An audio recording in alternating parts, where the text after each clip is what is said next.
snooker fans all around the world. We are here for the battle on the bays. Quite simply, superb. It's just ridiculous. Absolutely ridiculous. What a shot that is. He's got the hot shots all to himself. The break of a multiple world champion, exuding class. And that's a shot that again will live long in the memory. Hello, good morning once again from the Mattioli Arena here in Leicester. We've got just two more groups before the winners group of the BetVictor Championship League. Mark Selby, proud son of Leicester, of course, last night, booking his place in that winners group with a terrific victory in the final of Group 5 over Zhao. We do it all again today. 7 more players, some returning and some coming in for the first time, including the Northern Ireland Open champion this season, Jack Lisowski. He's up against China's Zhang first up, and then Lisowski stays on to play Wu Yiza. Jack Jones is the other player coming in, and you can see him in a matter of moments on table 2 against Zhao Xingtong. Zhao Gudong and Oliver Lyons also returning. Yeah, so Group 6, and looking forward to, of course, watching Jack Lisowski, who provided one of the great moments of the season, winning, of course, his first title, beating Judd Trump in Belfast. Zhang having a little look at the pack here already. Wasn't quite convinced it was all correct, but anyway, here we go. Once again, best of 5, and you get a point for a win, £100 a frame, and it's all about finishing in the top 4 tomorrow night to get into the playoffs, and hopefully at the end of it get into that winners group. Just 2 places left. The interesting thing about this match, they're head to head. They played 8 times and Jack Lisowski's won them all. It's 8-0. Quite an unusual kind of head to head, that. I don't think you would sort of think that, really, as he knocks in a great red. But Stephen Allworth alongside me. The fact is, Zhang's never beaten him. Yeah, that is a crazy head to head, actually. I don't think many would have predicted that, as you say, as Jack Lisowski crunches in the first of many long reds today, you would feel. When you see Jack Lisowski's name on the order of play, knowing that he's going to be playing all day today and all day tomorrow, it feels like it's going to be a good couple of days. Always very exciting to watch Lisowski.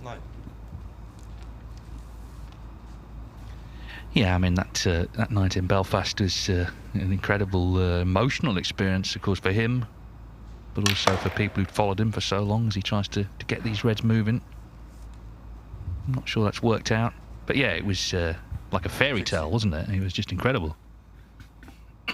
Yeah, I think because everyone, including all the players on the tour, myself included, we all invested in Jack Lisowski's career, haven't we, for so long, willing him to win something. Such a nice guy, away from the table. The talent has been there for so long. One of the most naturally gifted players we've ever seen. It's great that he's got the trophy in the cabinet now. It'd be good to see him kick on.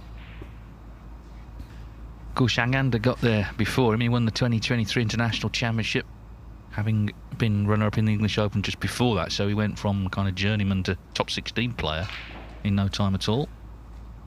Currently 23 in the world. Those points came off earlier this season, so he did lose his top 16 place. But very hard to beat. He can be a very, very good scorer when he gets in the zone.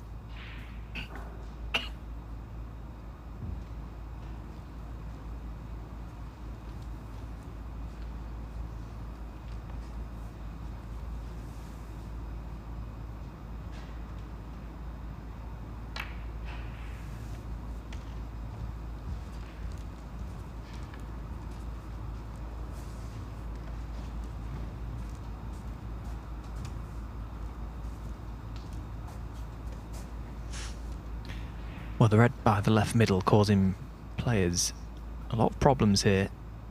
Neither can play into balk with a safety shot, so behind the black spot is the target. Or a red to middle. What a shot that is.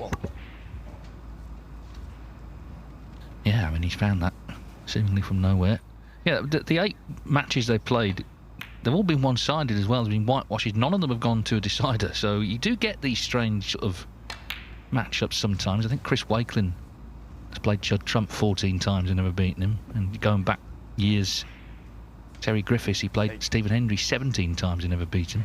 But anyway, these runs, they can end. Zhang are hoping they will end here.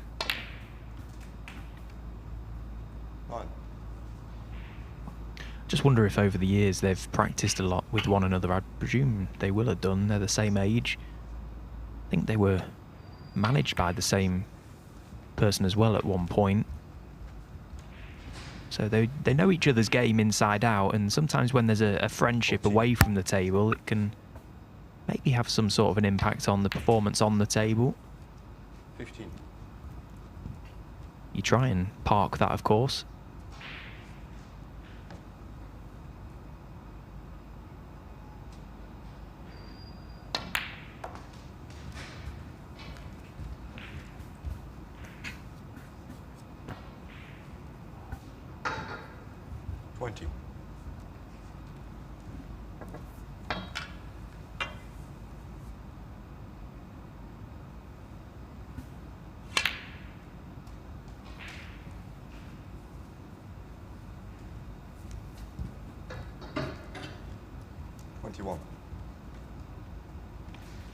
He's made 4 maximums in tournament play, so, you know, at his best he is, as I say, a heavy scorer. 14 centuries this season. Got to the quarterfinals of the UK Championship, also the Wuhan Open. So he is in the World Grand Prix, he's in the top 32 on that one-year list.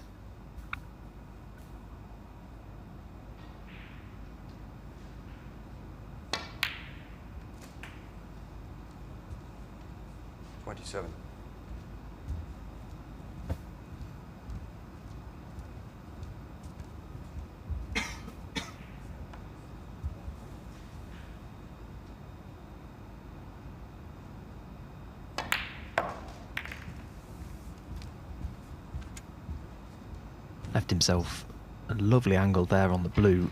Didn't need to go into those reds with too much pace. Just cushion the cue ball into them. You're guaranteed to bring more into play. And he landed absolutely perfect. So this is a great chance for Zhang Anda to get this first frame on the board quickly. Of course, the points are going on the scoreboard. We're just having a little problem with the scoreboard at the minute, so it'll be back very shortly.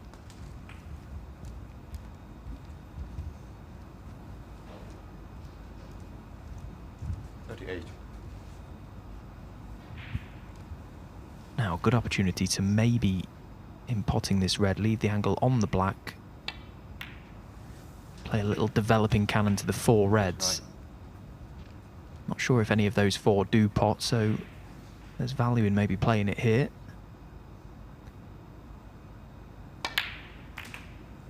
And that now brings everything into play. Yeah, he's 13 front, 46-16. As you see the shot again, yeah, I mean, he got him with a red that didn't seem to go, but he potted it, and now he's got everything in play.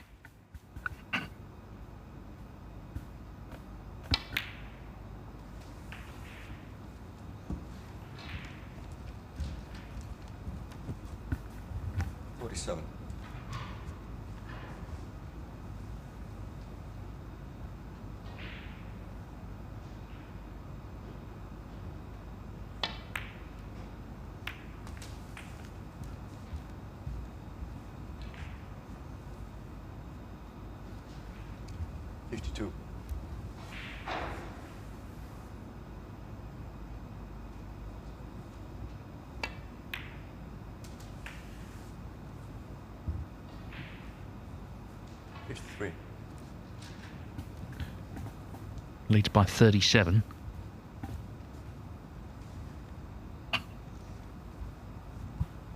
Another example there of just how quick this bedcloth is playing. Just seemed to run and run. I thought that cue ball would just pull up and be perfect on this blue, but it's just landed in the one spot where it's kind of in between being good on the blue and good on the bought colours. So a little bit of work to be done with this green. Yeah, and it made such a difference. Oh, what a result he's had here. Goodness me, how's he finished there? Under 53.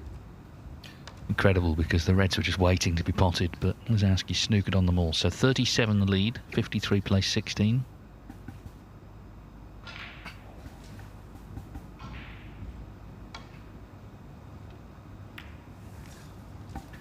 Oh dear. Well, Zhang had a massive stroke of luck. And I'm sure he will do the necessary here to benefit from it. One.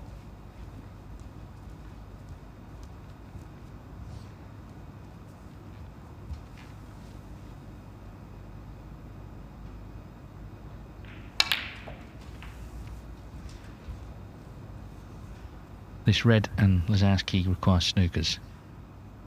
8.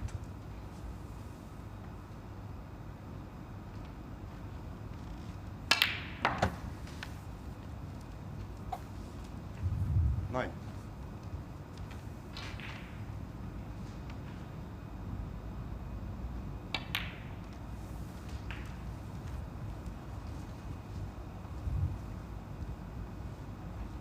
$16.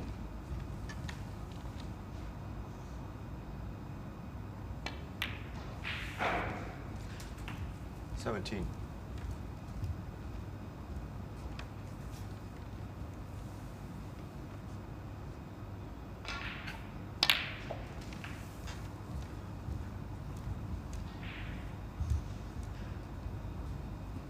24.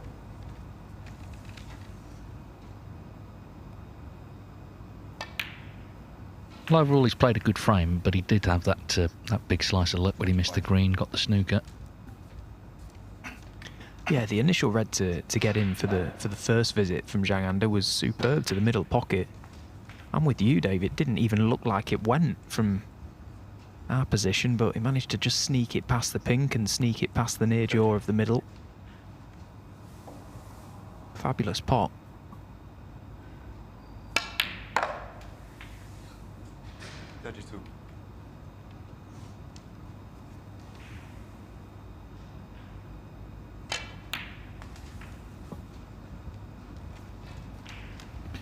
Well, the first 100 quid banked for Zhang.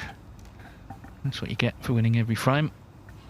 You get a point for winning the match, and after points in the table, it's decided on frames won, least frames lost. So first blood to Zhang. Lisowski was in first, but Zhang made the more telling contribution, and that little bit of luck certainly helped him as well. The other new player in the group is Jack Jones, former World Championship runner-up, and he's in good shape here against the current world champion. He's 40 in front, so needs a couple more pots to secure the opening frame. Just wonder how Xiao Xingtong will go on today, because of course he won 7 matches yesterday, or in the first group of the week I should say, over 2 days, and then lost out 3-1 in the final to Mark Selby. So it's a bit like snakes and ladders, isn't it? You've got to start all over again. Is he going to be quite as focused? We'll find out, but anyway, he's lost the first frame. Yeah, I saw Zhao enter the venue this morning, caught him upstairs in the players' lounge and said to him, "Oh, back again for more," and it was kind of a resigned look on his face as he sort of just nodded and said yes, and that was it. Well, Jack Jones, of course, he's got previous here. Last year he made a record for any tournament in terms of centuries, 32. So he can score. He's made a maximum in this event as well, and already off and running here. 77. With a good chance to make a century in frame one.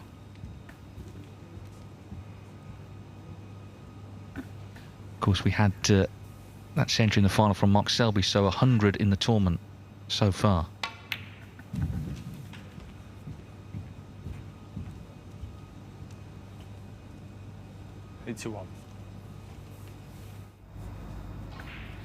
Well, Lisowski, he didn't do much wrong actually in that frame. He seemed to have played a good safety, but Zhang got in, and as we know, he went on to win the frame.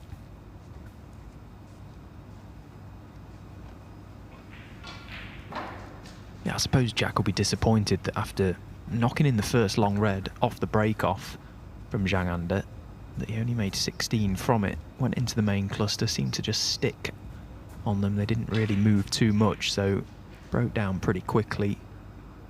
And this red again, all day yesterday, this red was becoming available for players off the break-off. Usually we see the other red, the other side of the table come out, but for whatever reason that seems to be finding its way back into the pack.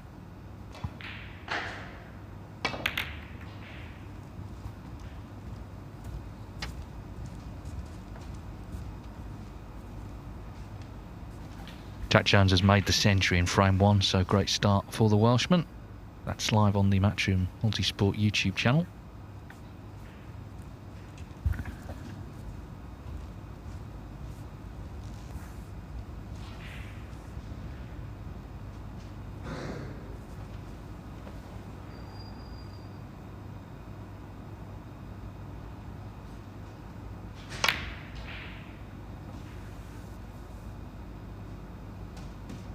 Well, you can't begrudge him that, I think, because Zhang had the massive bit of luck in the first frame when he got the snooker, missing the green. So we'll call that 1 each.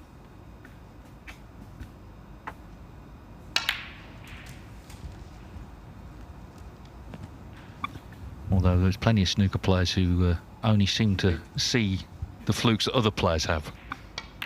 Yeah, you can guarantee that Zhang won't even remember that green that he missed in the last and the cue ball going in behind the blue. It would just be absolutely sick that Jack's fluke won there. It depends how many he makes off it, I suppose. But after that shot, it's looking likely that he's got a good chance to score a few now. That was really well controlled. Just watch the cue ball into the reds. It's got like a second lease of life. Goes into them and then goes into them again.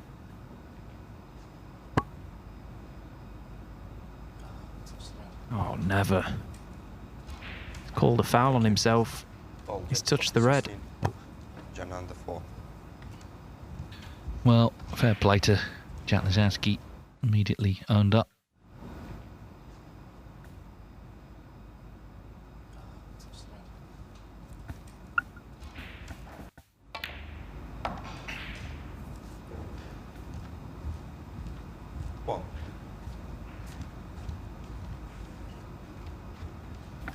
Big concern though, he made 16 in the first frame and didn't get much more of a look in.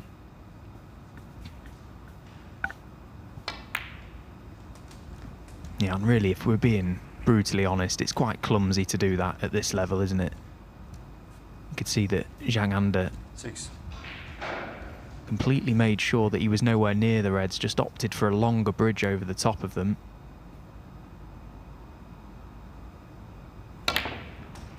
Trouble for Jack is now he's done pretty much all the hard work in this frame to get the main pack of reds open nicely. He's done that for Zhang Anda now.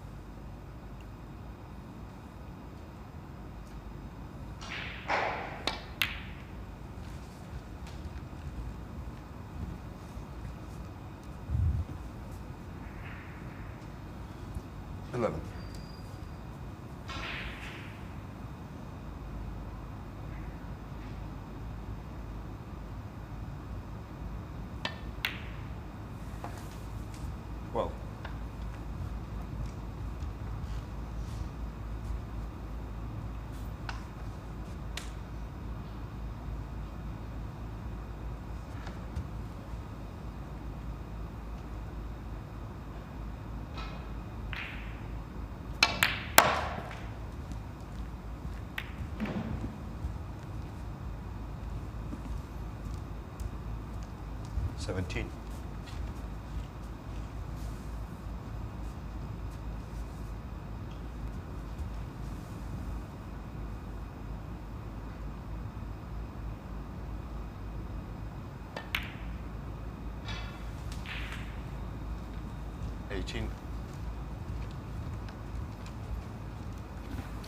Yeah, that golden spell I mentioned in 2023, he was 7-3 up in the English Open finals to Judd Trump and got beat 9-7. And the thing that sort of is said at the end of a final like that is, well, he'll have his time, and quite often it doesn't happen, but actually it happened a few weeks later in an even bigger tournament, the International Championship, huge ranking event. And then he got to the Players' Championship final as well, where he lost narrowly to Mark Allen. So it was an unbelievable year that he had, bearing in mind for his pretty much his whole career up to then, He'd been sort of bouncing around in the 50s and 60s. He was in that bubble. 24. You know, is he going to be on the tour? Is he going to be off the tour? Well, all that went away very quickly. Yeah, I remember it well when I first got onto the tour 2014. He was in and out of Q School. It just goes to show that the rewards are there if you get in a bit of a good run, a bit of a purple patch, I suppose, like he had. Absolutely skyrocket up the rankings, and then I suppose it's just about sustaining it. Of course, the 2-year system, your prize money from those wins will come off, but if you can keep backing it up, you'll stay where you are in the rankings. I think that's what a lot of players have maybe struggled with over the years. I suppose it could be classed as a fault with the system, but if a player goes deep in an event and then doesn't do anything for another couple of years, the natural way for them to go is down and struggle to keep their tour card. Don't see that being an issue for Zhang anymore. He could have finished a little kinder. But no problem. 31.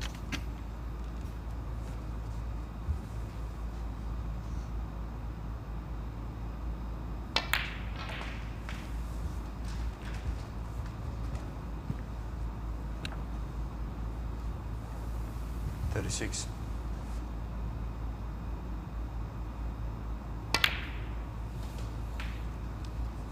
37.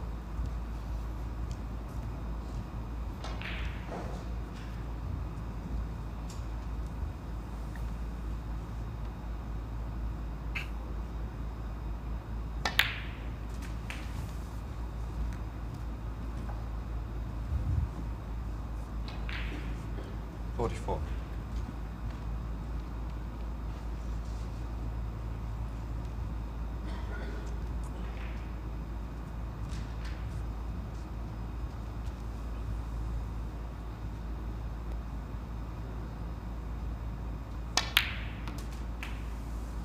He's a very tidy player when he gets in amongst them, Zhang.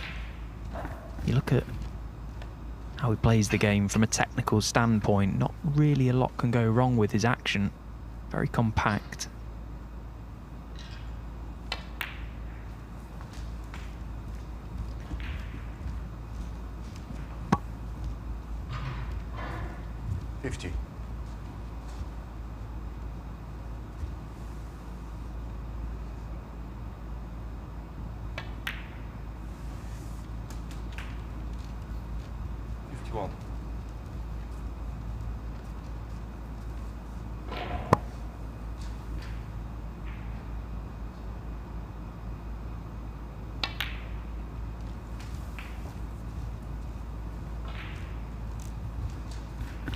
Well, not much more to do here. 46 in front, 59 on. Lisowski was in, just touched a red, owned up to the foul. And it looks like it's cost him the frame. Zhang just needs the black.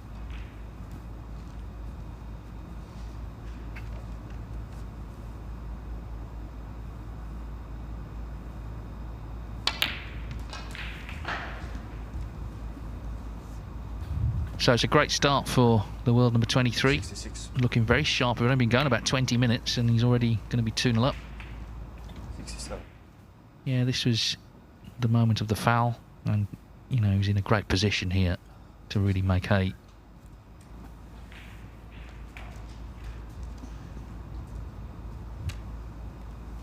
Of course, he got a fluke as well, so to get in, so you know, he had a bit of luck, but it didn't last long.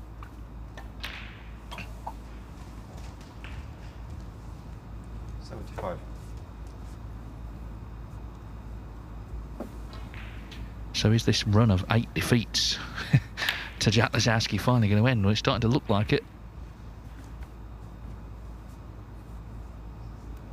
82.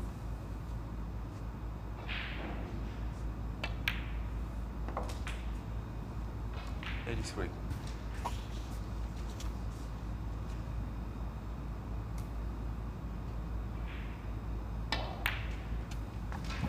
Well, the chance was there when he came to the table, but you've still got to stand up and be counted for, and he's done just that. 88. He's not had to work all that hard in these first two frames, Zhang Anda. 90. Once he's got in, he's kept great control of the cue ball. As I say, very tidy player.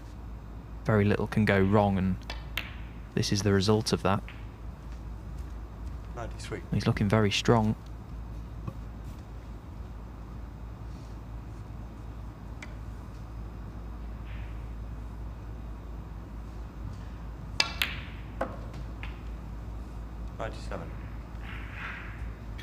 Career century number 170 with this blue. Very, very good. 102. Two really good frames from Zhang.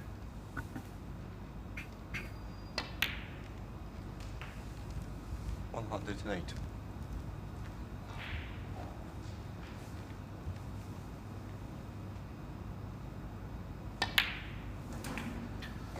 Well, a terrific clearance of 115 from Zhang Anda. The foul that Jack Lisowski owned up to was absolutely pivotal in the end to that frame, and he, the Northern Ireland Open champion, is in trouble. He's 2-0 down.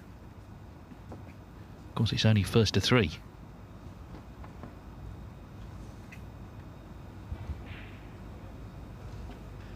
Now then, table two, and you can see they're just starting frame three. Xiao Xingtong has levelled up here after Jack Jones made a century in frame one.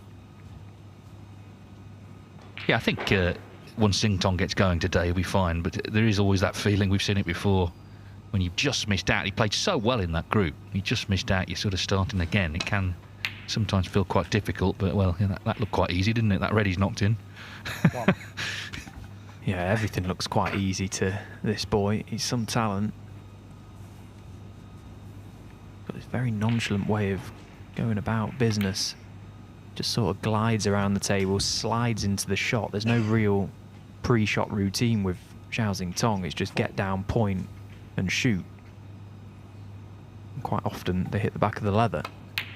Jack Jones made 108 in the first frame and Xingtong 66 in the second.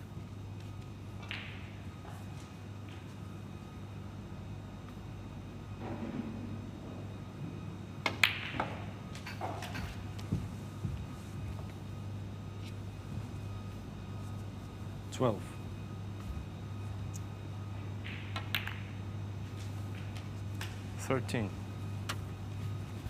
We should say here happy birthday to one of our colleagues, Alan McManus, celebrating today.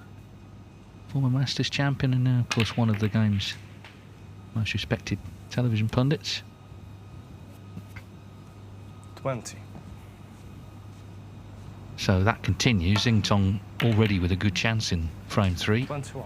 As we start frame three on table one, Zhang Anda 2-0 up on Jack Lisowski.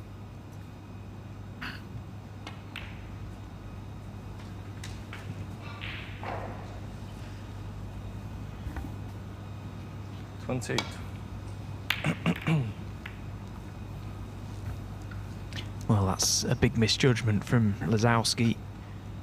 Trying to thread the cue ball around the back of the black and reds and caught the 29. long red attempt much too thick.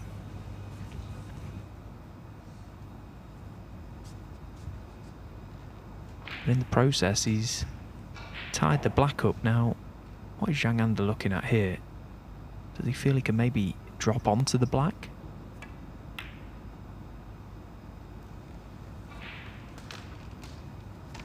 Well, is he on it?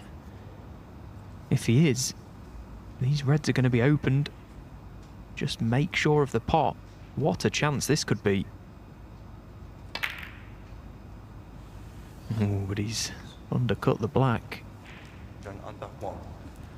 And at first glance, he's had a right result there. Look at the reds and nothing straightforward for Lisowski to go at.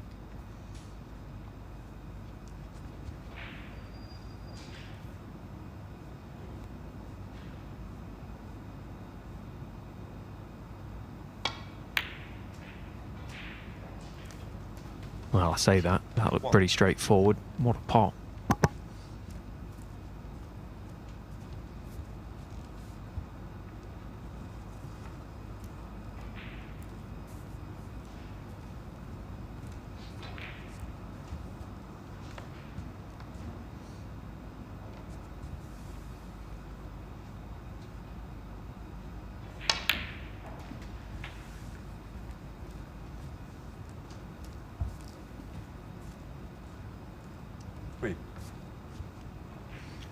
So this looks like a really good chance when you look at the table, but the first few shots are going to be key for Jack here. Love to get that black back on its own spot as quick as possible. And if anything, just get his arm going once again.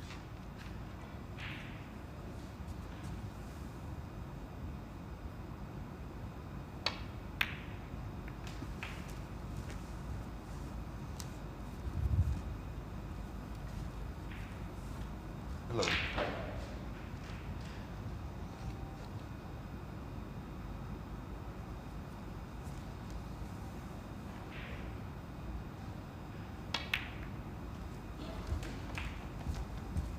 Well.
$18.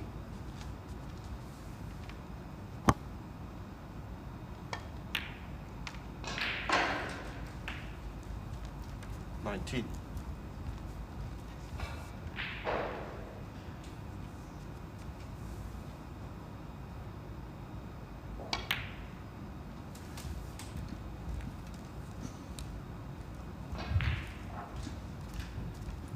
$26.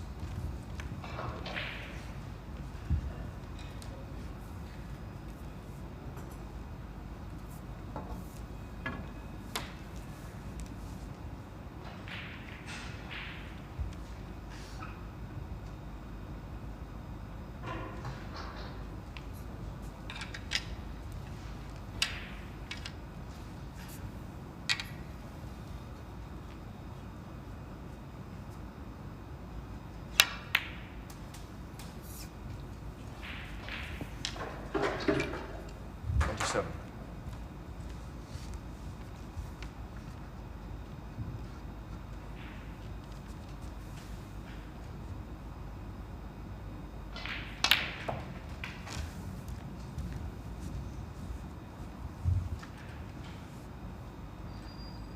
$34.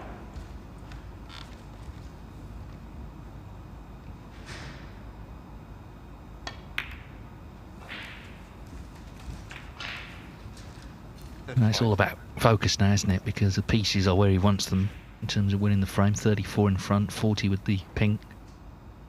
So just give each shot proper care, and it should be 2-1.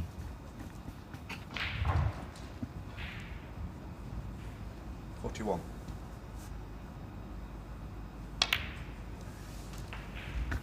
Never been 42. a slow player. That's a bit of an understatement. The average shot times for the season on the World Snooker website, and he's 4th place for the season. Malko Fu's actually out in front. He plays a lot quicker now because he's had that eye problem and he kind of has to play quick. Then it's Tepchara Nu, then it's Ronnie O'Sullivan, and then it's Jack.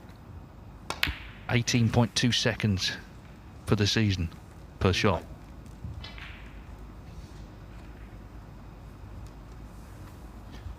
Yeah, there's value in playing that quick because they're such long seasons. You can keep as much energy in the tank as possible. It's amazing how many players slow up in matches when you compare to how they play in practice. It's tough to keep your rhythm out there at times. We've all fallen victim to that. 56.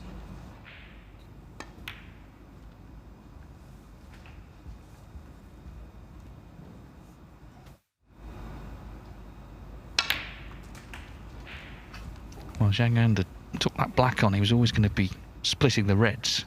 Didn't get it. 63. And Lisowski needs this red to reduce the gap to 2-1. Yeah, I mean, that shot time's coming down, I suspect, in this match. He's not hung around here, is he, in this break?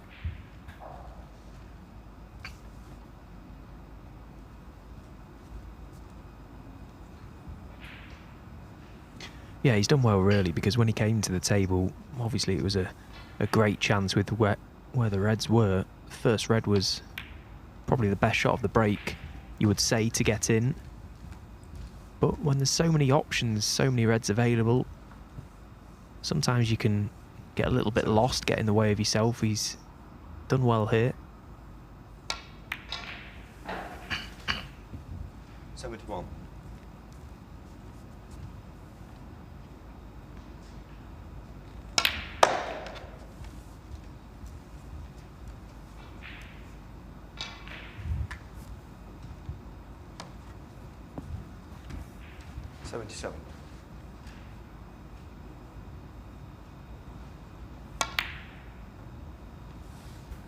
Break ends at 77, more than enough to give Jack Lisowski the third frame, and he cuts the arrears to 2-1. And these two not hanging about. We've only been going really just over half an hour.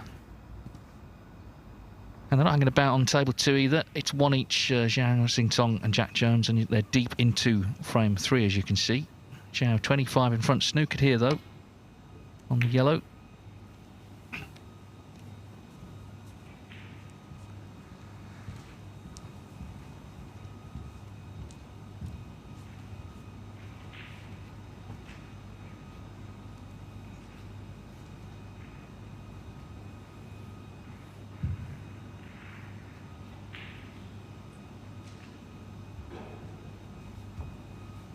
Of course, they played these two in round 1 at the Crucible last year. Jack was the seeded player.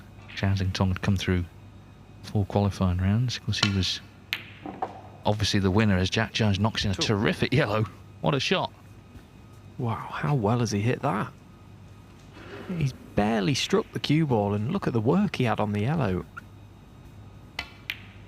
What a shot.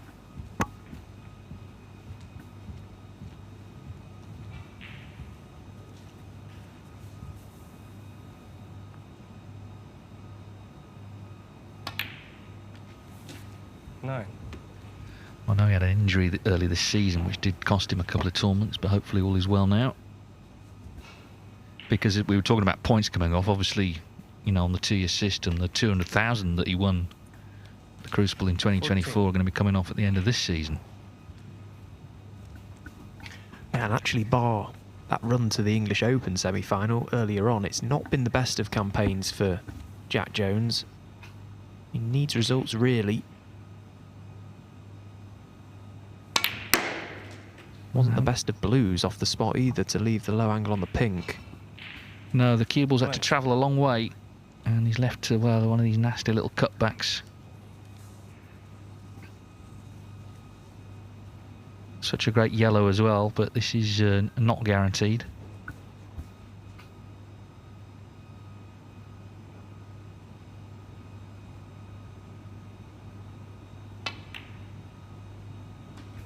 But nicely done. So Jack Jones steals the third frame as we go back to table 1. Jang has potted the first red.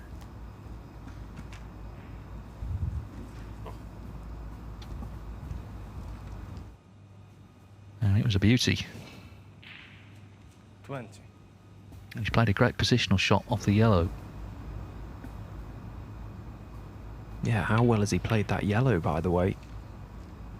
I think there may have been a lot of players that might have been tempted by the 2-cushion route into the main cluster down the right side, but went the 1-cushion way, just drifting past the red to be on the red to left corner. Fantastic shot. It's been a good match so far, this, actually. Both players looking pretty decent when they're getting amongst them, as you would expect.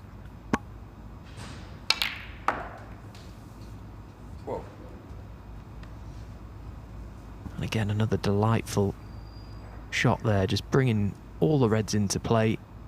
complete control over the screw back on the cue ball and perfect on this black.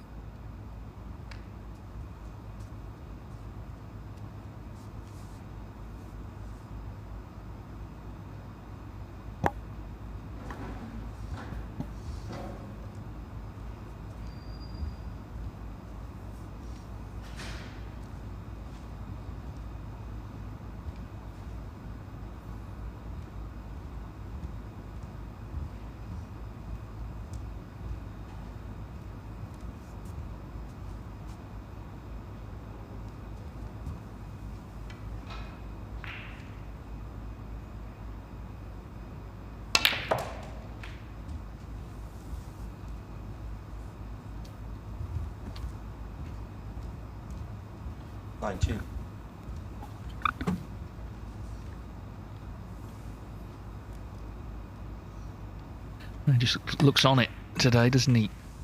Right from the off, he's look really focused.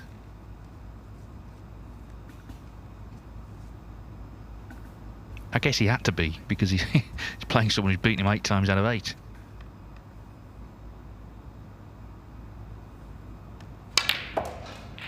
It must have been the nutritious breakfast that he had coming into this game. I caught him nailing a double sausage and egg McMuffin in the practice room just before, minutes before he went out to play, Dave.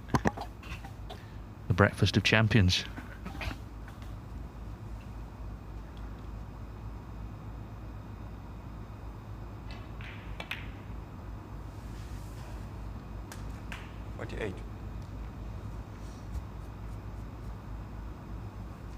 Still a little bit of work to be done.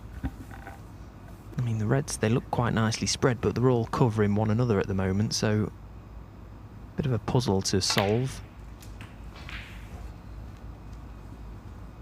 Yeah, the red far right, this is a good red to play on. That releases 2 to left corner.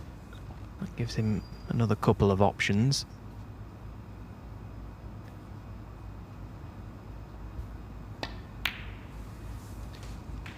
And nicely played running it through there. Good decision. Guaranteed to leave the high angle on this black to stun up for those reds into this left corner.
Well, an unexpected miss. He was going along nicely there, Zhang. That felt like the match-winning shot. Pop that red, get a nice angle on the black. The 2 reds far right available into the left corner pocket. Just faltered at the final hurdle. So what's Lisowski got left in the tank? Can he find a clearance?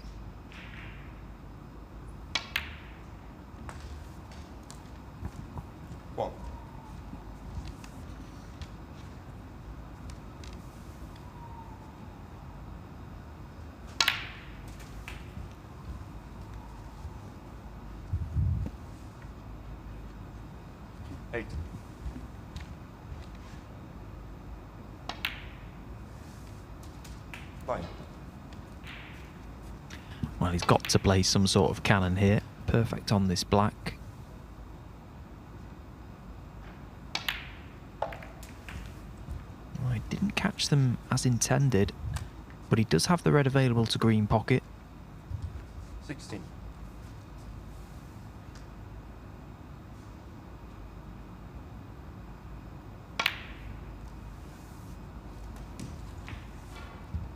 May 7, need 8. to go into them once again.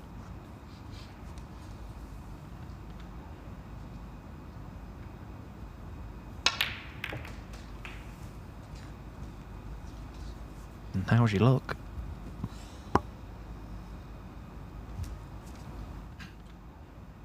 Well, you can see the frustration and you can understand it.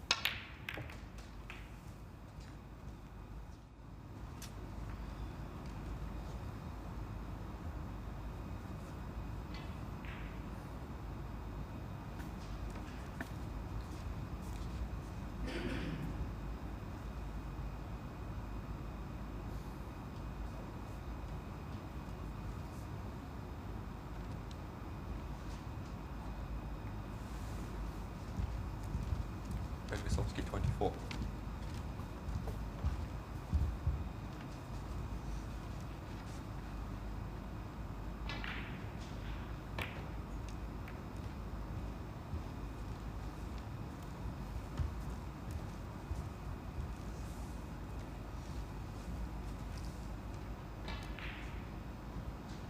Well, Zhang has got to be really careful here because he's got no real insurance on this table now.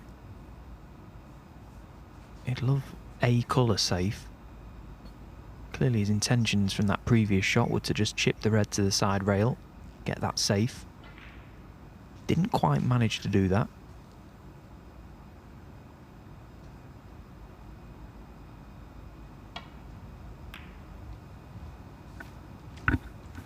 Well, I suppose it helps when your opponent puts a ball safe for you.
Very aggressive shot there from Jack. It was a natural angle for that cue ball going into, or close to the two reds on the left side cushion. Brought one of them into play.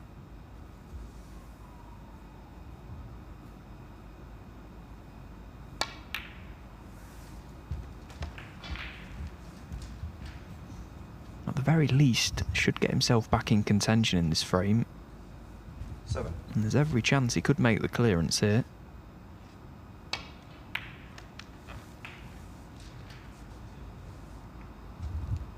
8.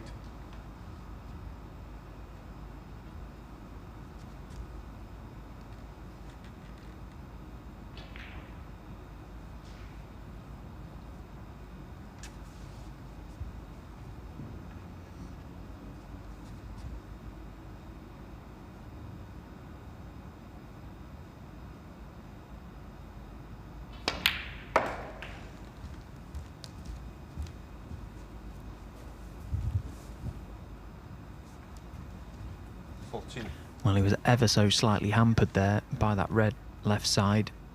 Long red attempt.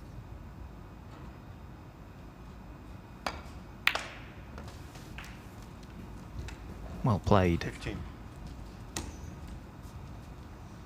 Now, has he got the angle on this black to just run across and Move that red left side into the middle of the table, get it into play. Or is he just a fraction low on this black to do that?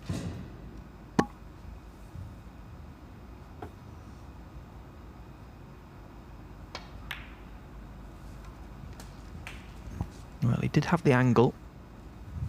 Didn't play to dislodge it, played to get in behind it, and well, he's not all that nice on it. Is it time for a double? Can't see him refusing this.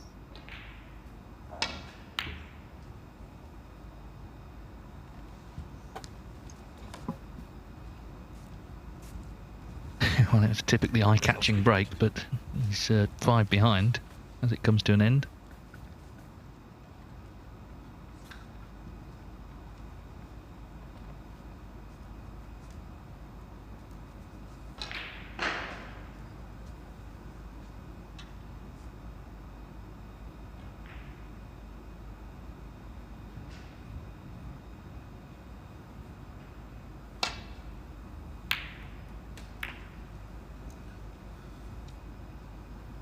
It's another great long pot from Zhang.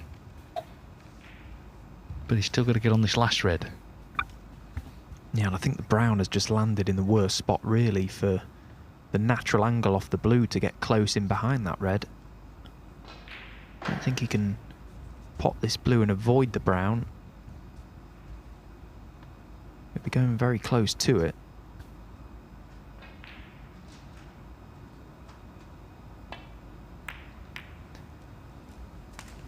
Yeah, so now maybe Zhang Anda's turn to have an attempt at the double.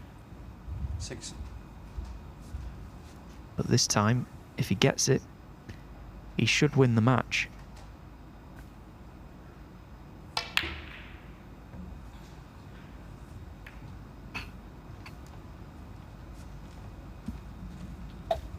I'm done 6. Well, he's been the better player, I think, but he's still in the balance and could easily go to a decider. Not a lot being turned down, is there, between the two of them?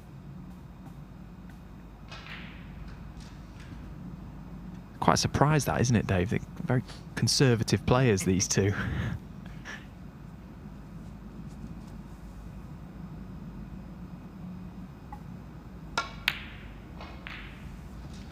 Well, there we are. A safety shot has been played.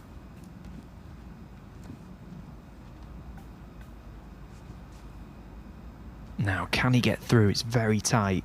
I think he may just be able to sneak past the yellow. And this red is available.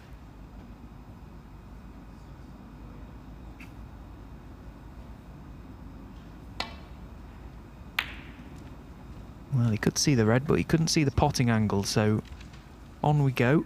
And he hasn't played a good safety. Jack won't be refusing this one.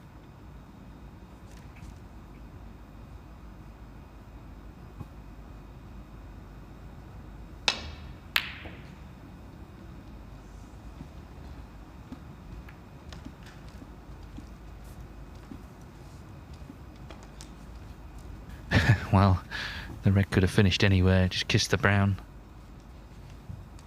And has run safe, he's snookered.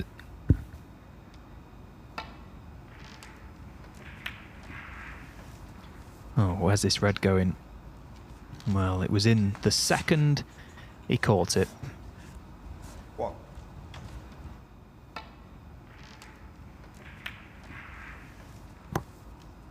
Yeah, Jack was at the table, wasn't he, ready to play his shot, but there is no shot. I think he's going to play in this frame in this match now. So he had a bit of luck, obviously, earlier on 8. when he fluked that snooker in the first frame. And now a massive fluke from out of a snooker. But Lisowski has had chances. Zhang's played well. He's just had a little helping hand as well.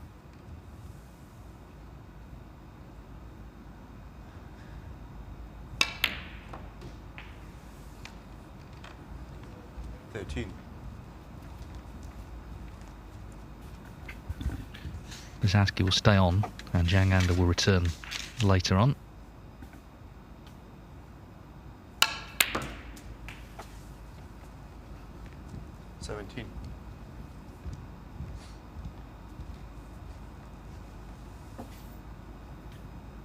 So, an 8-match losing run against Jack Lisowski is finally over. It was 8-0 to Lisowski on the head-to-head coming in. Zhang finally has a win over the Englishman. And as I say, although he did have some luck along the way, he played very nicely also. All smiles at the end, and it is Zhang Anda who defeats Jack Lisowski by 3 frames to 1. Lisowski stays on. In 5 minutes he plays Wu Yize.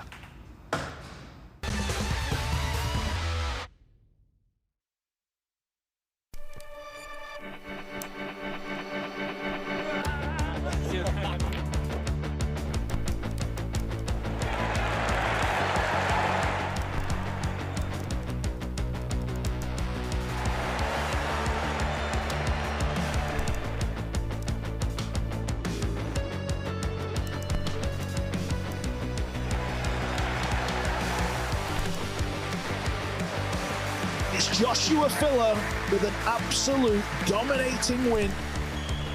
Moritz Neuhausen is your new Premier League pool winner. Elisha Schaap makes the ultimate statement. What a journey Paulo Biondo he's made to the pinnacle of a sport. Elisha Schaap has completed a terrific transatlantic double. He didn't want to jump on the table in Florida, but he can't resist this time. Aloysius, you are a superstar. The breakthrough has come for Piers Lamutus.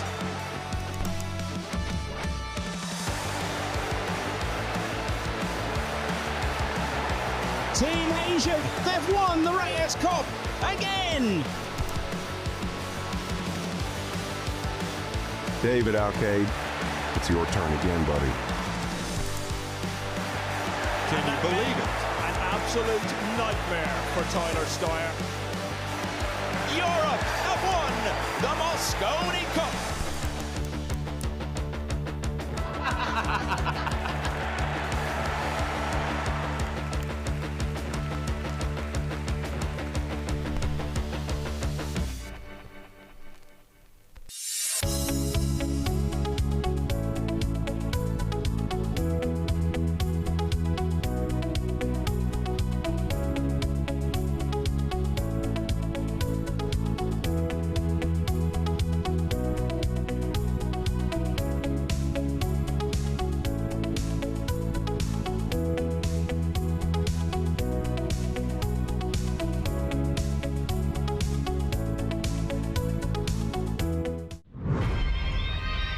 I'm Barry Hearn, president of Matchroom Sport.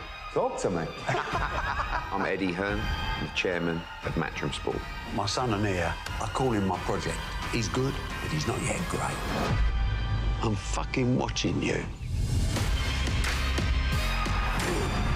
We are the biggest sports promotional company in the world. Matchroom started as a £100 company and now worth north of £1 billion. Look at what the old man has done. I never wanted to work for my dad, but you have to play the hand you're dealt. Eddie, he has ego. It's a weakness, and I won't give up control until I'm sure he's ready. Boxing is an important element of the revenue stream, but only an element. We've got the greatest snooker player to ever play the game. The biggest profit earner is darts. There's no business that has the drama. I found out you knew about it. You're done. The ego. Jesus Christ. What is that? The aggravation. Oh, shit! You need fair judges next time. The most important thing for my dad is winning.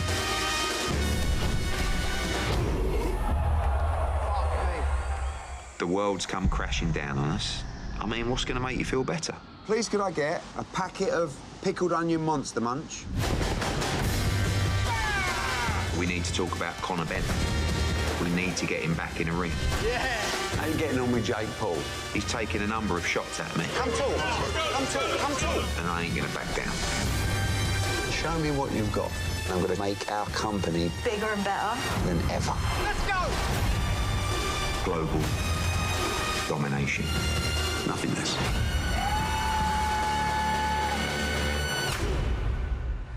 I still don't understand why the shirt's off.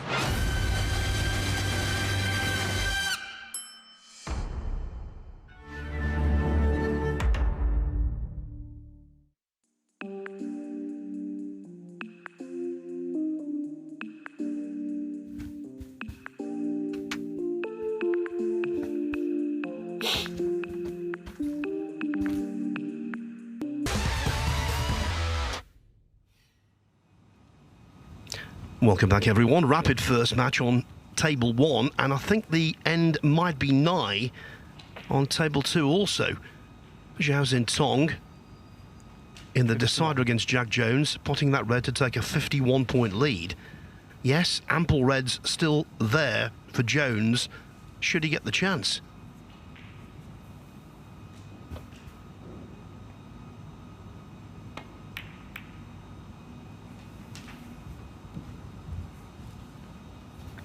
Remember, Zhao Tong didn't lose a round-robin match in Group 5. He won 6 out of 6. He wants to make a good start here.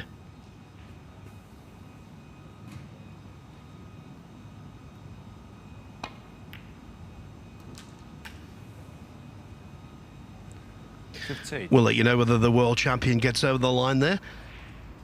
Now on table 1, the action continues. Jack Lisowski immediately. Stephen Hallworth in something of a hole. 1 match played, 1 defeat, and it's not going to be any easier against Wu Yize.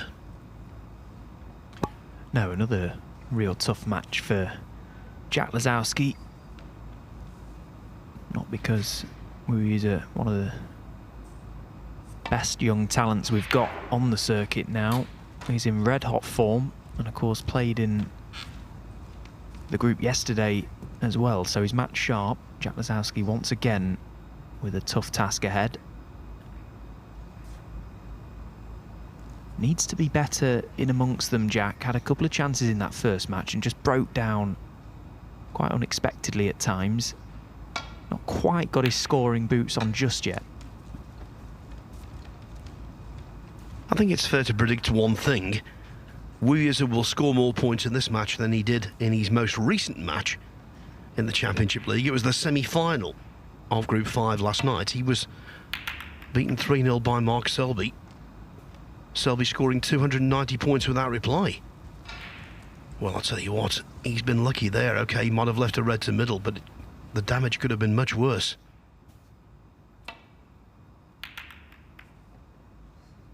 Yeah, I suppose it wouldn't be a bold prediction to say that Wu Yize won't score less than he scored against Mark Selby yesterday. What a performance that was from Mark, particularly in those 2 matches back to back.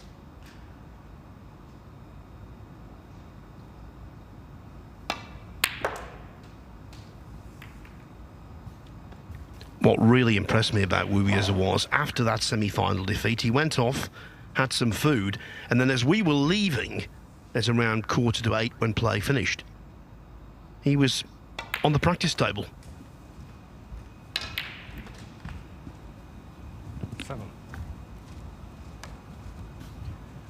Looks as though Zhao Tong will defeat Jack Jones 3-2.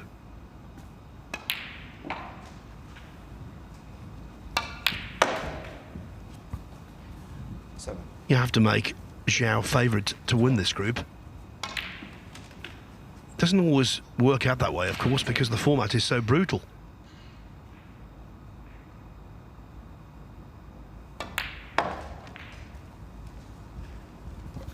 So as Xiao does wrap up that 3-2 win over Jones, next up on table 2, it's Zhao Guodong against Oliver Lines.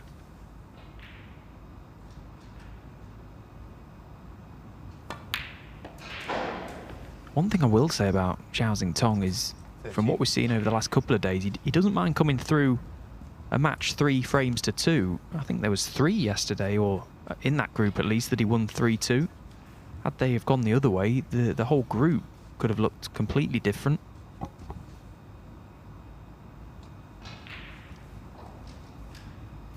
they're also quick 3-2s, aren't they? Play started an hour and 5 minutes ago. That match has gone the distance, and it's shake hands time. As Wu just keeps on potting balls. He's such a natural potter. Oh, he struck that so well, that Brown. 17. A more natural way to play that shot is swinging the cue ball around 2-3 cushions, getting into the white a bit more, but just went the 2-cushion route down this left side. He cued that to perfection and then misses the red. Easy, 17.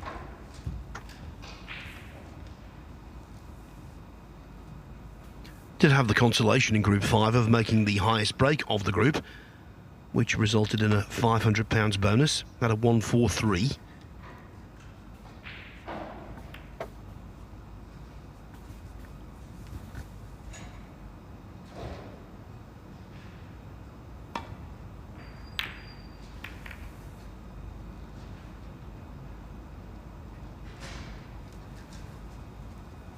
Well, it always looked likely that red would go close to the right corner.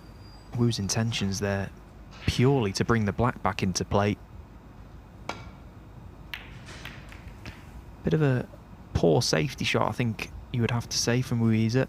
Put all his eggs in one basket to open the frame back up, but he's actually done that for his opponent now.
Can't ever imagine that Jack Lisowski would be a prolific winner of tournaments. And that's nothing to do with his talent. I just think he plays a little too loosely, but his entertainment value, massive.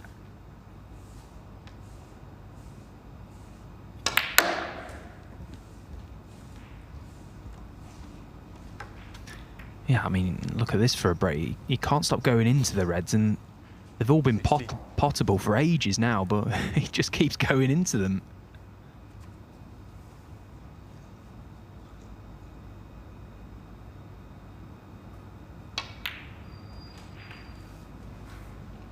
You know, there was a lot of talk off the back of that Northern Ireland win, finally getting his hands on a trophy, that maybe the floodgates would open for Jack Lisowski, and I, for one, am not in that camp, actually.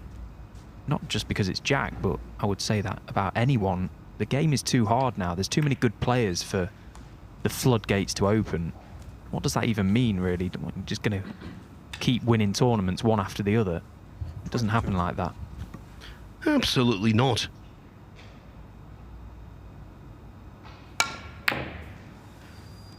And the way he plays, which is great for us to watch, isn't conducive to being consistent in terms of results. Lisowski, 22. This is their third meeting in the Championship League over the years. First two were in 2024. Both resulted in 3-0 wins. One for Wu, one for Lisowski. In tournaments outside of the Championship League, Lisowski's dominated. They've played twice. Lisowski beat Wu 6-1 in the first round of the Shanghai Masters in 2019, and then 5-0 in the last 16 of the Wuhan Open a couple of years ago. And that performance was Lisowski at his best. 117, 81, 68, 65, 51. 5. But even over the last 2 years, Wu Yize has come on immensely.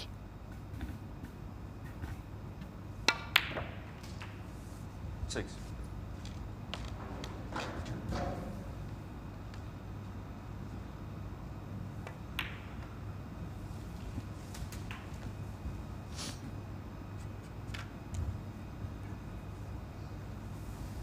13.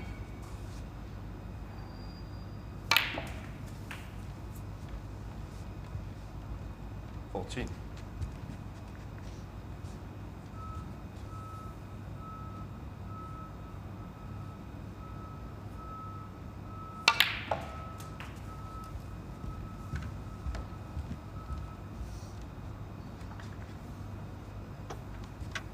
21.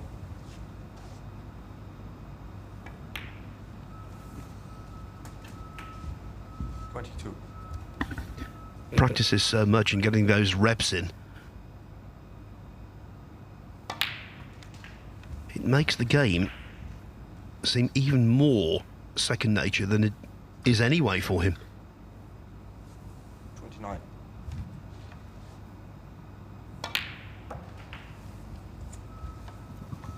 Yeah, make no mistake, the game comes easy to him, yes, but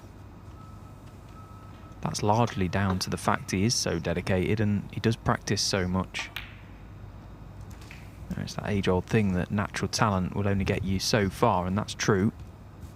You have to work hard at this game, it's as simple as that. Didn't play that shot particularly well. He wanted a full ball, little gentle cannon to the pink. Just drifted past it.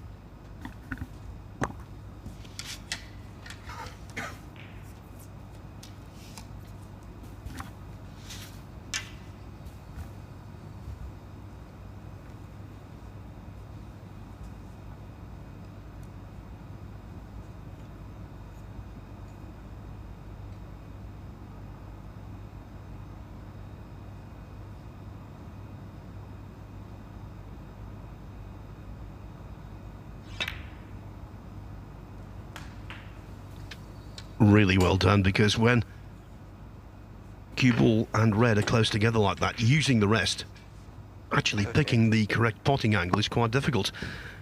Could have been better positionally though. Little betwixt and between. But I think the angle on the blue, if he knocks in the pot, which is by no means certain, that could be helpful to him.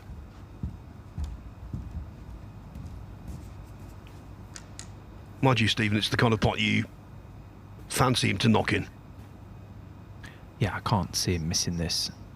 That top red of the two will pop to this left corner. Oh, he's missed it by a mile. Absolute country mile. 38. It was quite a nice shot to have that, to be honest. It was a perfectly natural angle for the cue ball, and well, he's pretty much hit the cushion there. What a reprieve for Jack this could be. Yeah, I'm sure he can't believe his luck.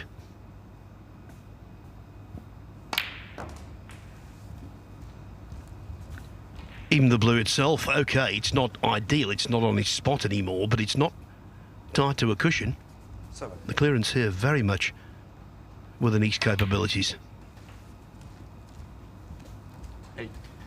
Yeah, and you'd rather the blue down this end of the table than up near the baulk cushion. It's closer to the pink, so Wu Yize maybe fearing the worst now. You've got two potential stumbling blocks here, Jack. 15. Yellow to green, which shouldn't be an issue, and then the obvious blue to pink. 17. Now imperative he gets a nice angle on this brown.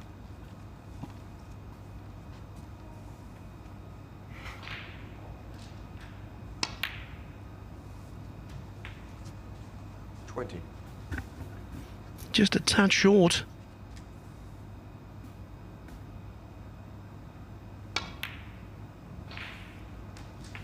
The angle actually worked perfectly, but the pot was a little more difficult than he might have liked. But look at that, what a shot.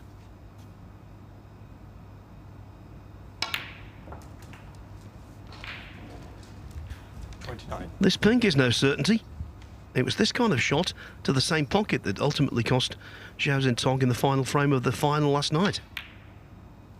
Lisowski up to the task, though. 35.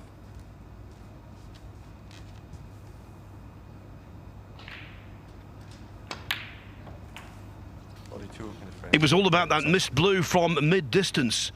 Wu Yize, normally mustard at that kind of shot, caught it much too thick, and Lisowski did the rest. He leads 1-0. Over on table 2, the second match of the day has begun, and Zhao Guodong, who's been in 3 groups before this and made the playoffs in all of them, looks set to make a very useful start. Ollie Lines just sneaking into 5th place. That's why he's back for this group. He was in 5th place in Group 5.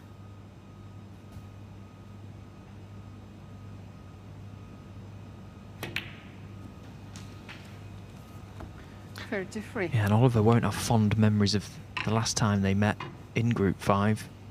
Zhao Guodong won 3-0, played nicely, 3 big breaks, and already nicely in this opening frame with a good chance. Red's nicely spread.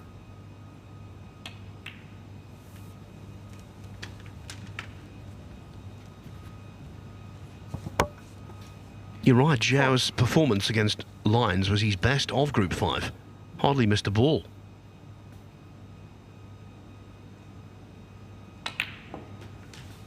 Had 1 break in the 70s, 2 in the 90s. So, almost immediately, Lions might be experiencing deja vu.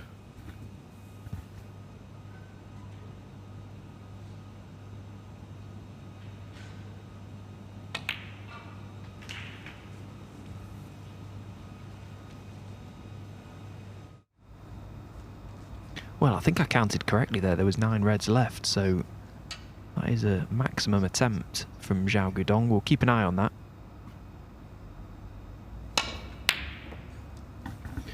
Yeah, Xiao had a maximum try in Group 5, didn't he? He made 105, missed the 14th black. Actually left it just short of its intended pocket because he was playing so delicately with the cue ball to hold for the last red.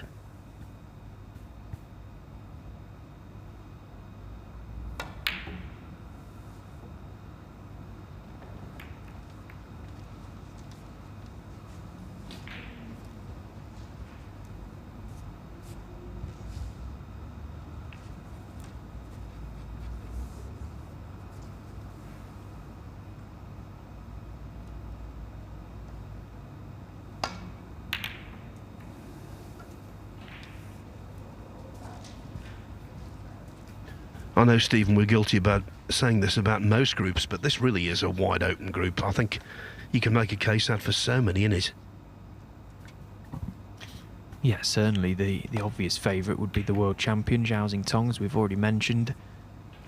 Played great in Group 5, unbeaten all, well, over the 2 days until the final match last night against Selby, so he's probably going to be the one to beat, but you never know. You just never know in these best-of-5 matches. Anything can happen, really.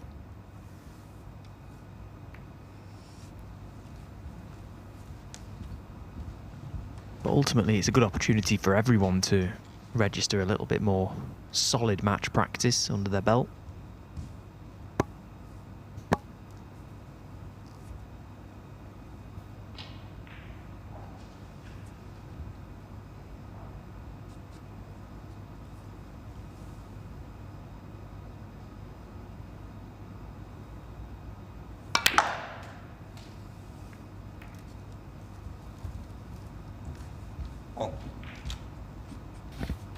Well, that shot did not work as planned. Okay, he's got the brown to middle.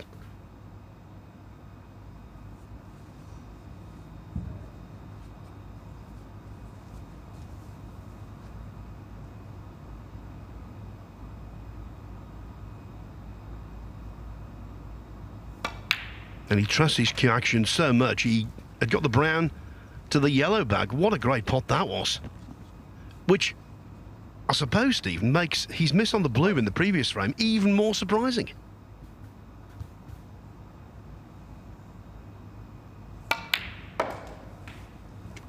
6. Yeah, because he's shown us so frequently that when he lines up a long one, it's usually going in.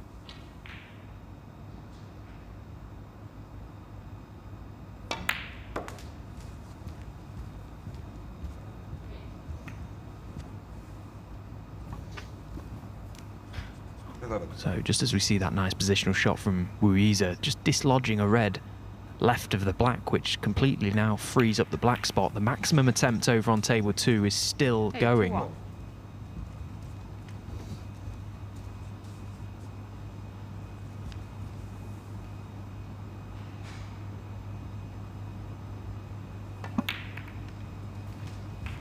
Where the balls are, this is the best chance of a max this week.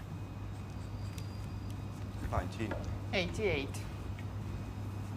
Well, Neil had a great chance yesterday, didn't he? Just played a poor positional shot from the final red to black, and then somehow ended up in jaws of the yellow pocket on the final yellow. So 89. Wuiza 19. yeah, but as you say, these reds are perfectly spread as Wuiza misses the red to left corner to let Lisowski back in. It's all happening.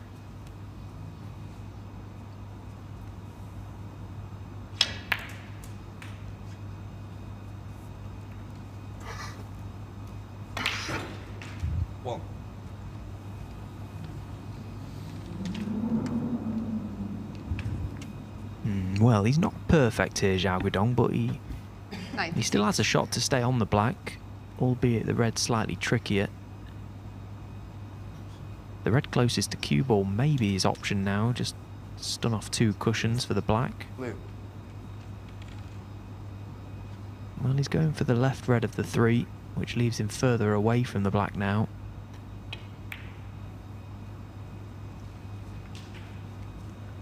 $97. He has made a 147 already this season.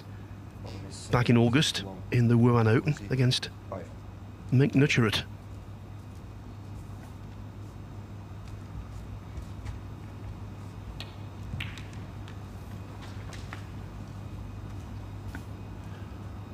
Well, maybe a mini crisis averted there.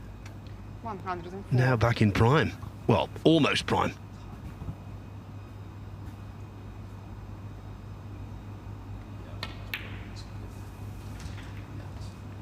Well, he's played a great shot there, actually, because there would have been a little bit of doubt in his mind that there was a chance he could snooker himself on the black. Wasn't perfect on that red. Meanwhile, Lisowski's having an absolute mare on table 1.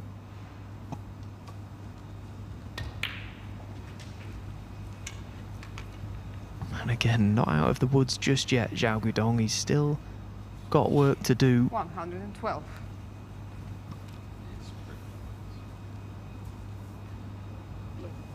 Blue.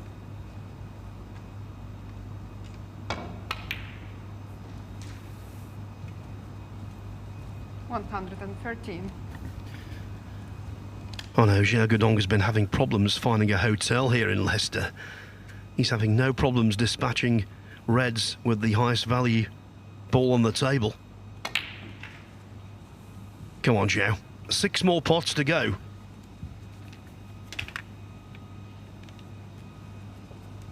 $120.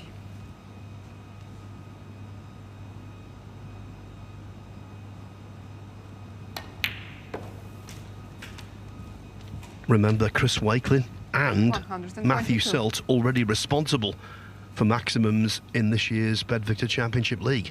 Is this going to be the hat-trick?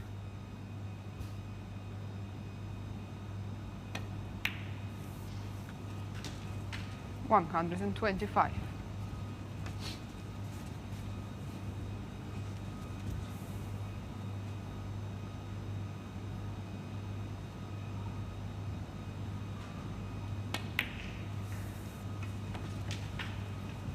$129.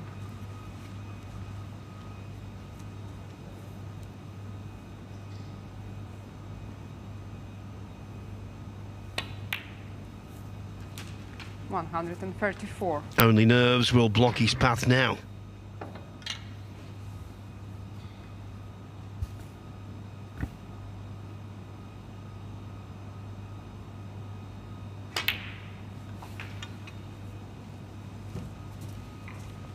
140. Well, he's not going to miss this black, is he, Phil? What a start to this match. The perfect start.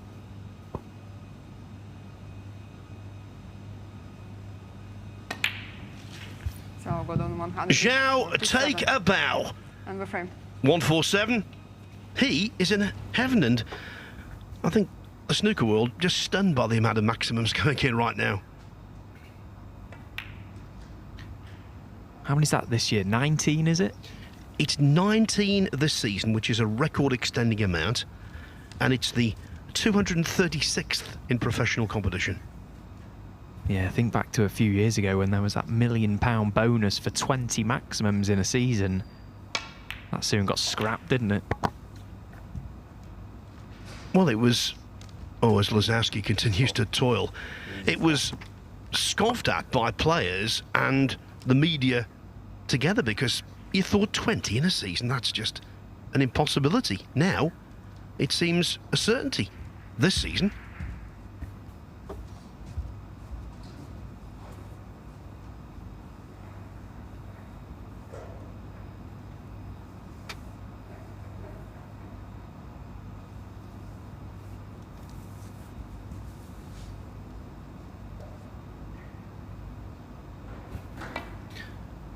So just to put it into perspective, what's going on this season, 19 147 breaks in pro competition. Throughout the entire 1980s, the entire decade produced 8.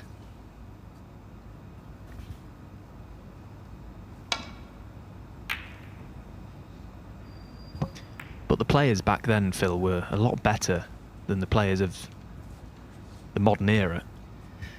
You're very mischievous, you are, trying to get me into trouble. Yeah, it's just a load of nonsense, isn't it, really? Anybody that believes that is, well, not well. The standard nowadays is far superior at the top and right down the rankings. You look at all the players now, even players around the 100 rank in the world, making hundreds for fun.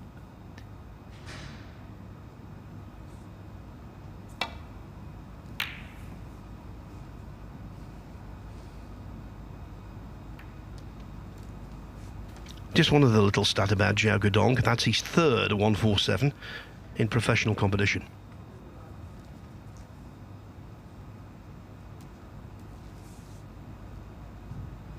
And it should make him £500 richer. Although the way 147s are being compiled, who's to say someone else won't do it and earn a £250 share of the high break for the group? Yeah, it'd be a classic snooker player's mindset, this, as we just watch that cue ball drift into the corner pocket. There seems to be a little drift on both tables, actually. Just a fraction, but enough to make a difference. Yeah, going back to the maximum, I suppose you're gutted to make one when the high break price is £500, but it's still great to make a maximum, of course. Yes, but be thankful for small mercies. We were mentioning this yesterday when Mark Selby played Neil Robertson. Selby once against Robertson in the Champion of Champions made a 147 and received nothing. There was no high break prize, nothing at all. Yeah, he still talks about it to this day, does Mark? Green.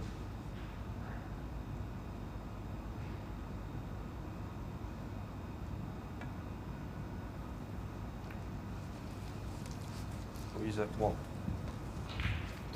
So I would say, with pretty much all of this group to come, Group 7 and the winners group to come, I would say that it's highly likely another 147 is going to be made in the Championship League before the final ball is spotted, and that would make it 4 in this tournament this season. Which, of course, would be a first. Yeah, there's guaranteed to be chances at the maximum. We saw 2, as we've mentioned yesterday.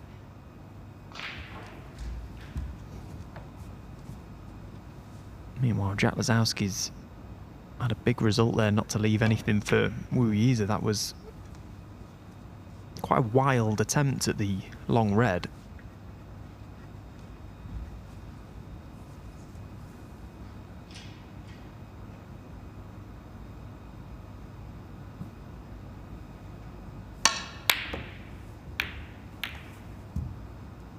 as was that. And again, quite a result.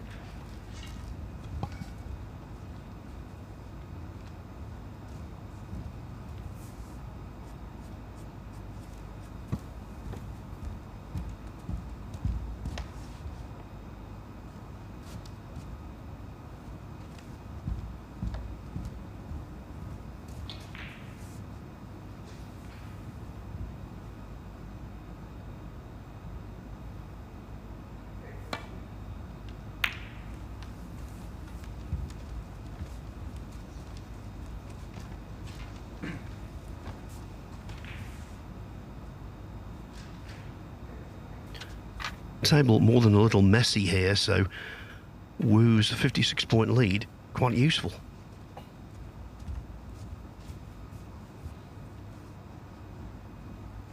Well, I tell you what, Phil, keeping an eye on table 2. Zhao Guodong, you've just mentioned he's on reds and blacks. I've just flicked on the Matchroom Multisport YouTube channel, and he's absolutely perfect for another. The reds are so well spread again. What is going on? You might recall Joe O'Connor, who made a 147 in the Invitational Championship League last time around, and then had an absolutely wonderful chance to do the same thing in the next frame. So in that regard, history repeating itself. Yeah, I do remember that. Did he miss on like 70 odd, was it? It was something like that, 70, maybe 10 reds, 10 blacks, something like that, but I believe Zhao Guodong has just missed anyway, so it's a moot point.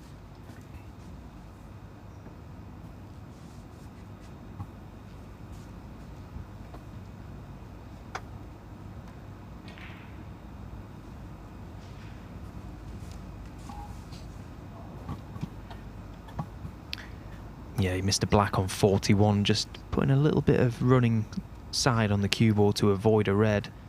Just turned the black over, missed it thin, so Oliver Lines gets the chance. He's been sat in his seat for this whole match so far, so chance, if anything, just to get his arm going, as this frame on our feature table is taking some resolving. Wu Yize got himself quite far in front, actually, very early on, from penalty points from Jack Lisowski. It's a very, very messy table.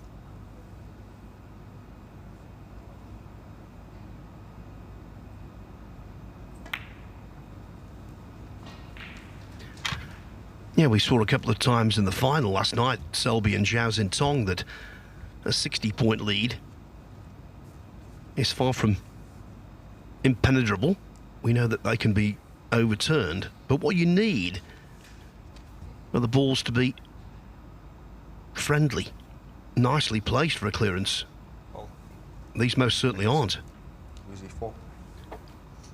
So Wu, having gained another 4 points there, he's 60 ahead now and very much in the driver's seat.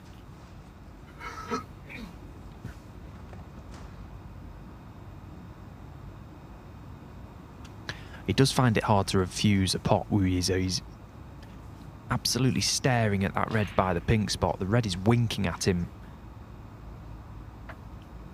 He wants to take it on. 60 points in front. It's unlikely Jack would make the counter clearance should he miss the red, but I suppose there is always a chance. But he's not missed it anyway. What a pot that is.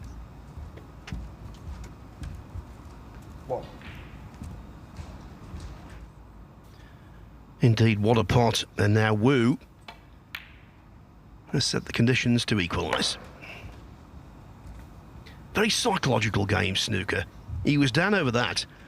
And sometimes you can burn your own bridges by second-guessing yourself. Should I be going for this? Should I be keeping things tight? 6.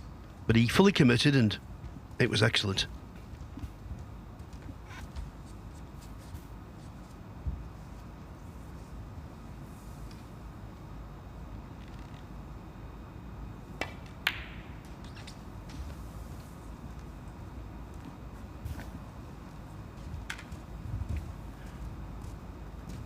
Still plenty of points on the table, though.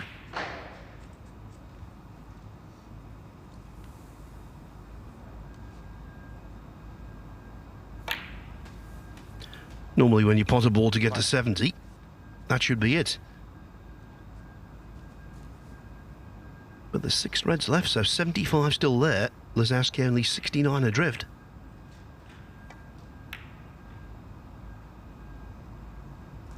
Another nerveless Brown. 13.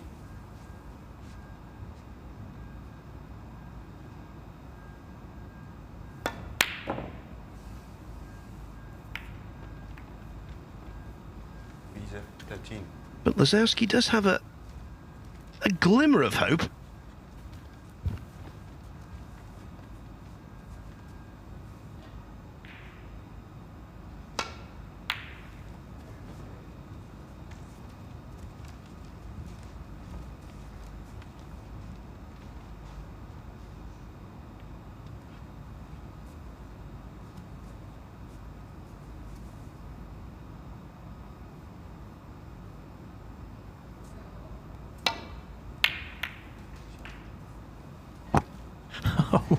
What a shot he's played there. And as soon as the red went in, Lisowski had enough. He conceded there and then. So, quick fire stuff. Wubiza and Jack Lisowski, 1 frame each. As for table 2, well, the second frame, not cut and dried like the first was.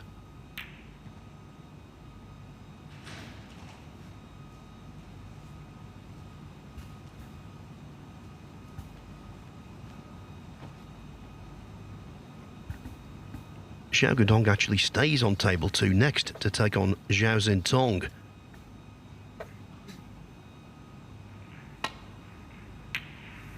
So a win in this match would stand him in good stead, both in terms of warming up the arm, getting accustomed to conditions, and obviously making a 147, boosting his confidence.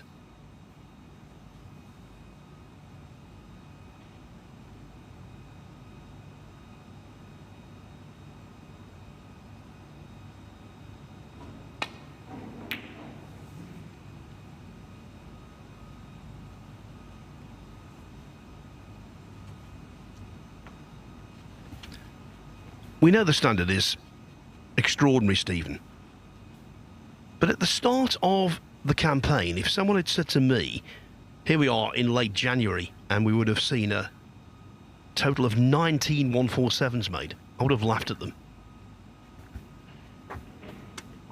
Yeah, I think I would have too, Phil. That seems like an extraordinary number to be on in January, but that is fact. That's what we are on.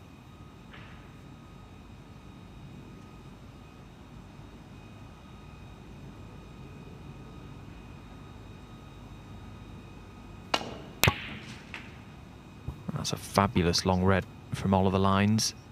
Needs that cue ball to pull up. I don't think it is, so it's just going to be the little nestle in behind the yellow, trying to put the pressure on Zhao Guodong.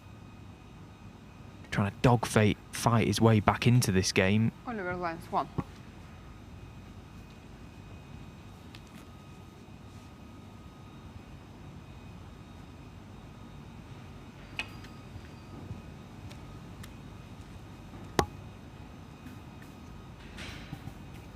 Foul in the miss, Oliver Lines 4.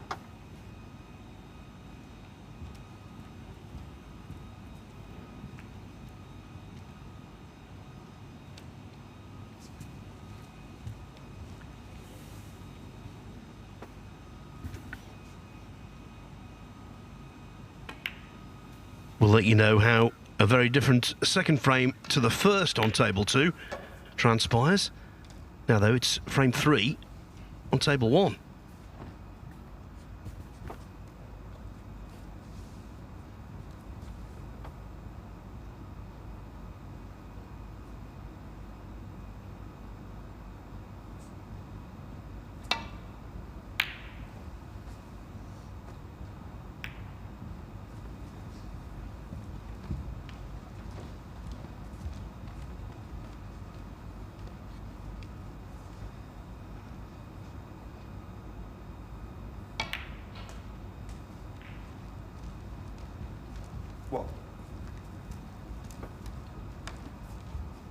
So Jack might look to just tidy up that red near the baulk colours, get rid of that, then seek an angle from his next colour to play into the main cluster. The pink being tight to the top of the reds is helping him. 3.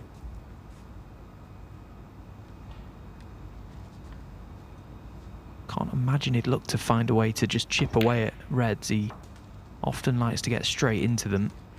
4. So it's going to be baulk colour into the reds, side cushion.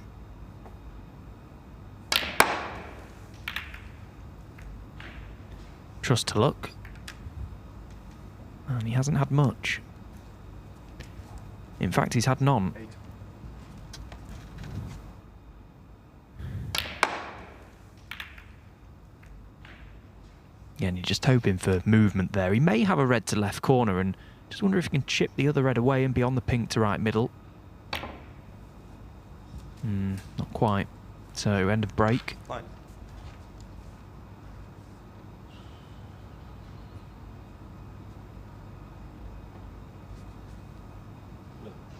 Blue.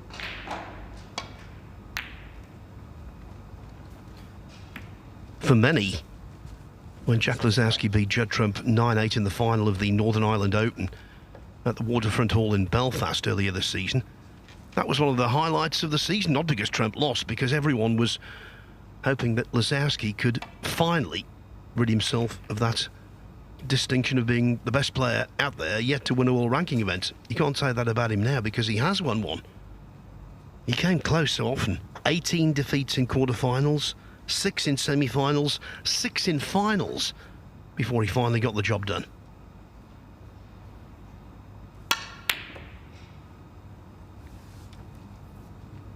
But so far today, he does not look anywhere near his sharpest.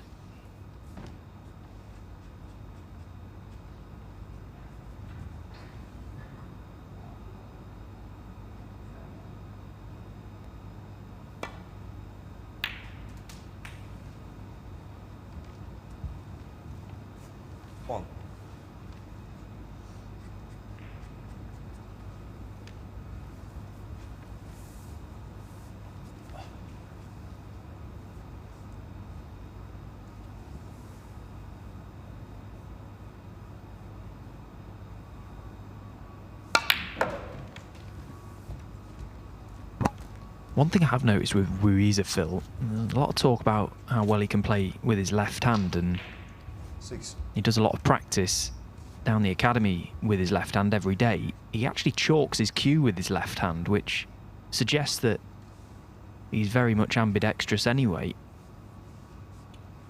Well, I'll tell you one thing. Wuyezer is better left-handed than Lisowski is right.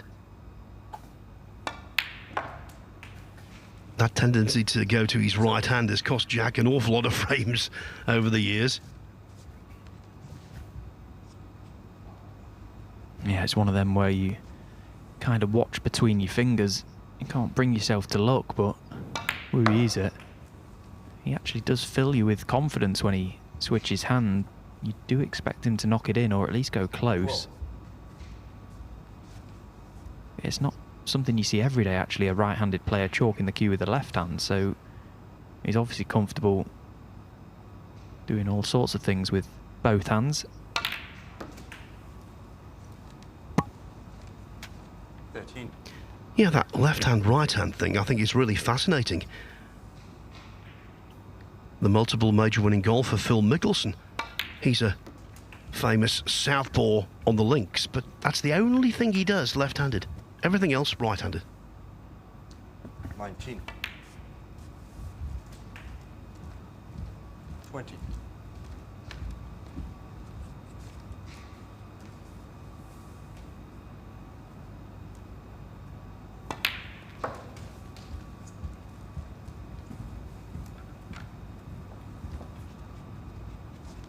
26.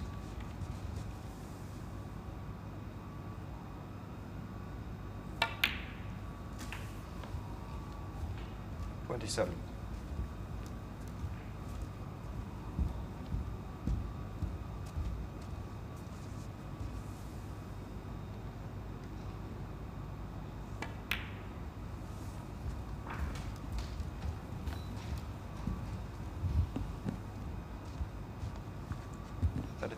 He's got lots to look forward to in the next few weeks, Wu Yize.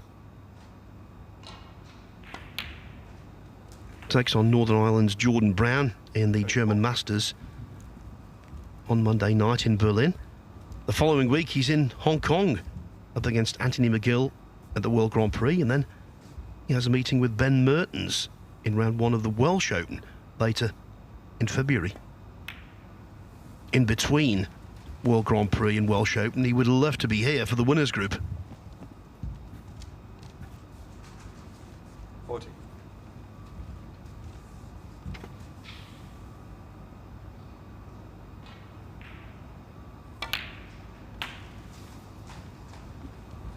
What do you want?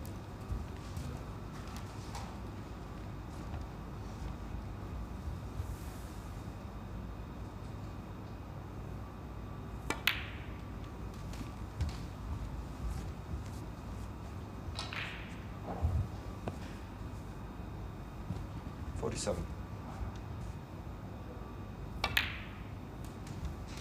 48.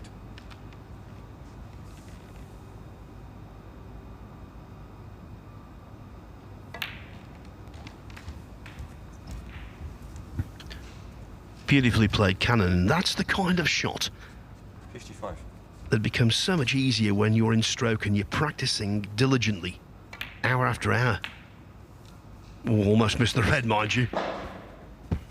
Yeah, those little touch shots, as you say, they just seem so easy when you're in stroke. Don't really have to give them too much thought. The arm, the body, the mind, all in sync. Just knows what to do instinctively. He's made this break look incredibly easy, Wu Yize. His cue ball control has been tested, and he's passed with flying colours. 71. Well, there's been a century break in every other match in this group so far.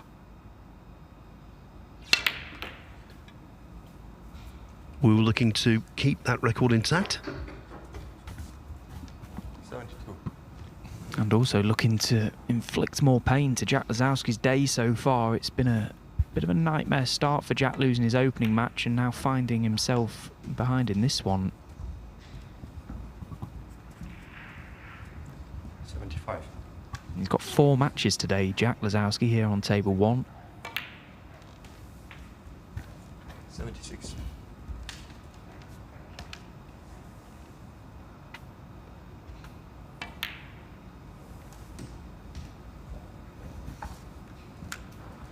Heard Dave mention the fact it's Alan McManus's birthday today. If you're watching, Alan, congratulations. And also congratulations on your ability to spot a future talent. I remember Alan saying, watch out for Wu Yize, he's going to be something else. At that time, I'd got no reason to think he was going to be a world beater. But Alan realised huge talent was in there. And he's been proved conclusively correct. 89.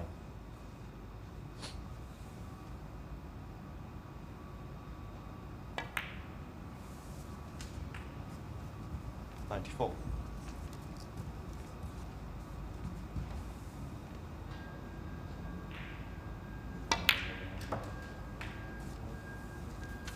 Alan McManus, one of the game's great analysts. Wu Yize, one of the game's great potters.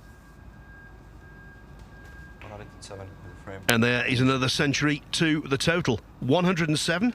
Wu Yize leading Jack Lisowski 2-1.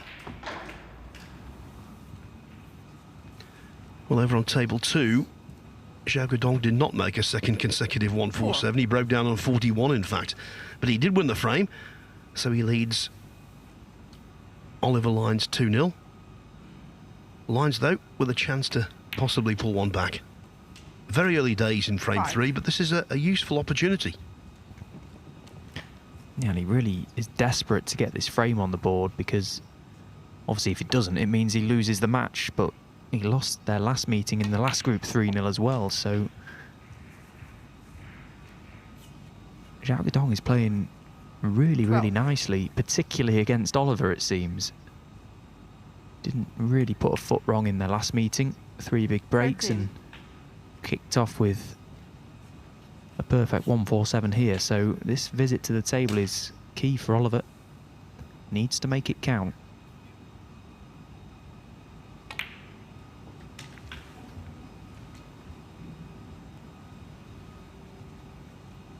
$20.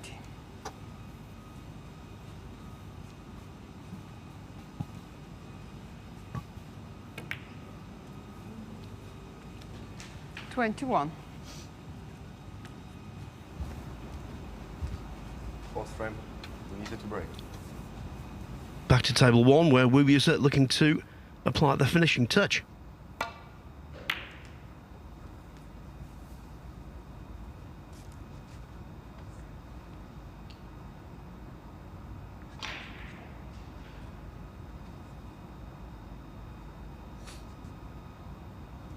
Just one moment, going back to Zhao Zintong, or Zhao Gudong, I should say. He's got to 3 group semi-finals so far. Total earnings from those 3 groups, 8,300, plus what he's earned so far today. Oh, what a shot, by the way. What a shot. Wow. So Xiao Gudong, even though he's not in the winners group yet, he's turning this event into something that's very profitable. Now, will that eye-popping opening red be profitable?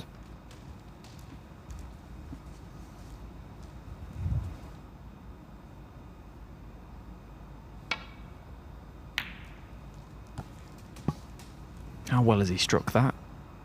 Cue ball right bang underneath that baulk cushion.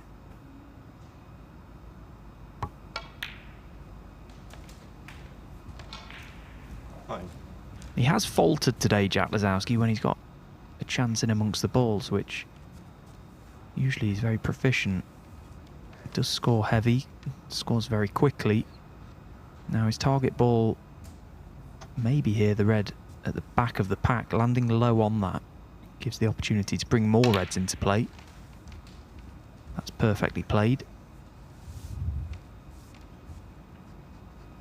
16.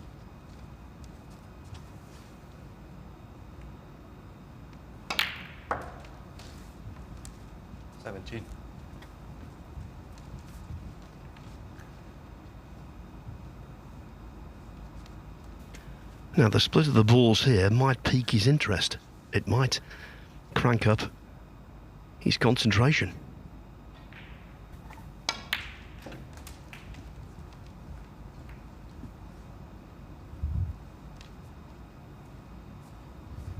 $24.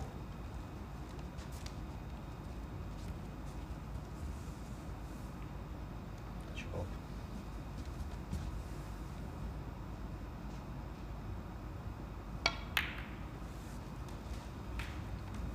$25.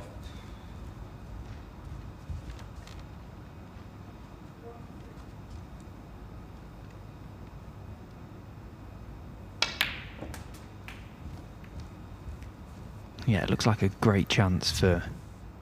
Well, there should be no reason for Jack to go afar in terms of what colour he plays for. He's got every chance of keeping himself on the black, but the frame is more important for Jack Lisowski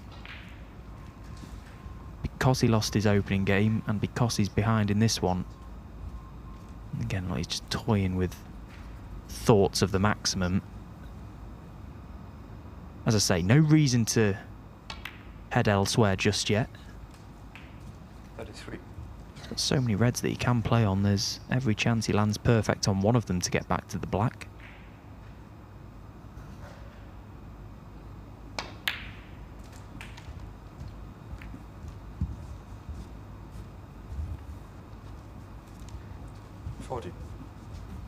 Quite often when you're analysing 147s and looking at how a player goes about them, you know, if you don't have much experience in this game or you're watching snooker for the first time, you may think that the players are playing for specific balls at specific times. This is a situation where Jack is playing into big areas, leaving himself multiple options. It's only really when it gets down to the final couple of balls that you need that 48. little bit more precision.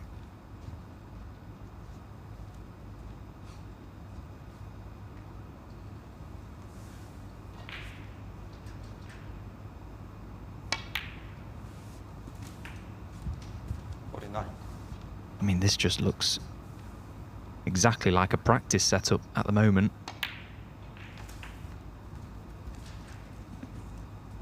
The sort of scenario you set up first thing in the morning when you get down the club, just to get your arm going. 57.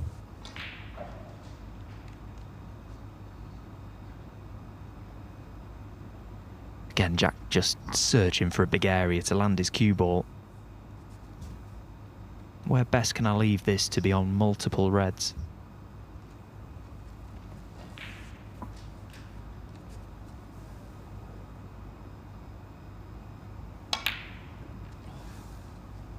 Would you believe it? Lisowski, 57.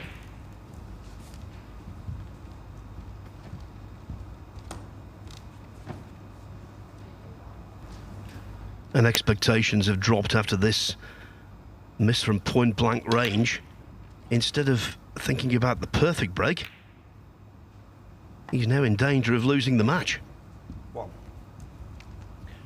Yeah, and Lisowski made a counter clearance in the opening frame. Ruiz has got every chance to do the same here.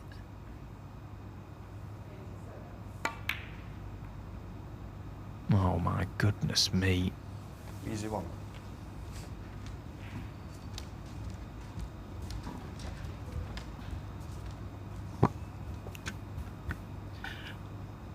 You can't credit that. The miss black from Lisowski, then the miss pink from Wu, after both of us were extolling his virtues left-handed. One. Yeah, it was a huge decel that on the pink, left-handed. Not a nice feeling for a player. What a let-off for Lisowski. But he's not able to knock the long blue in, so all of a sudden, Lisowski, one. both players cannot pot a ball.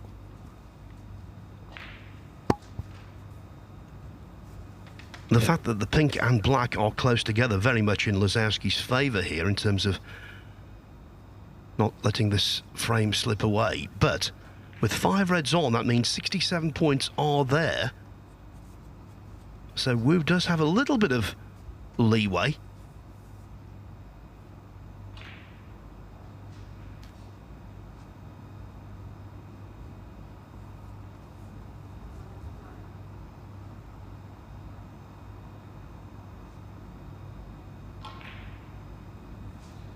Yeah, and the trouble is, if he takes 5 reds, 5 blues, he can only tie the frame, so he needs pink or black in play. Just wonder if he can pop the red to middle, past the blue, and screw into the pink or black. I know it's a bit of a gamble at this stage, but as I say, he does need the pink and black in play, or at least one of them. And if the gamble were to pay off, everything's there. Being a little more circumspect to start off with. One.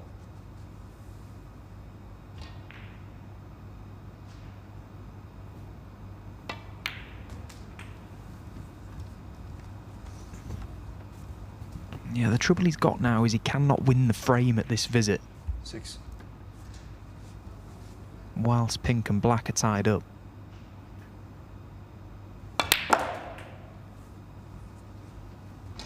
7.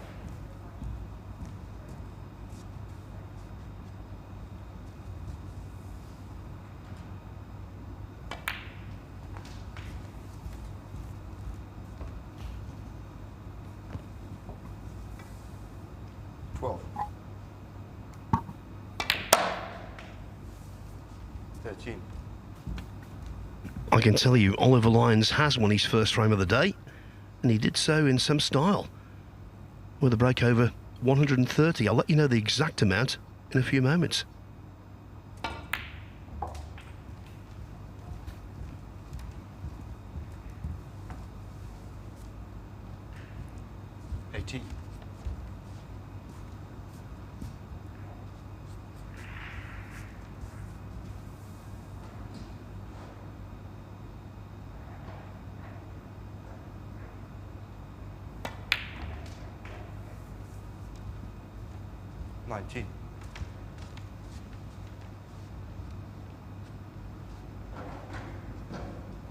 Well, is he going to try and play into the pink and black from this blue.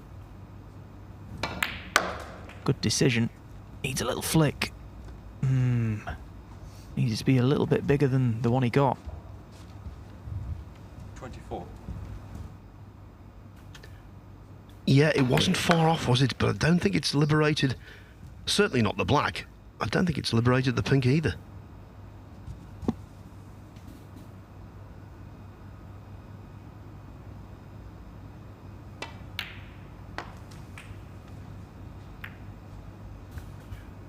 That did. But does the pink pot? If it doesn't, Pink. He's in all kinds of trouble. It does pot. But there was no positional ambition quite correctly, so he's still very much in the frame. Yeah, that was a very good pot on the pink, actually. And as you say, it had to go. So he's now got to win a little battle on the yellow ball. Jack Lisowski will be fearing that he may lose this frame now, having been perfectly in. His sights were set on the maximum. Maybe his thoughts got clouded. I mean, he missed the black off the spot from right behind it. That it's a black you should never, ever, ever miss.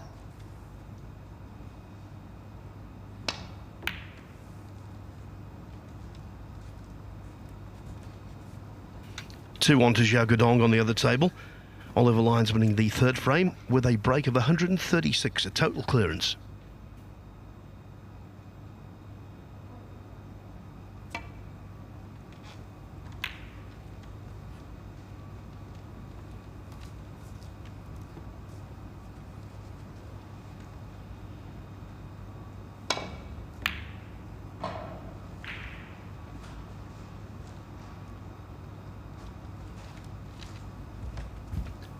I thought for a moment there that cue ball might just dink in behind the black.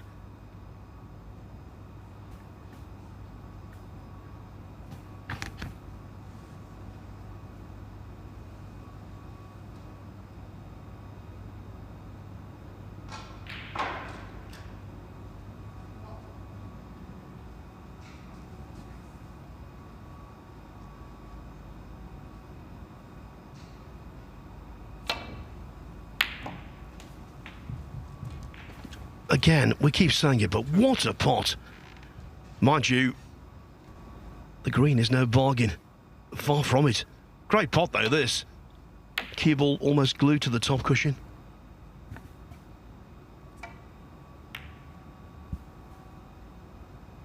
Oh, and that green just wriggles in, and that pot there was arguably as good as the yellow.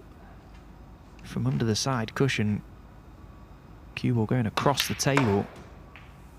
Well, what a frame to win, what a frame to lose. Yeah, I think the latter sentence, Stephen, is even more stark than the first. What a frame to lose. Lisowski, we were talking about maximums. He was banging and he missed a ball he never should have. No mitigating circumstances. 20.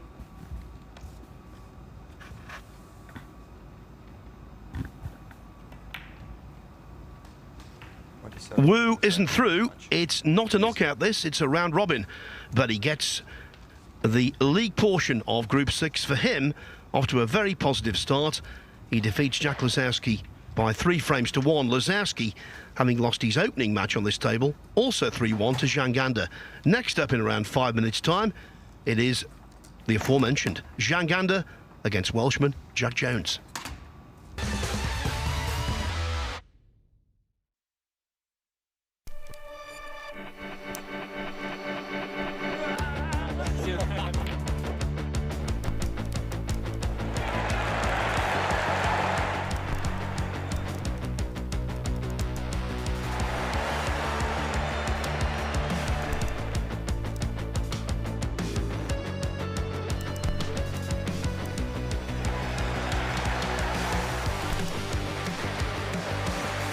Joshua Filler with an absolute dominating win Maury Snyhausen is your new Premier League pool winner. Xiao makes the ultimate statement. What a journey, Paulo Biondo, he's made to the pinnacle of a sport. Xiao has completed a terrific transatlantic double. He didn't want to jump on the table in Florida, but he can't resist this time. Aloysius, you are a superstar. The breakthrough has come for Piers Lamutus.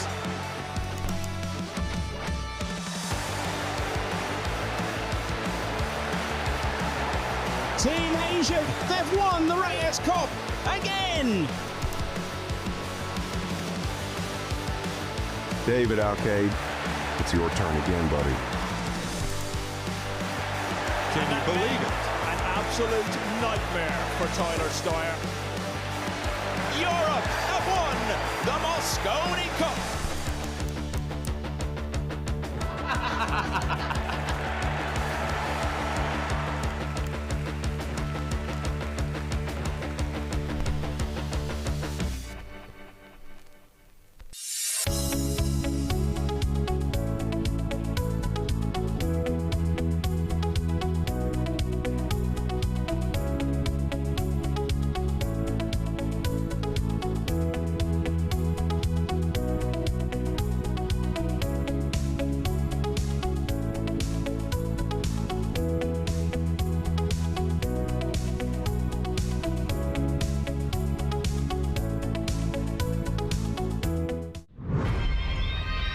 I'm Barry Hearn, president of Matchroom Sport. Talk to me. I'm Eddie Hearn, the chairman of Matchroom Sport. My son and heir, I call him my project. He's good, but he's not yet great. I'm fucking watching you. We are the biggest sports promotional company in the world. Matchroom started as a £100 company and now worth north of £1 billion. Look at what the old man has done.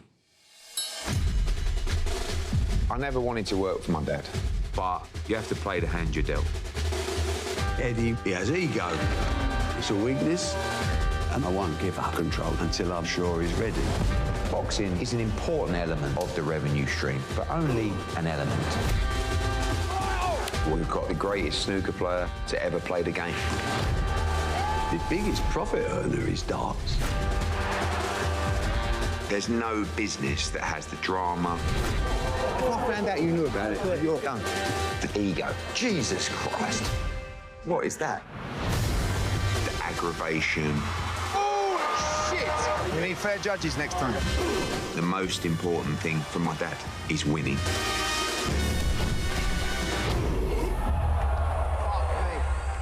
The world's come crashing down on us. I mean, what's going to make you feel better? Please, could I get a packet of pickled onion Monster Munch? We need to talk about Conor Bennett. We need to get him back in a ring. Yeah! How you getting on with Jake Paul? He's taken a number of shots at me. Come talk! Come talk! Come talk! And I ain't going to back down. Show me what you've got. I'm going to make our company bigger and better than ever. Let's go! Global domination. Nothing less.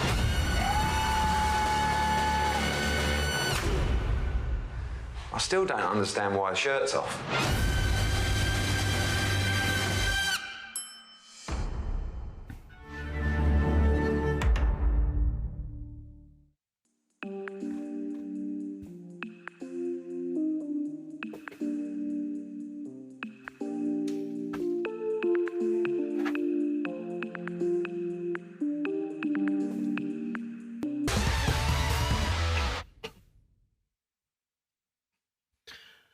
Welcome back to what's turning into an intriguing afternoon, the first afternoon of Group 6 in the BetVictor Championship League. It's been a really good session so far for the Chinese players collectively. First frame. Jack Jones already on the receiving end of a 3-2 defeat by Xiao Xintong. So vital for him to record a victory here against Zhang, who started his group campaign with a 3-1 win over Jack Lisowski. Latest score on table 2, by the way. I can tell you, Oliver Lyons is fought back superbly onto level terms at 2-2 with Zhao Guodong after falling 2-0 down.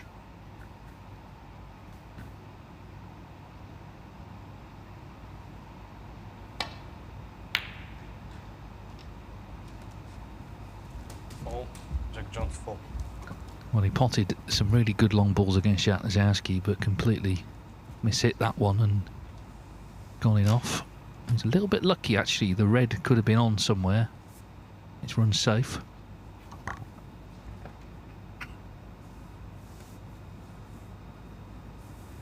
Yeah, guaranteed snooker and behind the yellow, of course, but Jones would much prefer to have had the attacking option.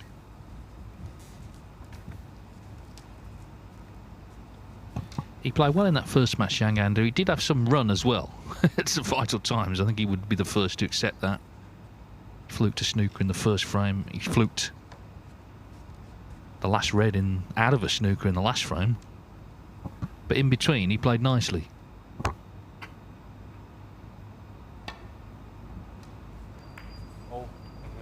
But so far in this match, 2 mistakes. Again, not terminal. Going to be playing it again.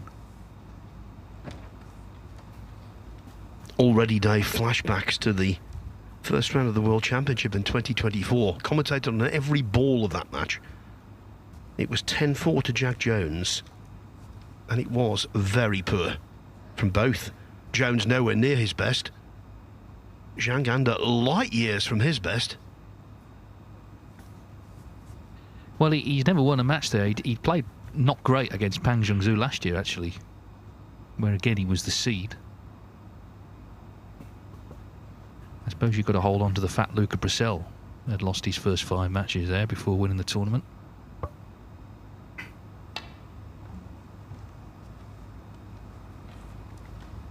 Well, this is much better.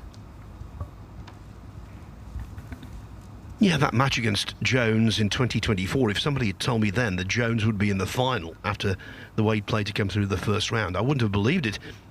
Great credit to Jones himself. He was, in the press conference, asked about it, and he said he thought it was a very poor match and he was just lucky to win. But of course he improved from there and eventually played in the most important match, the highest profile match snooker has.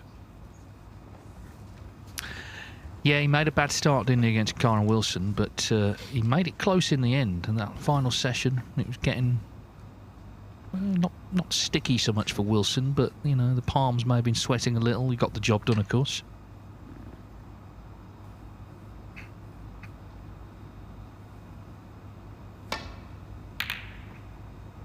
But Jones, you'd have seen at the start, instead of shaking hands with Zhang and the referee, he was fist bumping. He's injured his hand earlier in the season. It cost him a couple of tournaments, and clearly still a bit of pain there. So that's obviously, you know, you don't think of snooker as a sport of injuries, but in real life you can, of course, have all sorts of mishaps.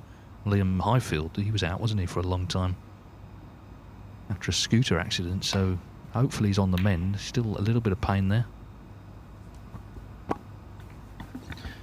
Yeah, going much further back, I recall Dave Harold had an injury that cost him some tournaments, and ultimately I think he's placed on tour.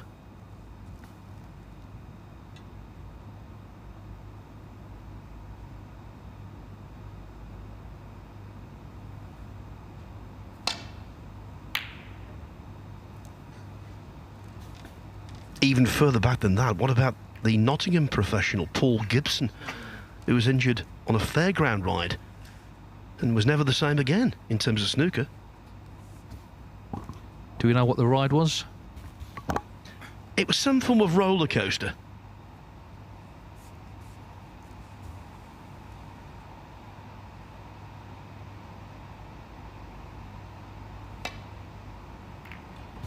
Of course, there was another professional who I saw recently watching the World Billiards Championship final, who was actually a wall of death rider, Graham Cripsey. Inevitably, he was injured doing that, but he still played snooker and at a pretty good level. Well, the clue, Phil, there is the phrase wall of death. The clue's in the name.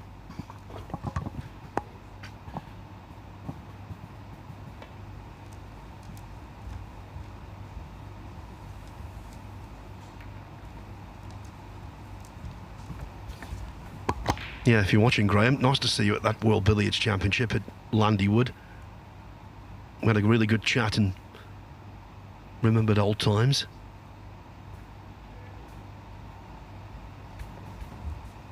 As for these two, this is their first meeting in the Championship League. Outside of this tournament, it's 4-1 in head-to-heads to Jack Jones, including a 4-1 win in the last 32 of this season's English Open. Yeah, although it was 8-0 to Jack Lisowski against Zhang, and that long run finally ended here today. Zhang's first victory over him.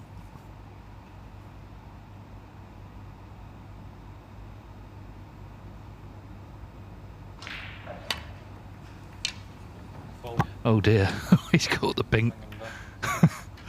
Calamity. He was getting all the stuff out of the way that was the problem. Well, I think if Mr. Magoo had been refereeing, you would have noticed the foul shot there. Heard you mention earlier, Dave, quite correctly, that at the end of this season he's got 200,000 points coming off Jack Jones. That must be a weight on his shoulders, because that's a massive amount of points to come off. Yeah, and the fact that he's, struggled with this injury hasn't helped, obviously. This is well directed from Zhang. Yeah, he didn't quite push on. I remember we were here for the Summer Championship League 2024, and of course he'd got in the top 16, and he said his aim was to get in the top 8. Well, it didn't quite happen, and last season, because he wasn't going deep, he didn't get in those Players' Series events. So by the time he turned up at the Crucible, he was seeded, but he hadn't played for about 2.5 months. Of course, he's up against Xiao Tong in round 1, who'd come out the qualifiers, having won 4 matches. He was very rusty, got beat quite heavily.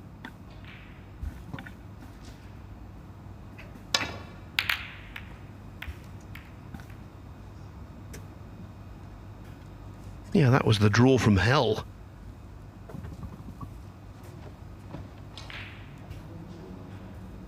So he'll go from reasonable prominence to mid-ranks when that 200,000 comes off, unless he produces something between now and then.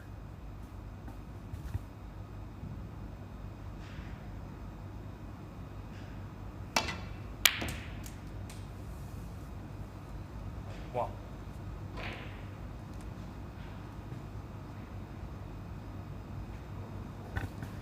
There is no way, as he got down on that shot, he was thinking about dropping on the green. But now he's on it, it could be very beneficial.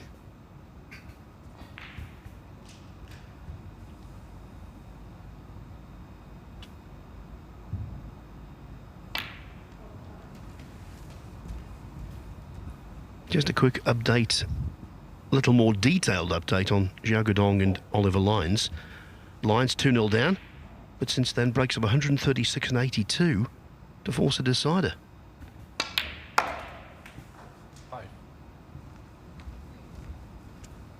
Well, black and pink on cushions here, so we'll have to work off the smaller colours.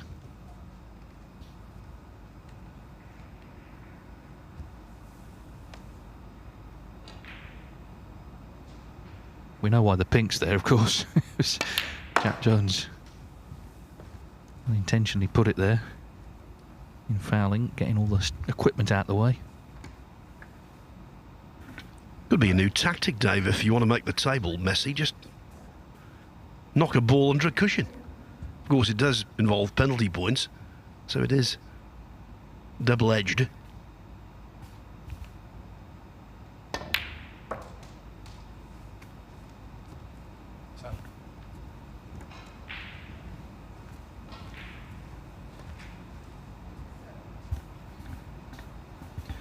Recently celebrated his birthday, Zhang. I don't know whether you mentioned that, Dave.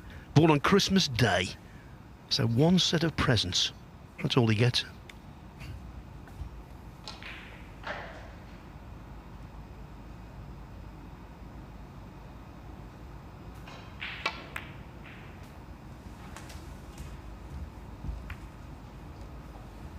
But I think he's a really nice player to watch, actually. When he's in amongst the balls and he's in the zone, you never expect him to miss.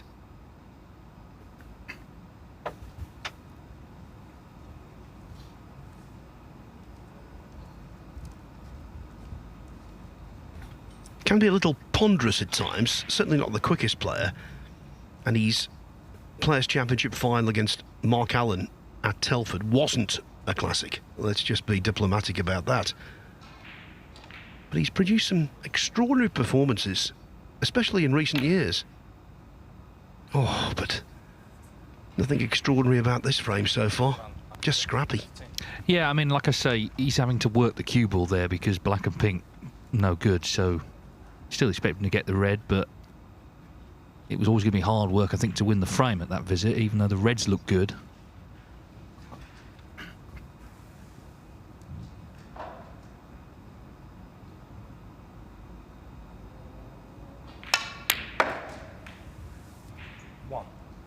Jack Jones, of course, set a record here last year. Most centuries ever made in a professional tournament, 32. Played in the first 7 groups, although he did in the end pull out. I think he was a bit punch drunk by it all.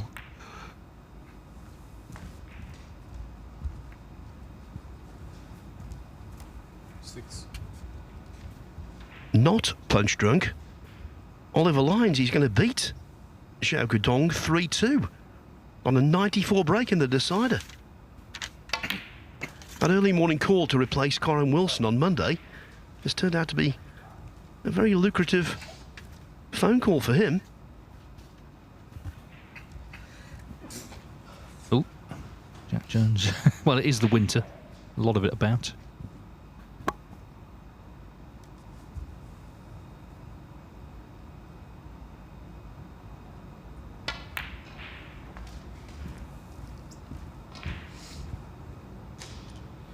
We're talking about snooker records, Dave, and I've got your printed version in front of me. I carry it everywhere because it's so invaluable. We talk about snooker records, and obviously records are there to be broken, the old cliche. I think 32 centuries in a tournament, that is one that will stand for quite some time. Yeah, I mean, obviously it's a very specific event. The previous record of 23 was also made in this event. Corin Wilson and Matt Selt. And Neil Robertson was on 22, that was the previous one. So if you come in Group 1 and you're not getting knocked out, you're just staying in every group, you do have the chance, but you've still got to make the breaks. And they are short matches against top quality players, so it was still a great achievement.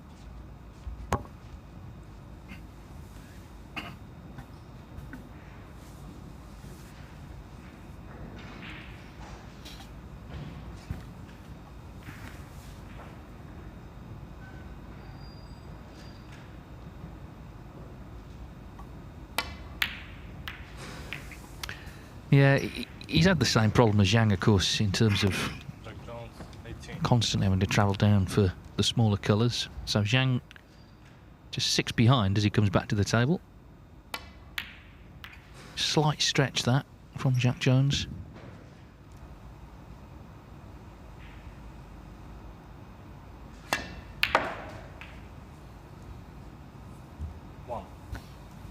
So, the final scoreboard is available to peruse. Oliver Lyons and Xiao Guodong. Xiao making a 1-4-7 in the first frame if you didn't see it. He led 2-0. Then, in the next 3 frames, well, he didn't pot a ball. Oliver Lyons finishing off that match with a sequence of 321 unanswered points. Funny old game, Dave.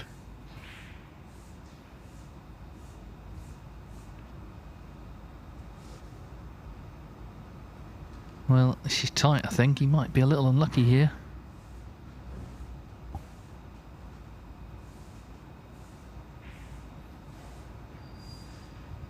If the red doesn't pass the other red. Yeah, so just playing safe. Just one of those frames, it's been hard work, really. And that's not, that's not a good shot.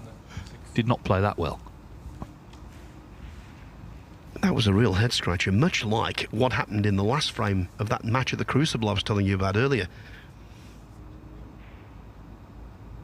Zhang Anda, 9-4 down, playing badly all over the place, and he refused a free ball you just could not believe.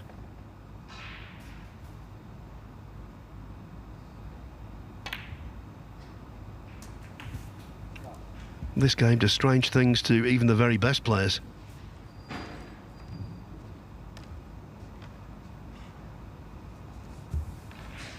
Well, every frame counts the same. You're going to get 100 quid, whether you make a maximum, as Xiao Gudong did, or you scrap it out with 320s. And this frame is a scrap, but they're all going to count in the end.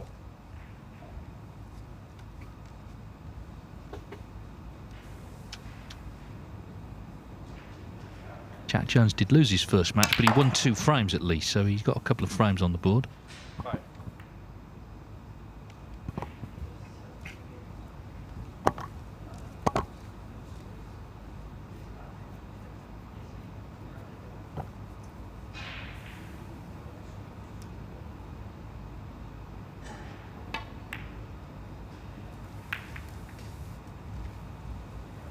Nothing's coming easy, is it, in this match?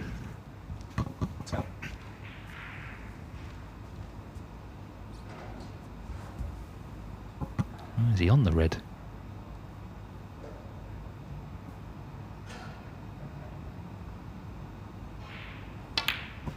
There you go. I didn't think you could see that.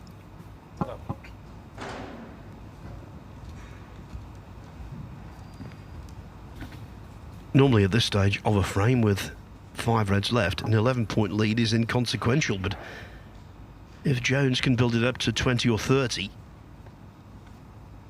where some of the balls are, that would be nothing to be sniffed at.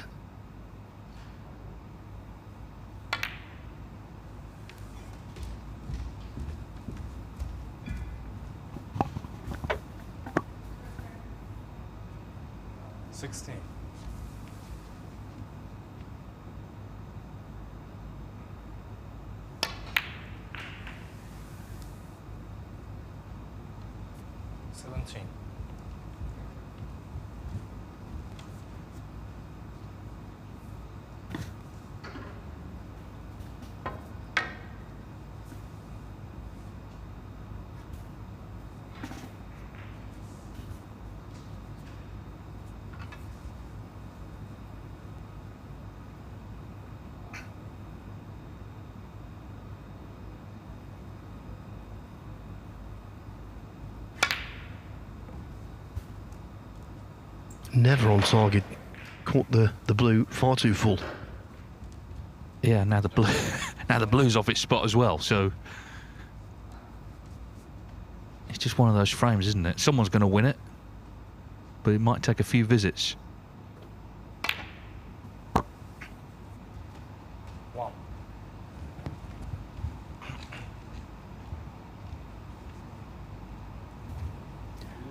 This isn't an objective statement, but I think the scrappiest frame I ever saw in terms of position of the colours, that Yan Bingtao frame against John Higgins in the Masters, where all colours were on cushions. It was just ridiculous how awkward it was.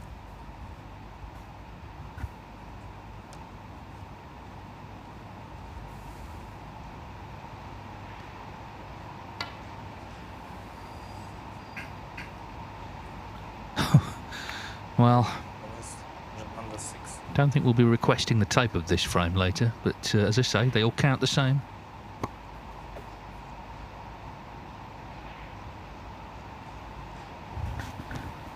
Maybe for punishment reasons. Someone's misbehaved behind the scenes. You have to watch this frame. We can't complain. I mean, the general standard has been phenomenal, and I thought Selby in winning Group 5 was, even by his remarkable standards, I thought he was excellent.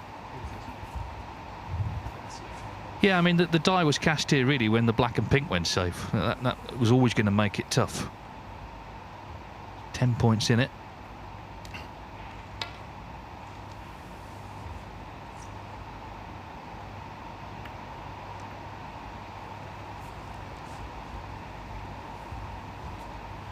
The noise you can hear, the arrival of the rain.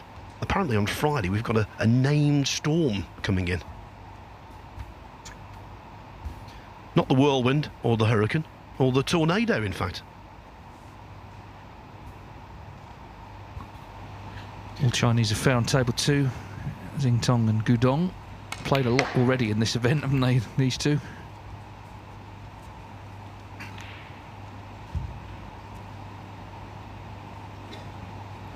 Seven.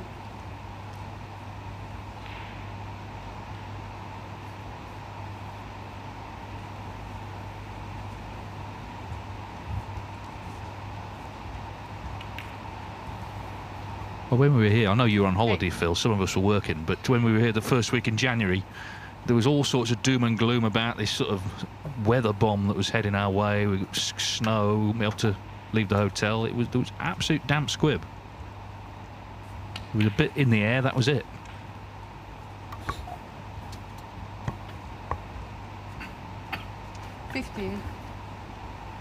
Well, in fairness, when we were in Florida on holiday, we did have a couple of days that weren't in the 80s. So we did have it hard.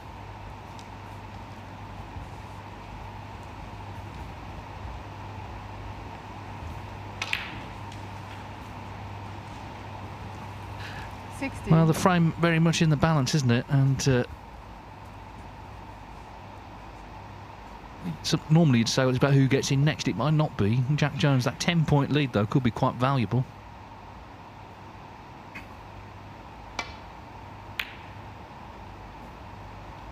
He thought that was in. Now, he doesn't want the cue ball in here. He's okay.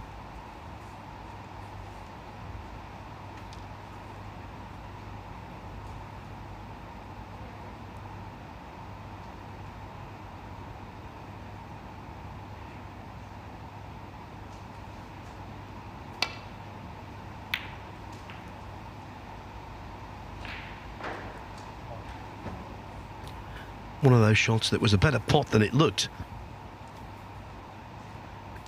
And the angle on the yellow is okay.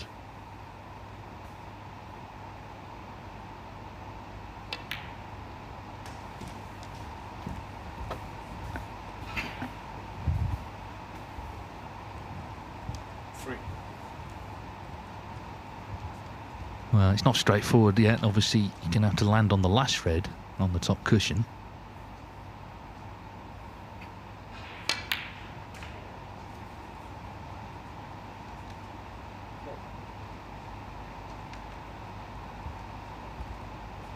But then, of course, he's going to have to get on a colour off it, and there's no colours near it. So it's a lot harder than, for example, if the black was on its spot.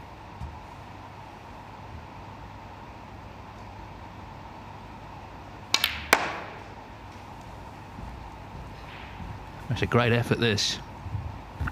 Yeah, you don't associate Zhang with having a great amount of cue power, but he had enough there.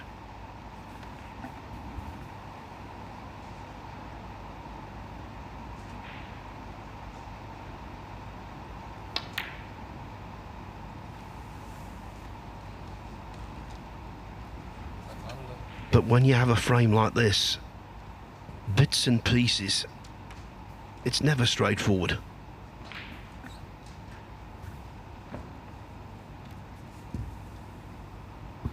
Well, if he can pop this and land on a colour, then Jack Jones is a heavy favourite in this frame.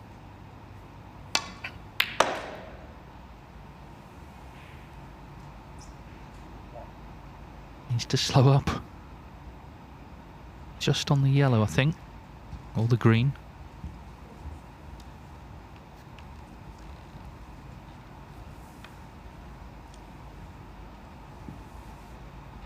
Doesn't need pink and black.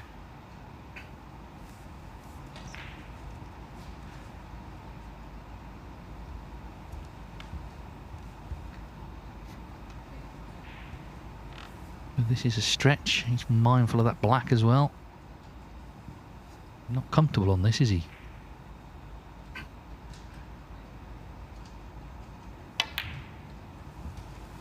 But in it goes.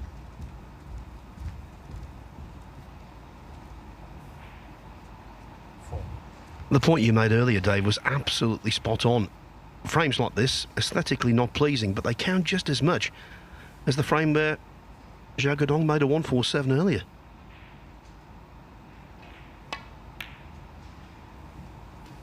psychologically, you could make the point they count even more because both players have had chances.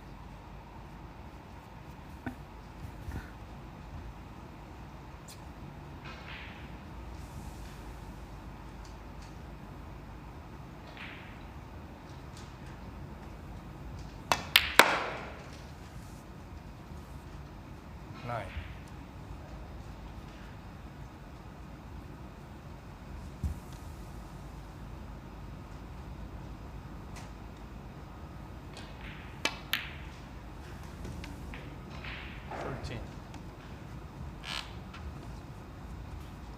And by potting the blue, it would leave Zhang needing 2 snookers.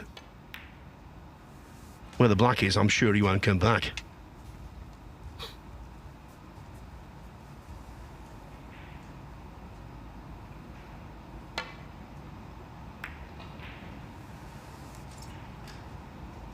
Jack Jones, 18, and the frame. He does not come back. It was not pretty, but for Jack Jones, it was pretty important. He's taken a 1-0 lead. Winning ugly. Nothing ugly about the opening frame of Zhao Guodong against Xiao Zhintong. Guodong, who's playing in his 4th group. The money totting up all the time. And it's another £100 in the kitty because he's going to take this one to take a 1-0 lead. And if he makes a century, it would mean that we've had 5 matches in this session that have produced a century. 8. The only one that hasn't so far, the one we're watching on table 1 at the moment, Jones and Zhang, but there's time for that to be remedied. Well, this is their 4th meeting in the Championship League. Guodong won the match in Group 4, and then Zhintong won 87. the 2 matches in the round robin and the semi-final in Group 5. 88. You could definitely see these two contesting the final.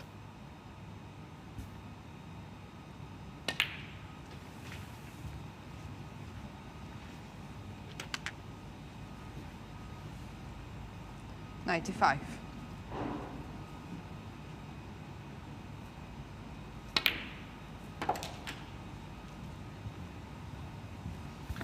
Yeah, so another century to add to the collection here.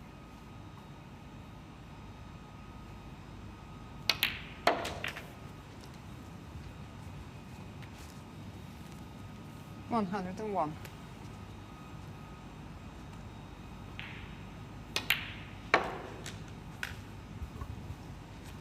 $103.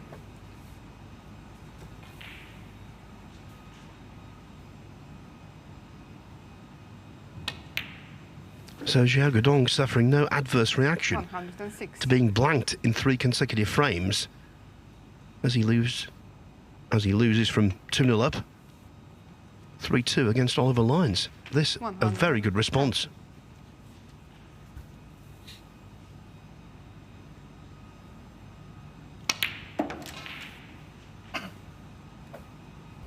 It seems there's always a player every year who ends up sort of almost trapped in the event, and Zhang Guodong perhaps is that player this year. He's 4th group, as you say, but 121. it's all great practice, isn't it? It's all great match play.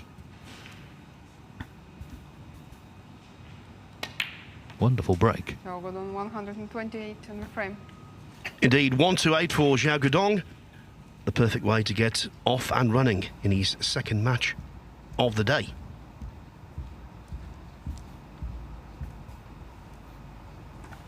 The first frame wasn't perfect by any means between these two in terms of standard. It was disjointed in the extreme. But Jones feeling so much happier than the man who's breaking off in frame 2.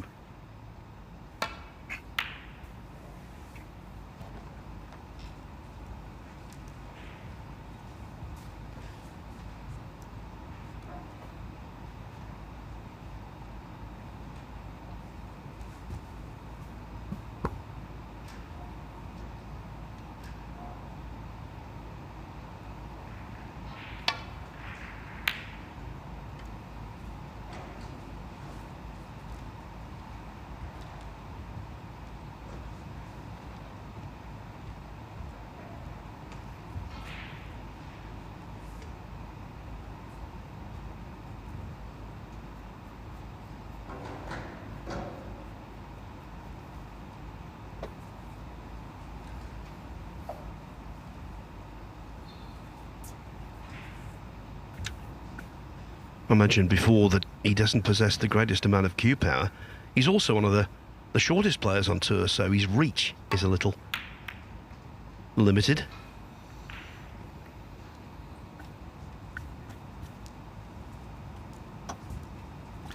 Yeah, it seems, and as I say, he did have a very good run against Jack Lisowski, but it seems every time he comes to the table in this match, there's just something awkward about it. He was there, he was hampered on that red, that he didn't take the pot on.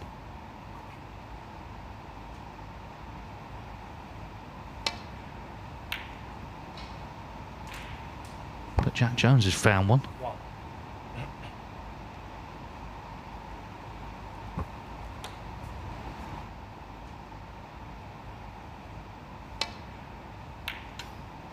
Yeah, potting that red through the gap, the quintessential shot to nothing. But these days, players don't accept just rolling in behind balls. They try and pot a ball colour to the middle to continue the break. Sometimes, though, there's just no value in it.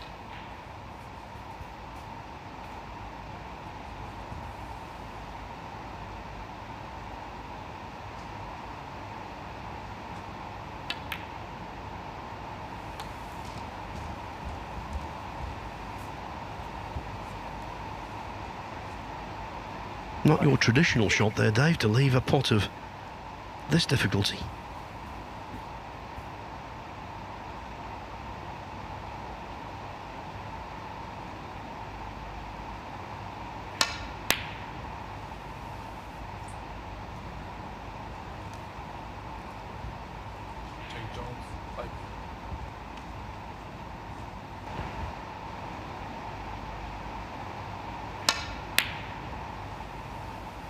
If you pardon the pun, it never rains but it pours. Nothing of any spark so far in the match.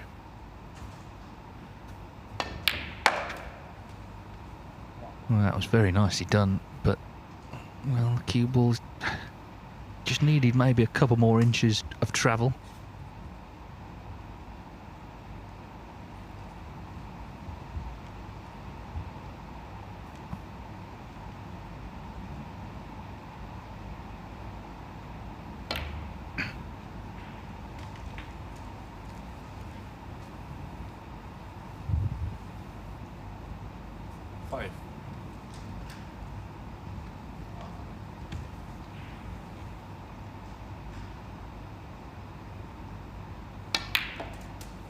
Played the brown well, didn't he? Because he was hampered, and now he's amongst it all down this end of the table.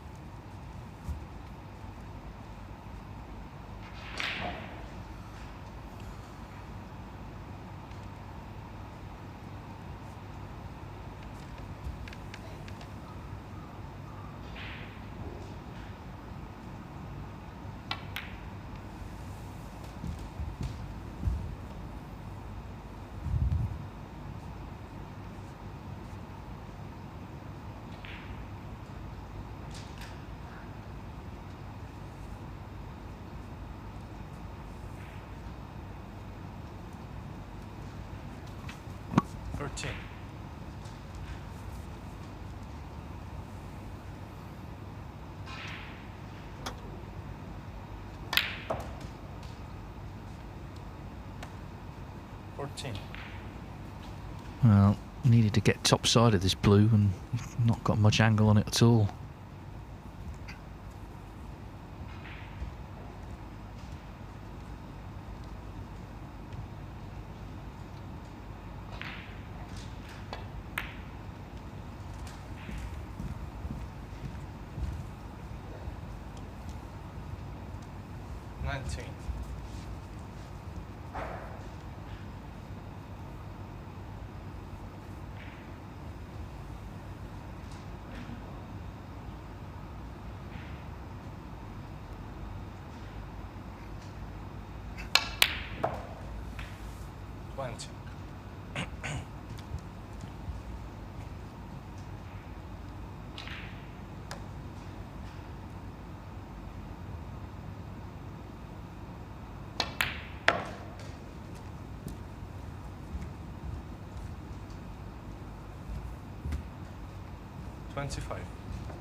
A few moments ago, our referee Demetrius Yonins had to replace the black, not on its spot, but closest to it in a direct line with the pink spot.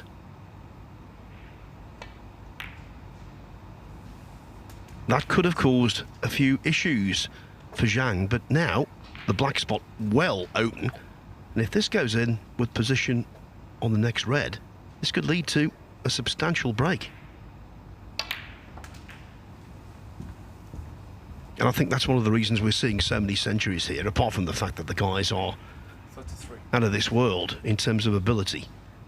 That pot down the top cushion, or across the top cushion, is a little easier on these Rasson tables than the star tables.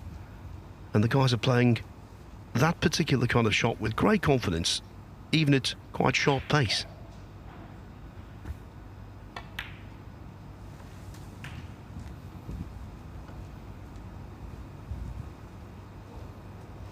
For 2-1.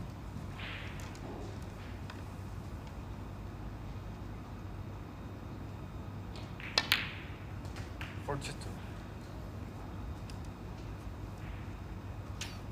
The other thing, adding to the glut of centuries we're seeing, conditions here are absolutely outstanding.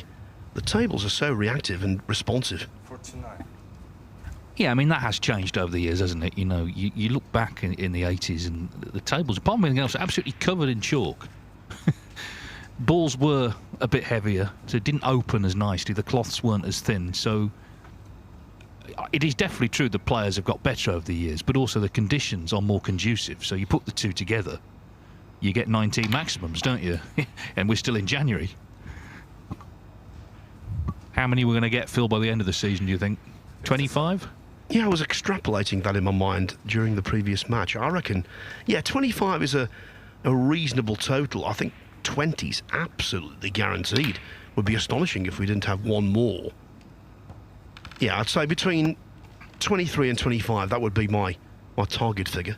We could get to 20 today, the way it's going. Anyway, Zhang going nicely here after not enjoying the first frame. I brought this up a few times, but last season he produced a remarkable display of scoring that maybe didn't get enough attention. He beat Ben Wollaston in the Saudi Arabia Masters in Riyadh 5-0. He had 4 total clearances, so not just 4 centuries, but 4 total clearances.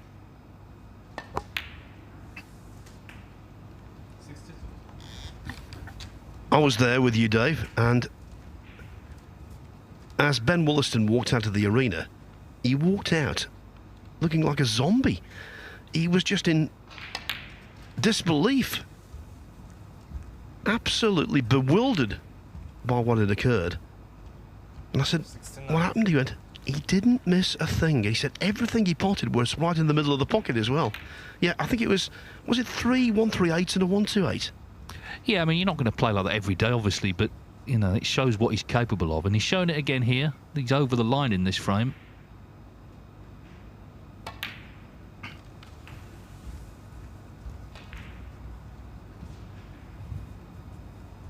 Seven to 7.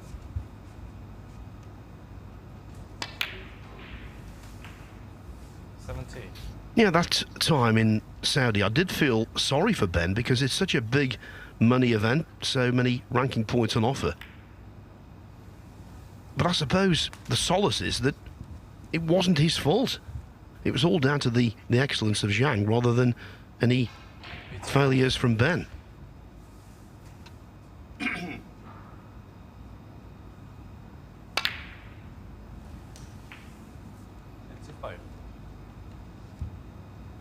Played a couple of key early shots just to develop things and just controlled it really nicely.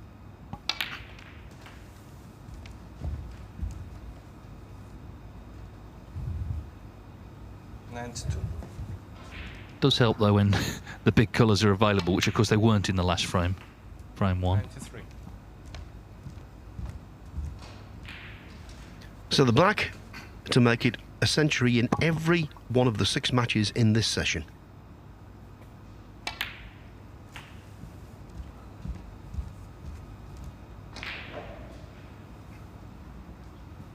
100.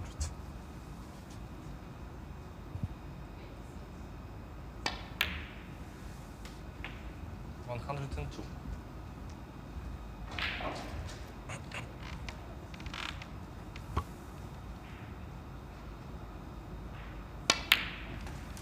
105.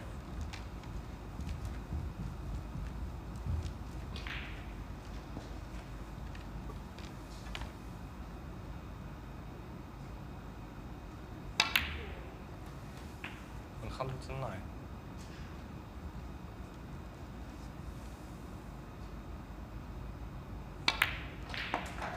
114.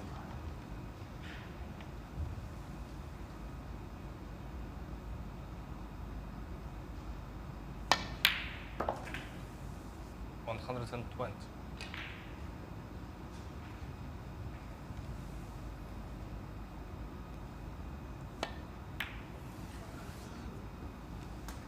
127 and the frame.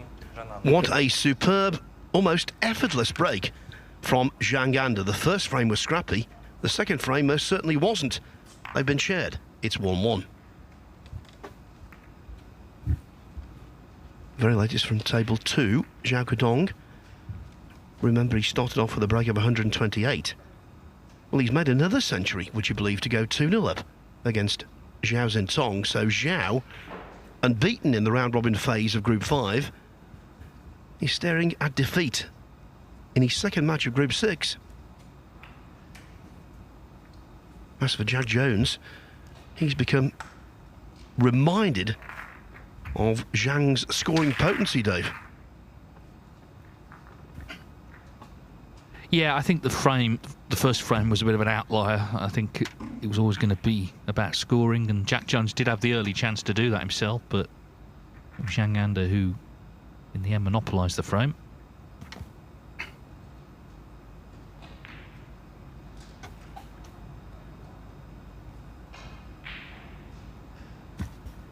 So this tournament is a little labyrinthine if you're not completely aware of what's happening. I can tell you that this is Group 6 today and tomorrow. Then Group 7 will be played on Friday and Saturday. At the end of that, we'll have 7 qualifiers for the winners group, which takes place here after the World Grand Prix in early February. No, it's Jack's. Well, Zhang enjoyed that last frame so much he wanted to break off there, but it is Jack Jones who has the honour.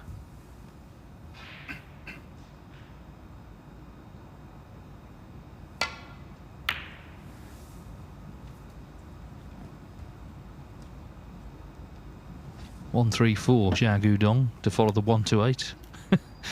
So, it's reigning centuries.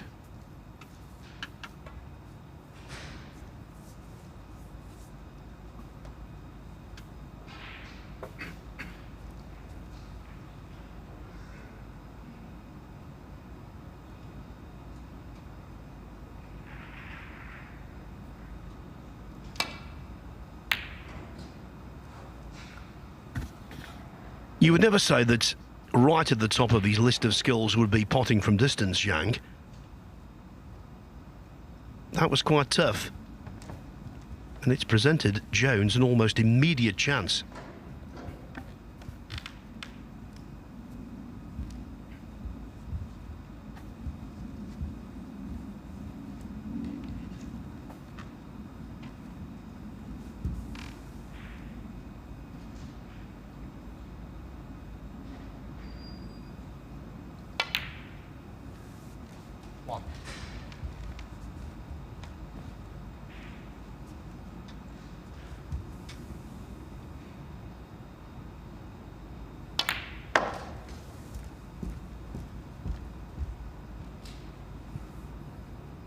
Six.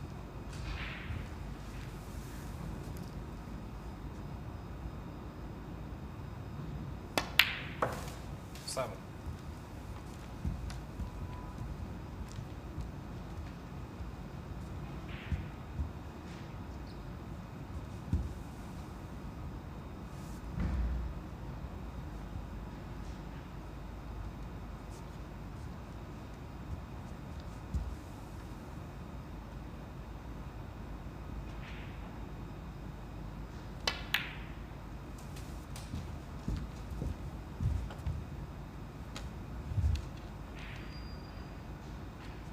14.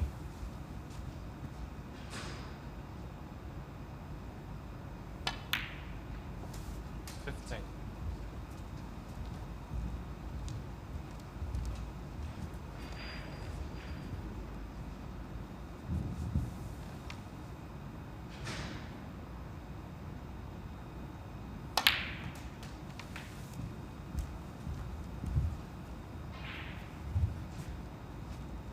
22.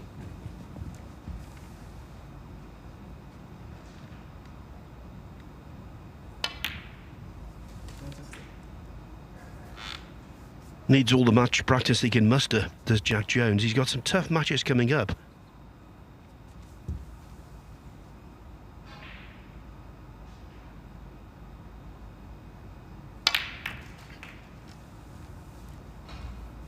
And that was a tough roll. Yeah, in the German Masters, he's already qualified. He plays either Wu Yize or Jordan Brown. He plays Neil Robertson in the first round of the World Grand Prix. Robertson, the defending champion.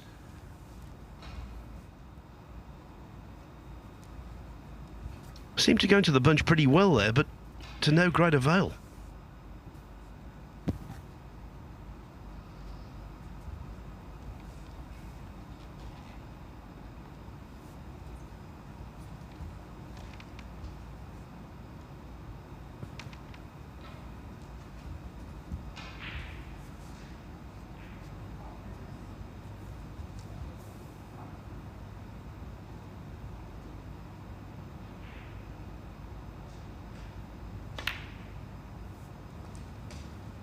Two.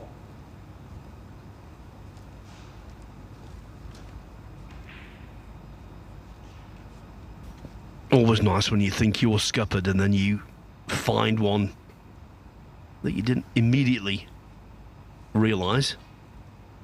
Looking good now.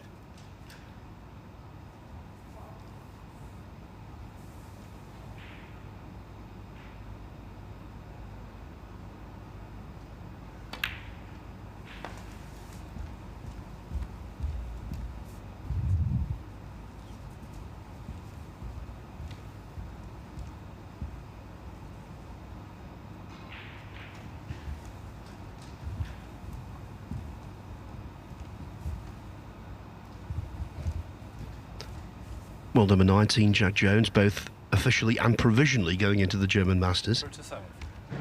So, the goal, obviously, try and get into the top 16 in time for the World Championship.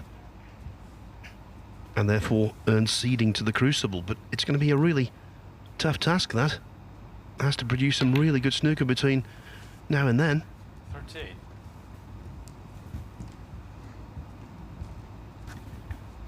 And what better place to build your confidence than here?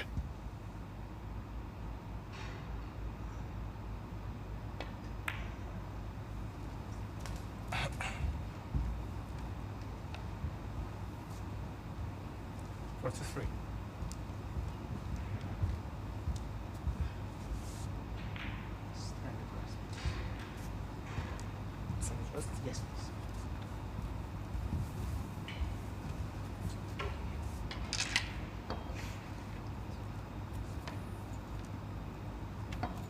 As you say, it's a great chance to hit back in style. He made a century frame one against Xiao Xingtong on table 2 this morning. That's actually 150th of his career.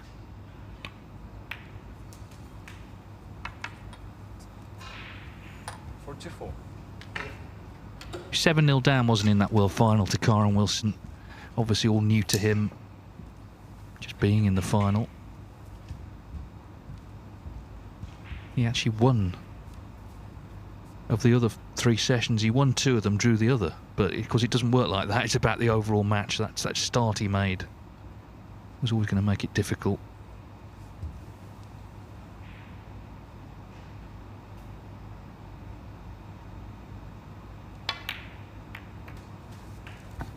Yeah, in terms of the scoreline progression, it was very similar, in fact, to the 91 World Championship final when John Parrott hardly put a foot out of place in taking a 7-0 lead over Jimmy White. From there on in, White kept pace with him, but of course he just couldn't eat into the early deficit.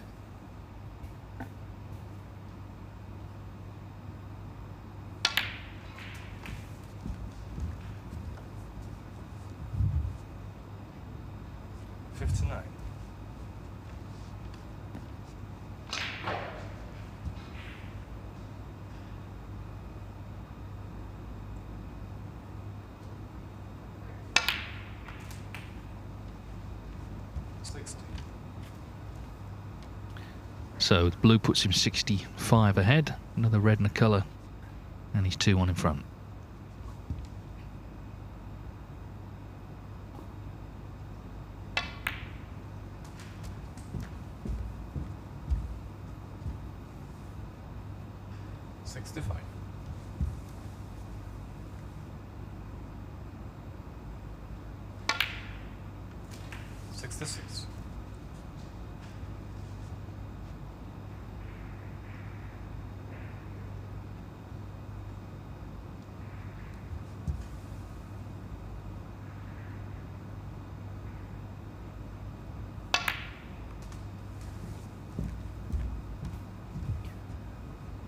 This is preposterous, but if Jones, which he should do really, goes on to make a century, it would be in total the 10th of this session.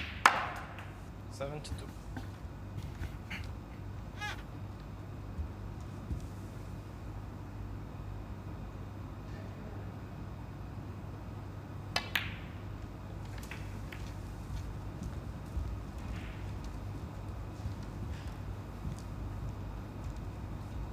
To 9.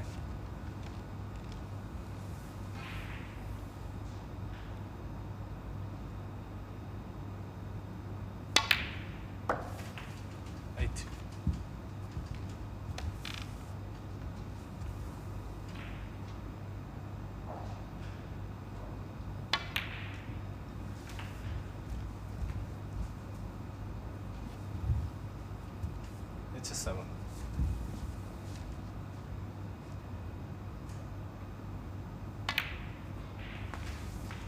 Eight.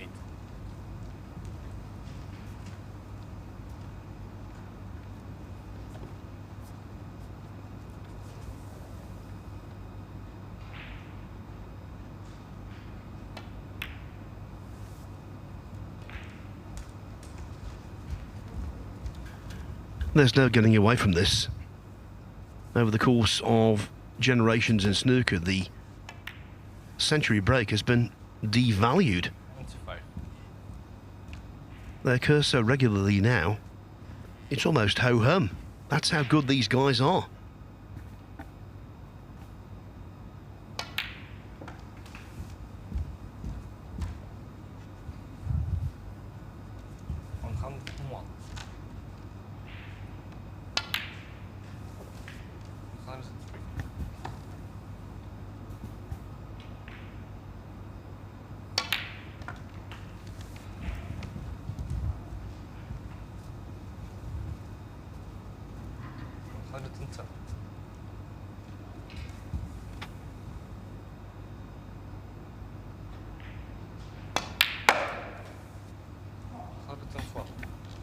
If the great Joe Davis, undefeated world champion from 1927 to 46, could come back and see this, I think he would be in disbelief. The game, in terms of standard, just goes from strength to strength. And it's not a small group of players who are capable of this. It's a large group now. An ever-expanding group. OK, Jones missed that. But he's arrived at 3 figures, and he's arrived at a 2-1 lead.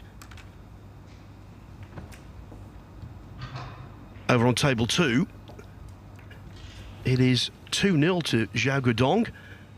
And what an opportunity to make it 3-0 over Zhao Xintong. He's not going to win by making 3 centuries.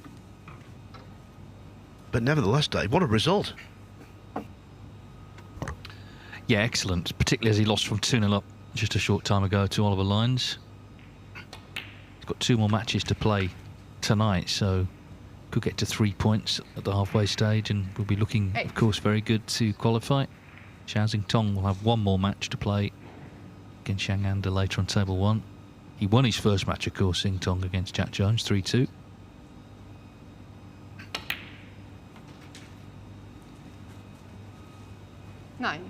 Yeah, Zhao Guodong has got 2 matches left, as Dave said, both on this table, so he's well accustomed to it. He takes on Wu Yize and Jack Jones. The last 2 matches on table 2 today.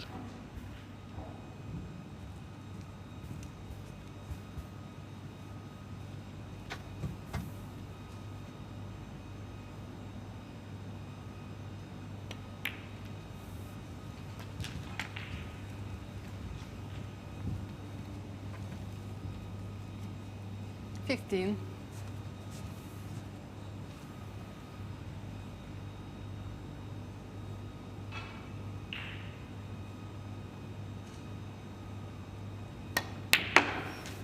That was frame and 16. match ball. No doubt that Zhao Zintong now is going to be heavily defeated.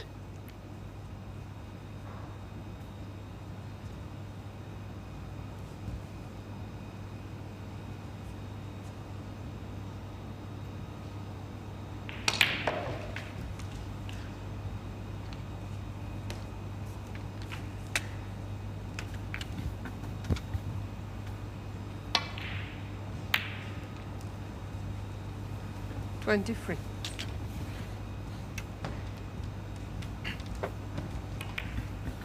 Well, you take on a pot like that, you do take a risk. Jones overcut the red, and now an opening pretty much straight out of the blocks to force a decider for Zhang. I know it's ridiculous to say an opening to win the frame before a ball spotted, but the way they're playing, the way they're scoring, and the way the reds are, that's how you have to classify it.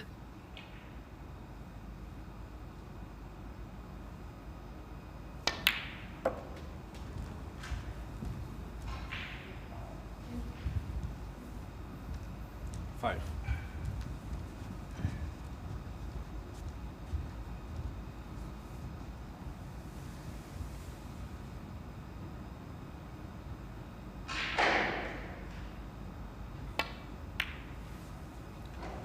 Six.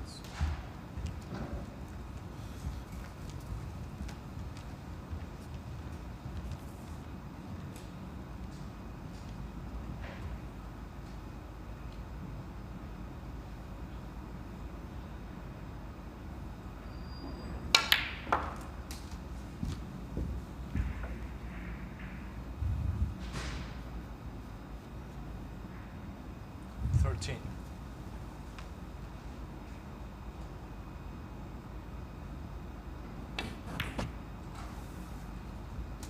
$14.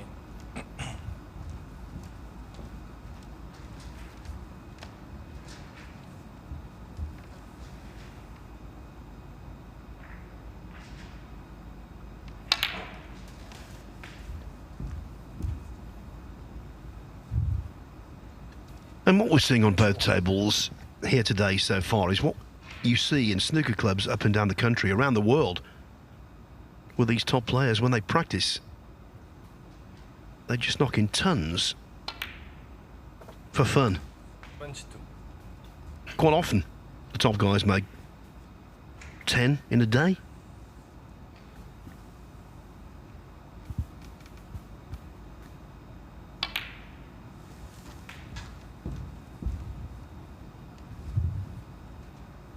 $29.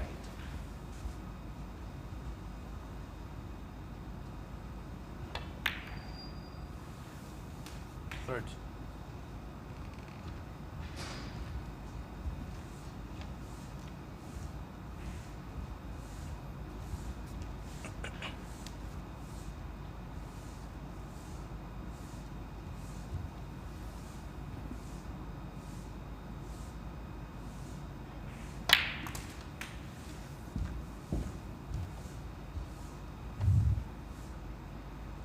$37.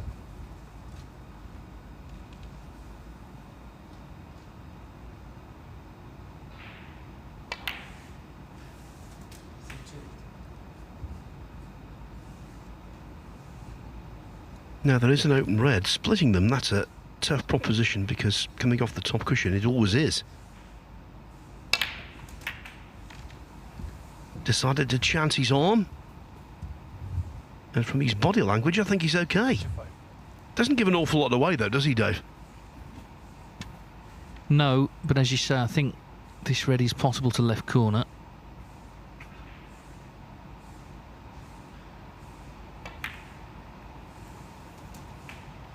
Ooh, he's just lost the run of the cue ball, though, so he's just put himself under it a little bit with this next black.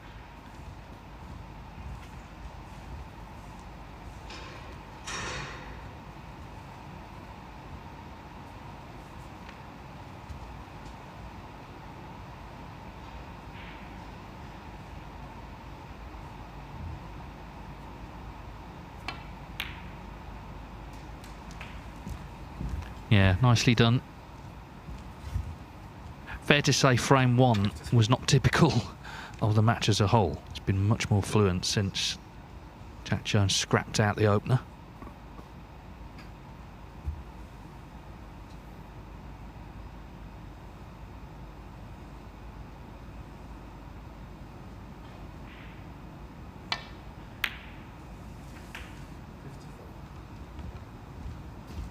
Yeah, scrappy first frames can often set a pattern.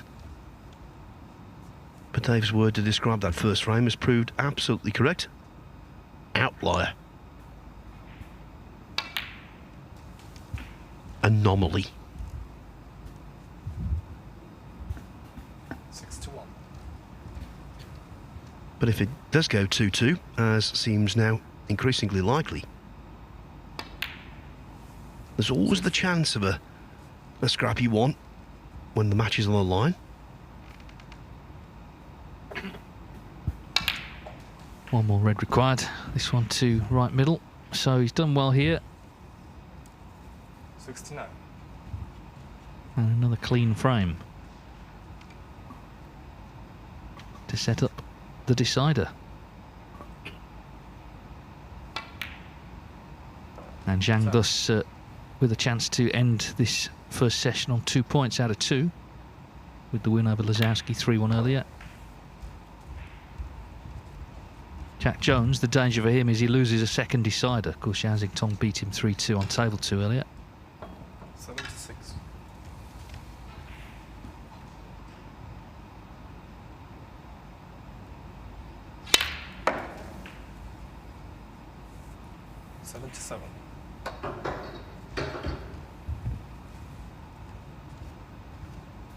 Composition of the winners group so far: 4 Englishmen and 1 Chinese player.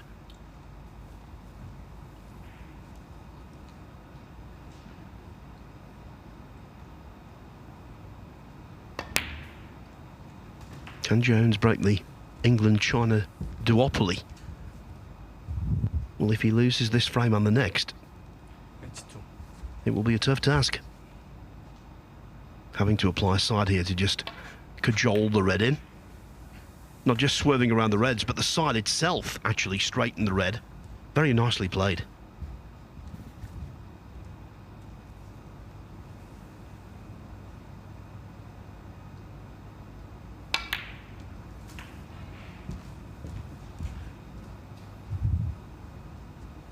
Right.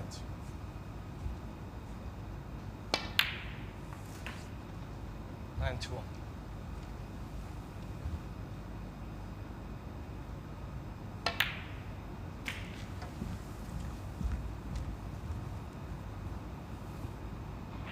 And 8.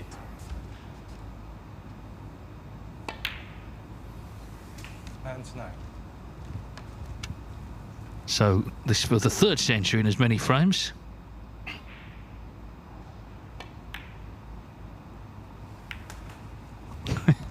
Amazing, really.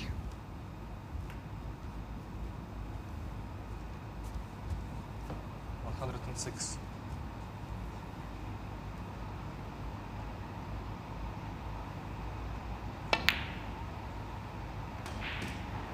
$107. And amazing you found that gap. That's the kind of gap you want when the pressure's really on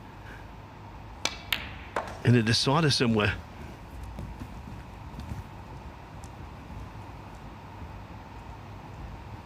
$110.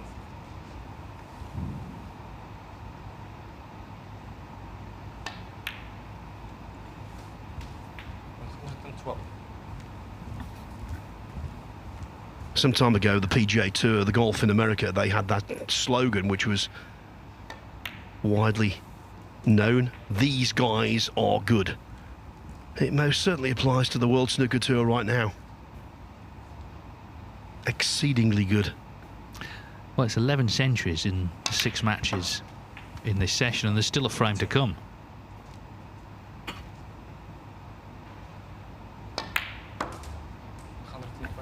Yeah, just to put that into some kind of perspective, the first 4 stagings of the Masters didn't have 1 century in them.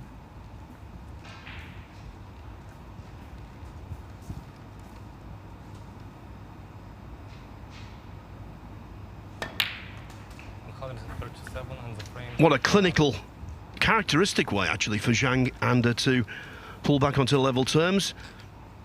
We are going to a deciding frame for the third time in this session.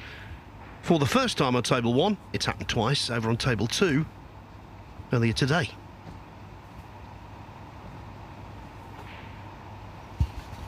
So while the young referee re-racks the balls, I can tell you we start again at 4:30. There will be quite a gap between sessions because of the excellence on display on both sides of the arena. Table 1 begins with Jack Jones up against Jack Lisowski. And on table 2, Oliver Lines, no doubt emboldened by that tremendous win against Xiao Gudong from 2-0 down. He's back in action against Wu Yize. Second up on table 1 this evening, which is our main coverage, of course, Zhang Anda takes on Zhao Zintong, and then Lisowski finishes off against Ollie Lines. So still in the embryonic stages of the group, but one thing that's undeniable, we don't know what's going to happen, but we do know the standard is through the roof.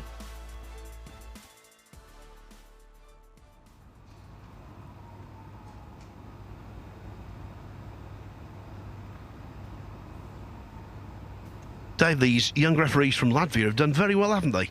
Still learning the job, obviously, but they're very competent.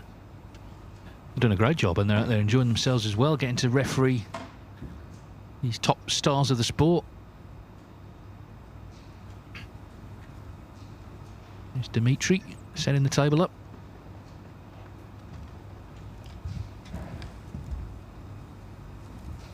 The deciding frame, Jack Jones to break. So it's been a great match in the end. First frame scrappy. We've had 3 centuries since. Who is going to take it on the line? It might just need one chance.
Desperately needs a good cue ball.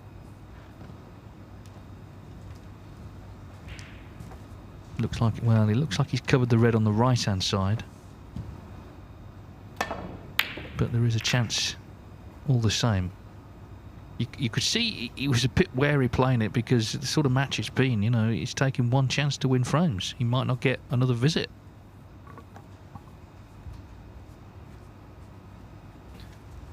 Yeah, Zhang has led a charmed life there to a certain extent.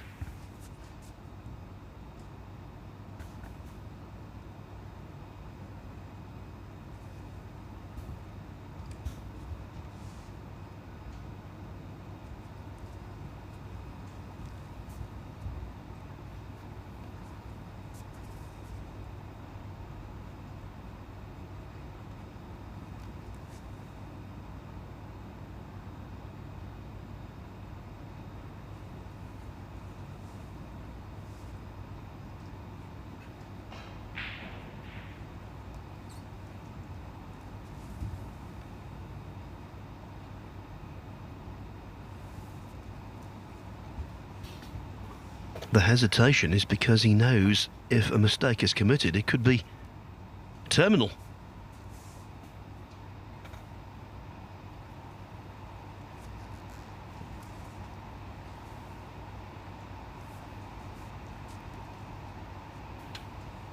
Lots of balls to contemplate, but nothing appetising.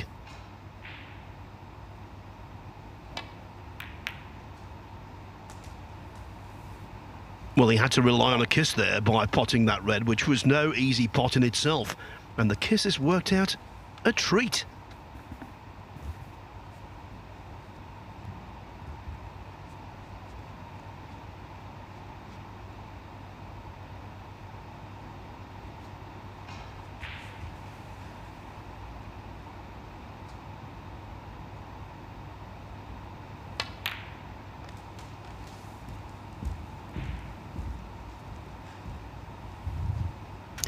Well, from what we've seen in the match, this is fill your boots time, but maybe the fact it's a decider just adds an air of pressure to it.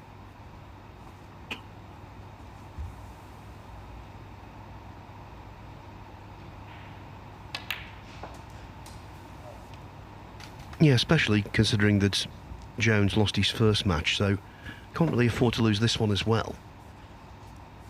Of course, mathematically he could, but it would put him in something of a bind.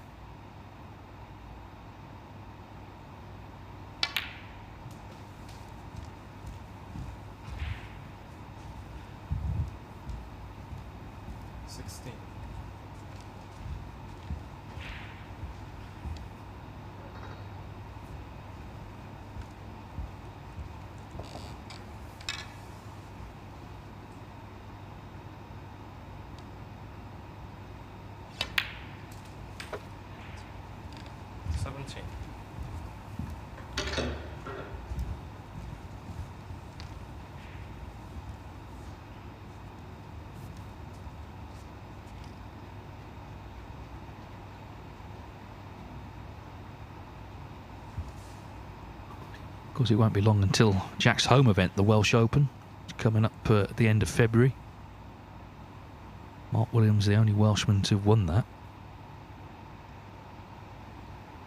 I was talking to Neil Robertson about that because he's drawn Michal Szabarczyk, the young Polish lad, just turned 15. 24. He said it'd be the first match he's played on tour against someone who's younger than his own son. So that kind of puts it in perspective.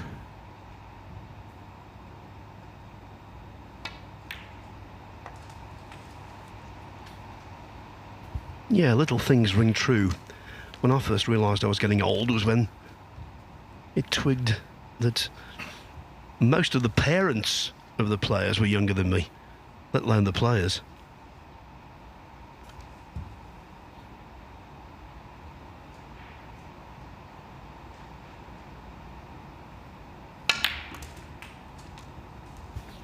Jones in Llandudno takes on Liam Highfield, who, okay, he's not highly ranked, Liam, but I'll tell you what, he can play the game so well at times. And what a good lad as well.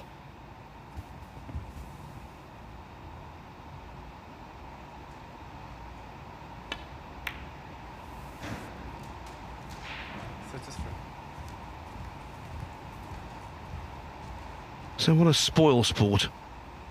Jones taking on this blue, depriving us of another 147 hope. Boo. Not really. 38. And it decided that's exactly the right thing to do. Play the shot. No fluff, no frills, just no nonsense winning snooker. That's what you need. Yeah, he's in his own hands to do that.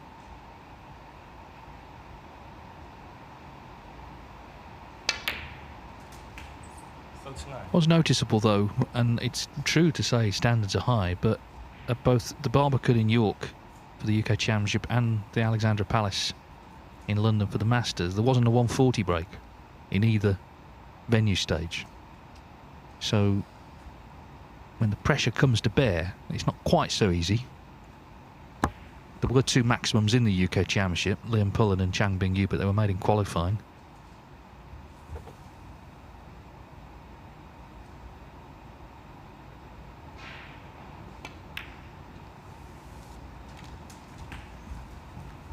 And Dave, we commentated on Chang Bing-yu's 147, didn't we?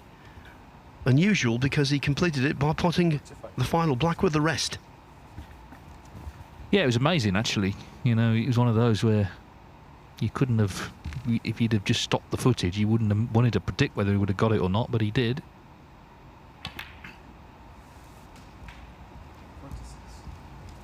Actually, he's got Neil Robertson in Berlin next week at the German Masters, so that'll be a tasty first round encounter. Meanwhile, Jack Jones still potting them here. It's been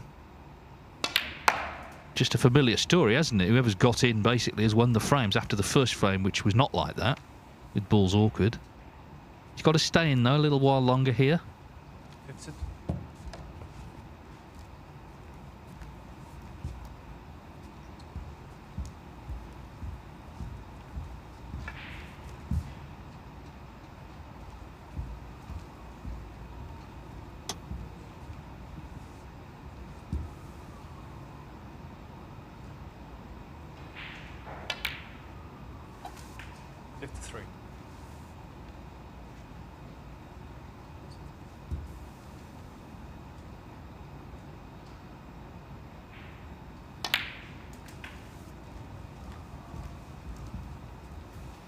Well, the way he played that tells us the red goes through the gap between red and pink to right middle.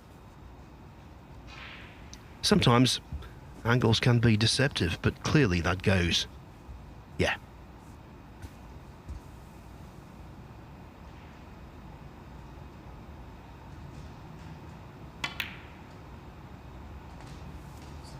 Well, it went, but it wiped its feet, as they say. But now he needs the black and another red, and it should be 3-2 to Jack Jones.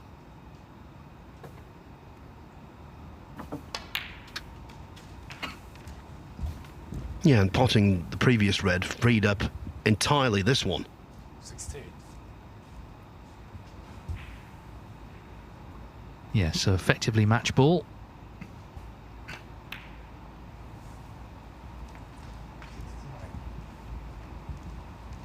Well, it's been a high standard.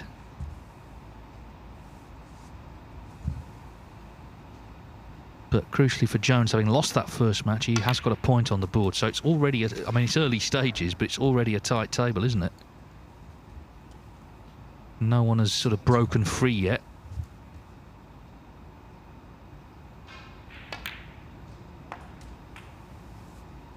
Over the course of the two tables in this session, this is the 26th and final frame.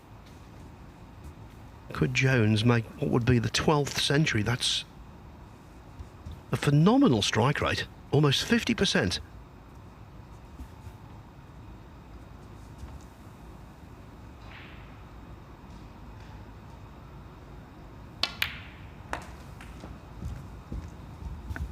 Clearly thinks the plant is viable. 82.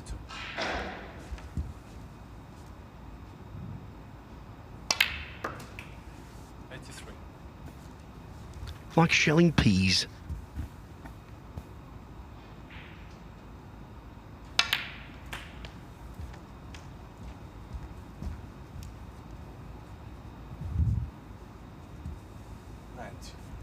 There's another phrase in the West Midlands that denotes something that's easy, like giving a donkey strawberries.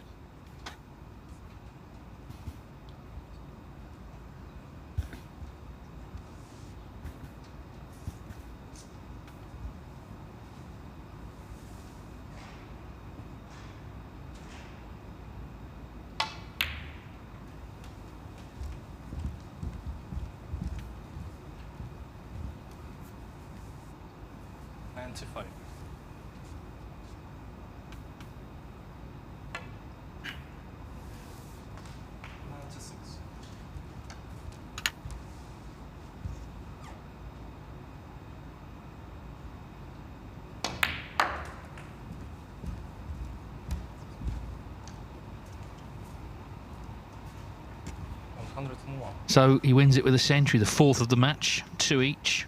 As Phil says, the 12th of the session from the 26 frames played. Incredible, really.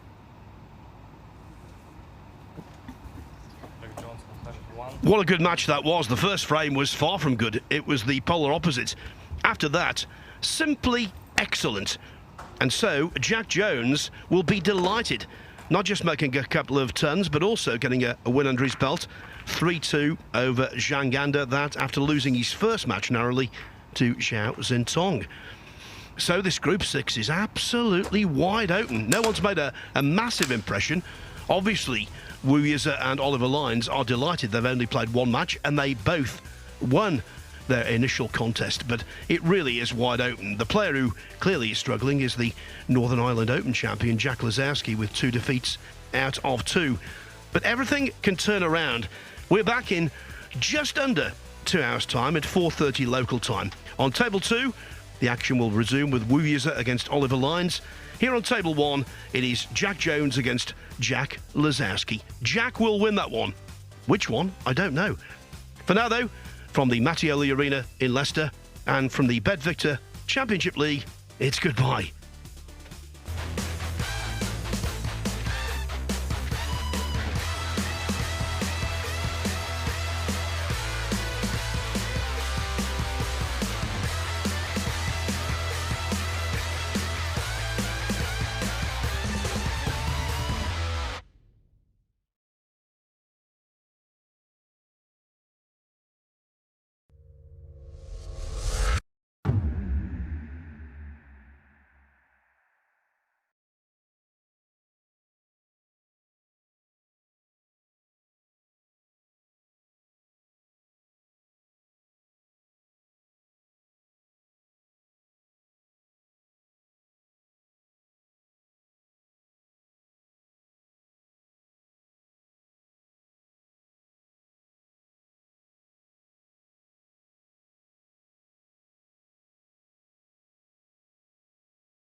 snooker fans all around the world.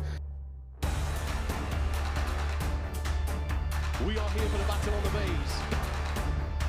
Quite simply, superb. It's just ridiculous. Absolutely ridiculous. What a shot that is. He's got the hot shots all to himself. The break of a multiple world champion, exuding class. And that's a shot that again will live long in the memory. Welcome back to Leicester, the Mattioli Arena, of course, playing host to the BetVictor Championship League. We're into Group 6 now, so just 2 more places available in the winners' group. This is the first day. It's very, very tight. As you look, just look at that. We've got, of course, 7 players here, 6 all on a point. Some have played more than 1 match. So the only player yet to get off the mark is Jack Lisowski, but he's got 2 matches coming up in this session. But that's how close it is in the early stages. Worth saying as well, it's been real high quality. We've had 12 centuries in the 26 frames played this morning. These are the matches we'll bring you. Jack Jones and Jack Lisowski leading off on table 1. Lisowski returns later to play Oliver Lines. Zhang Tong, Zhang in between. Table 2, Wu Yize against Oliver Lines, and then Zhao Dong plays first Wu Yize and then Jack Jones. That's on the Matchroom Multisport YouTube channel. So, oh, is it? Yeah. It's the Battle of the Jacks. Yeah, Jack Jones not shaking hands because he has got a slight injury. So fist bumping for now. Let's see if he can get himself to 2 points, or if Jack Lisowski can get off the mark and join the players, all the other players, on 1. He lost 3-1 to Zhang, and then 3-1 to Wu Yize. That looked like going 2 each. Wu Yize potted an unbelievable yellow in the 4th frame and made the clearance to deny him. But that's the classic Lisowski long red. It's been a high standard, Stephen Allworth, hasn't it? 12 centuries in 26 frames, including, of course, a 147 from Xiao Dong. Yeah, I don't know what it is about this event, Dave, but the scoring it always seems to be so high. The centuries flying in. Of course, it was last year in this very event that Jack Jones set a world record for amount of centuries in one tournament. So it's quite conducive to heavy score in the Championship League. The tables always seem to play good for heavy scorers. The balls open well, the pockets are on the generous side. That's always a sign that the players are going to score heavy. But as you can see from that shot, they can miss. That does happen. I think as well, because it's a league format, I think players don't want to get too bogged down. You're playing 6 matches. You don't want them all to be dragging on. So in general, it's a very open game they all play. But also they're really good. And then what's he going to do here? The red's over the pocket. Yeah, and actually with the event being played behind closed doors, and as you say, because of the format, it does feel like a practice session for the players, even though it isn't, and they're not treating it like it, but it feels a lot different. And this is what the guys are capable of doing in practice. So yeah, they're going to have the re-rack here, and I'm not surprised. Yeah, like I say, red over the pocket, unless there's a plant on or some adventurous coming off the cushion affair. Set him up again. Didn't go on too long, at least.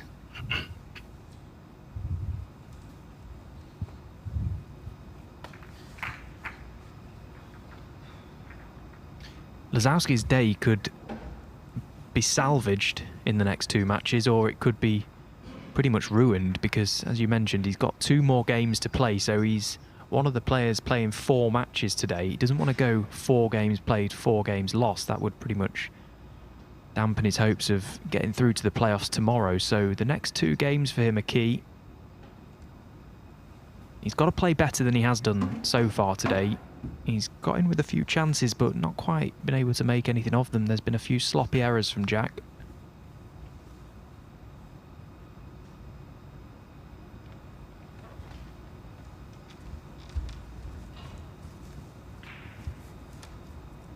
So we go again after the re-rack. First frame, Jack Jones to break. Jack Jones lost 3-2 to the world champion Zhao Tong, but then beat Zhang 3-2. That was a hell of a match. It was 4 centuries in that match, 2 each.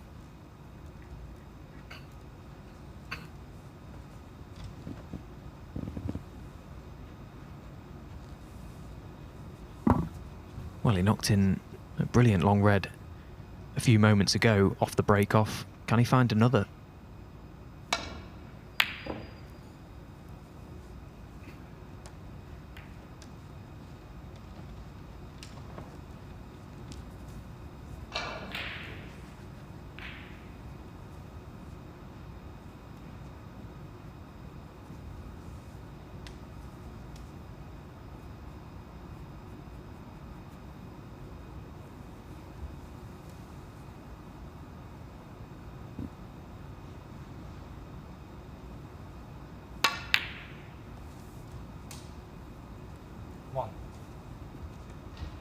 Well, good pot from the Welshman.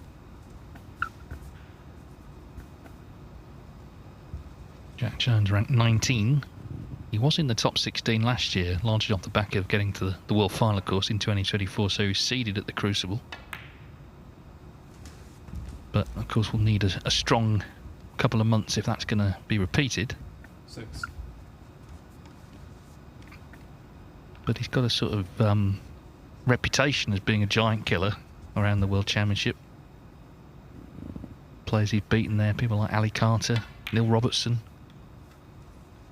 Judd Trump as well, but he's missed that red. It didn't really threaten, actually, that one.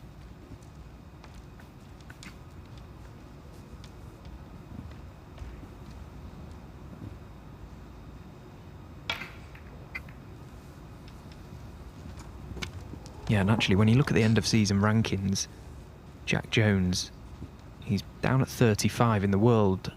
So it's a big couple of months coming up for Jack to try and get some ranking points and prize money on the board to try and sustain his current ranking.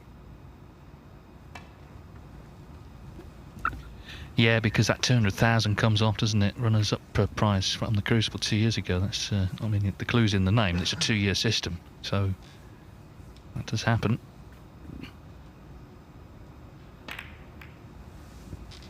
It's funny, isn't it? Because Kyron Wilson has won 2 massive events this season, the Shanghai Masters and the Masters, but doesn't get any ranking points from either because they're invitation. So huge first prizes. He's earned around about $500,000, just over actually, winning those 2, but his ranking doesn't change. And of course, he's got $500,000 ranking points coming off after the World Championship. Yeah, so it probably feels like a £1 million swing for Kyron, doesn't it? He's trying to close the gap on Judd Trump as well at the top. Just have to win it again. That's the way to do it.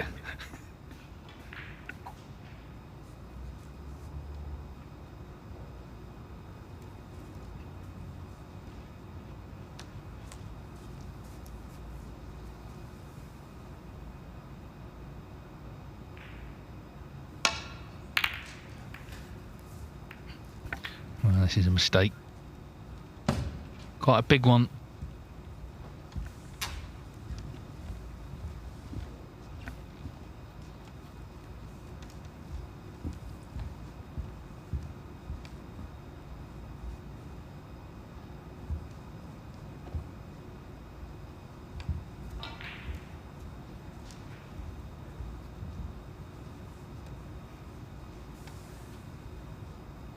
Well, he did the right thing there, Jack. Just took a second to study where the pink is currently. Is it on its spot or is it slightly off? And in potting it, will it go back on its own spot or down to the black spot? We'll soon find out. Yeah, you can see its spot is available there, so it's a pretty good chance this for Jack. I suppose in an ideal world he'd love that black back on its own.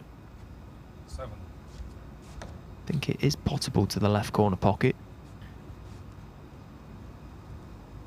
But it's not all that easy to get to at the moment, so a little bit of work to be done.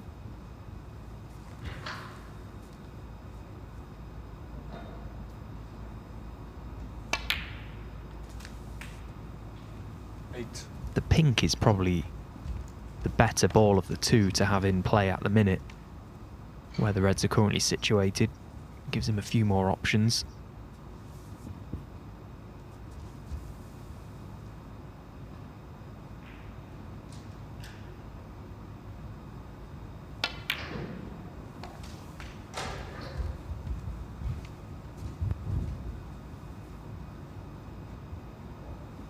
14.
Anyone?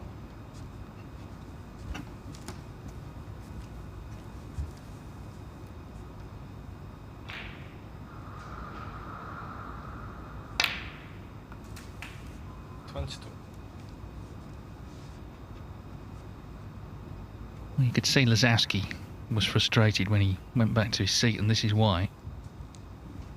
Because he's aware that it's been a day of heavy scoring. He's not had a century, actually. But players are not needing many chances to win these frames.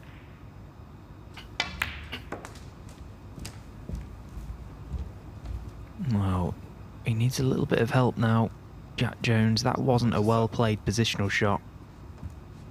Let that cue ball travel on much too far. Well, he's eyeing up this red to left corner still, very close to the object ball. It can be quite deceiving when you're behind the shot. Just got to trust your line. Yeah, nicely done. 28. And a fairly decent angle on the yellow to get back down the table for the reds.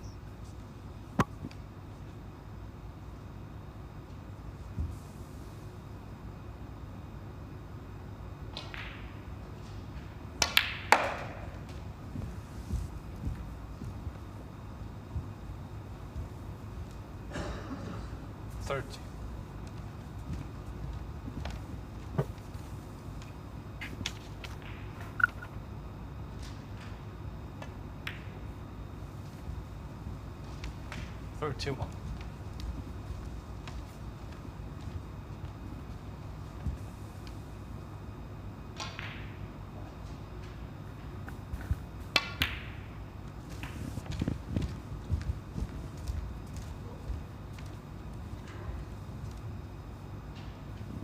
Thirty-seven.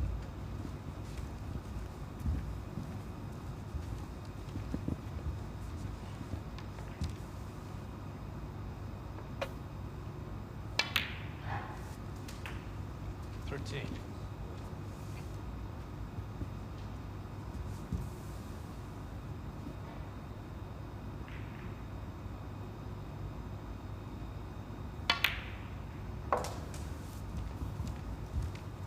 So finally able to play on the one red he needed to get rid of, to get that black back into play.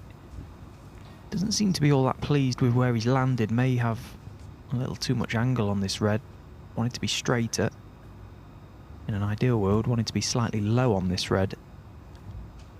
Well, there you see it's awkward cueing as well.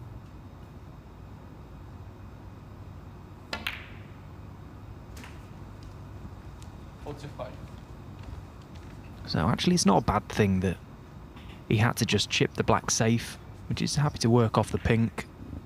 Points are being removed from his opponent. As long as you keep knocking them in, it doesn't really matter. 51. Yeah, needs a couple more reds here to win the opening frame.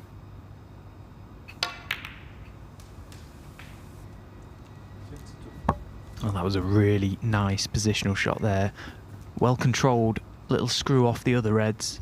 Quite easy to get into that a little too much and land pretty much in line with the blue and pink in no man's land. Really well played, and now should win the frame. Yeah, and this was how clinical he was against Zhang earlier. I mean, Zhang had 2 centuries in that match, but Jack Jones also had 2, including one in the decider. And, you know, we've had a couple of hours since then, but he just sort of picked up where he left off, and again, very coolly done.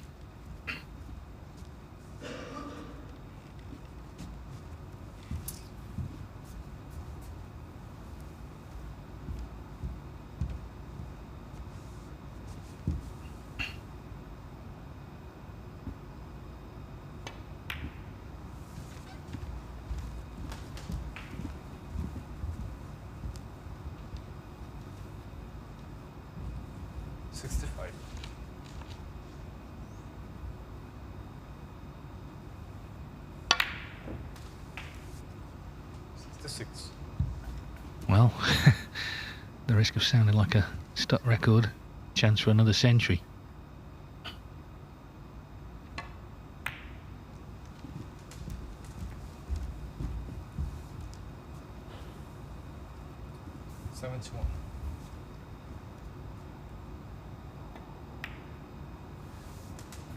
He had one against Ington in the match he lost.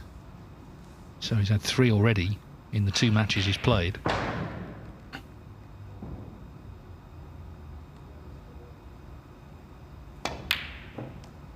A big noise on the other table there. I don't know what that was, but anyway, Jack Jones has missed the pink. So it's not a century, but he's won the frame comfortably. And he takes a 1-0 lead over Jack Lisowski.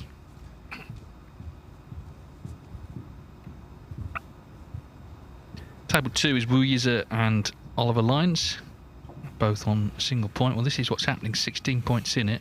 Wu Yize in front, but Ollie at the table. Blue.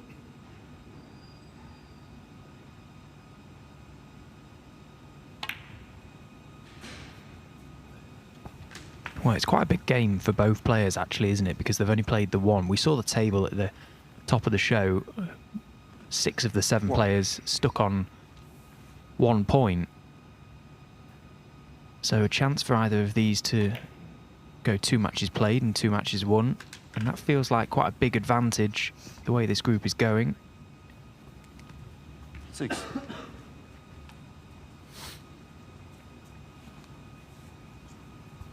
Of course, Oliver kept his place in this Championship League yesterday by finishing 5th in Group 5. Finished 5th on 2 points, so a chance to match that in his first 2 matches to date.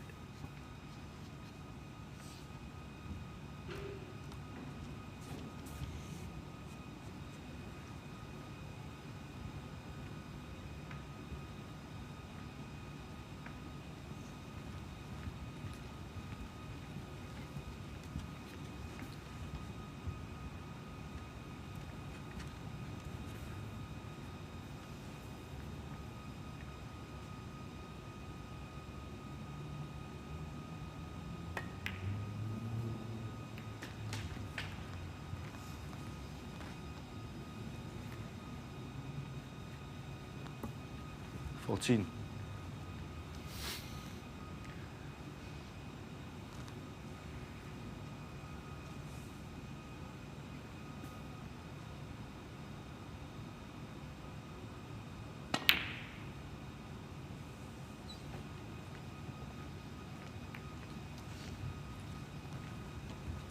Oliver Lines.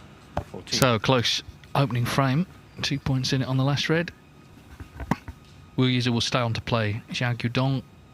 Oliver Lines will see later on table 1 the last match against Jack Lisowski.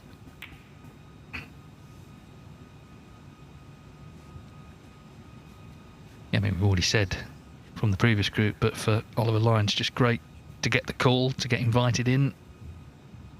And he's doing well so far. Now then, Jack Lisowski not doing so well and really needs frames on the board. He's 1-0 down, having, of course, lost his first 2 matches this morning.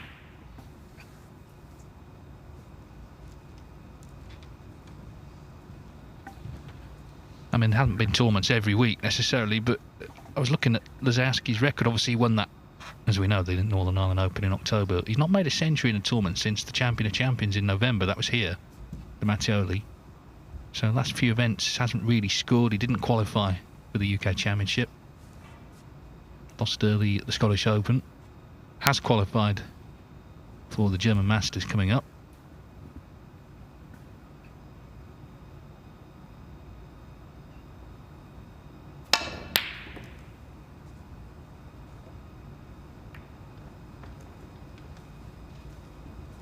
Yeah, it's been a fairly quiet spell, hasn't it, from Jack since lifting the Northern Ireland Open trophy. Myself and Phil were talking earlier on about, you know, there's a lot of people, and I suppose, look, what does their opinion matter, but saying that the floodgates would open now Jack's got his hands on the trophy, and it's not the case, is it, Dave? There's too many good players around now, and it's so tough to go deep in the events. Yeah, I mean, you look at all the ranking events this season, they've all been won by different players, so even, you know, the real big hitters are not winning multiple titles, as Jones hits the pink. Judd Trump hasn't won one, Ronnie O'Sullivan hasn't won one this season. I think as well, people have got to remember, and you've only got to watch the footage from Belfast to understand, it was a very emotional win for him. You know, his dad had passed away, of course he lost in 6 finals, and, you know, I think, okay, it was a wonderful thing to happen, but I think maybe it just took a little sort of emotional toll, just the weight of it all.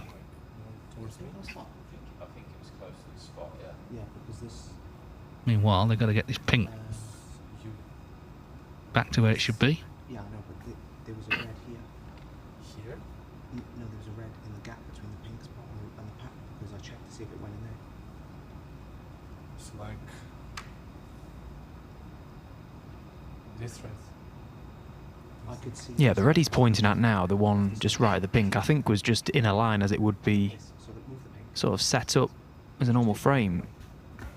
Just get the pink out of the way. There you go. That's right. Get the red in line with them. But like more in. Yeah.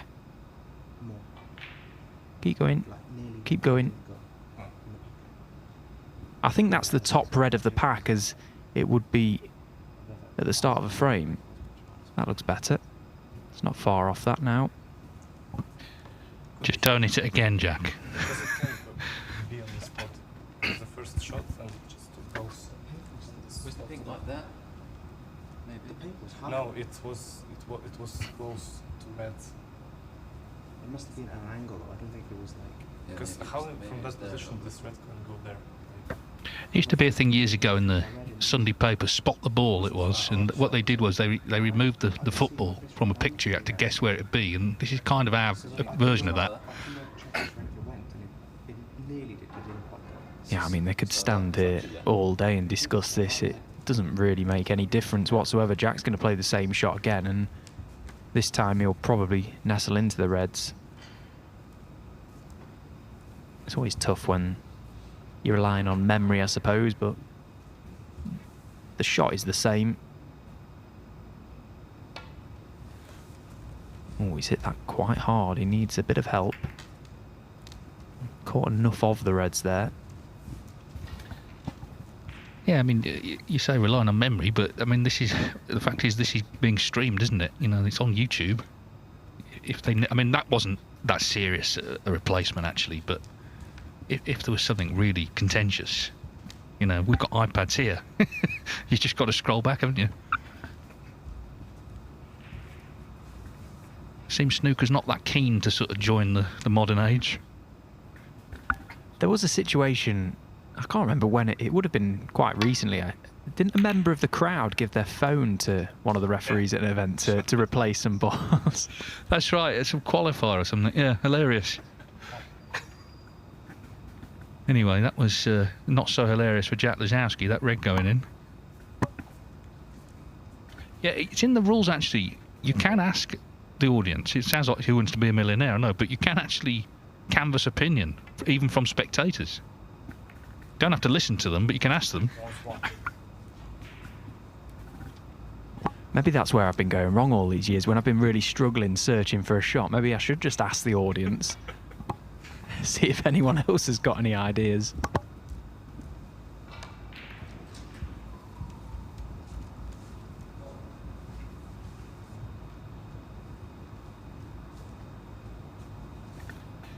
Well, anyway, no real damage done, so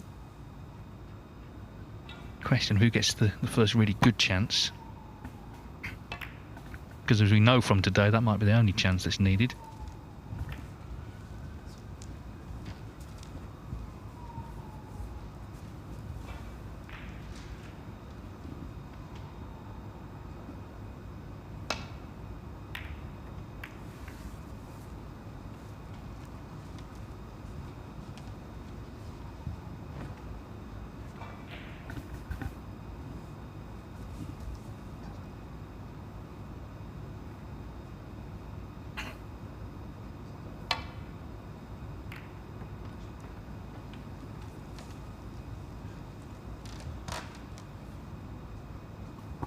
It's a very good safety shot from Jack Jones, finding the thin edge of the red.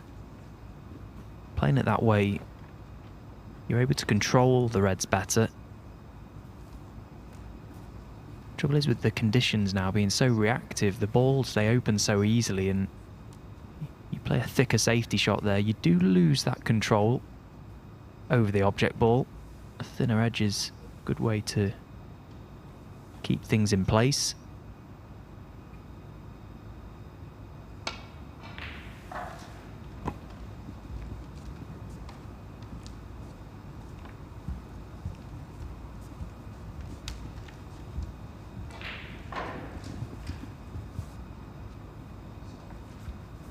Well, can he make this into a plant? I think he feels he can. We're certainly having a good look at it.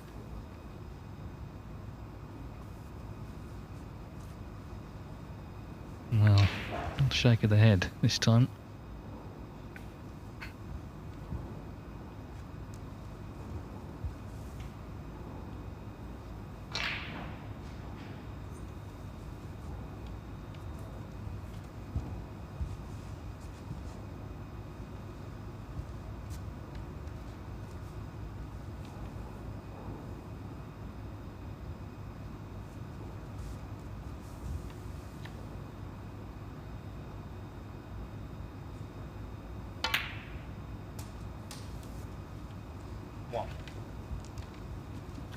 So things just sort of falling into place a bit for Jack Jones.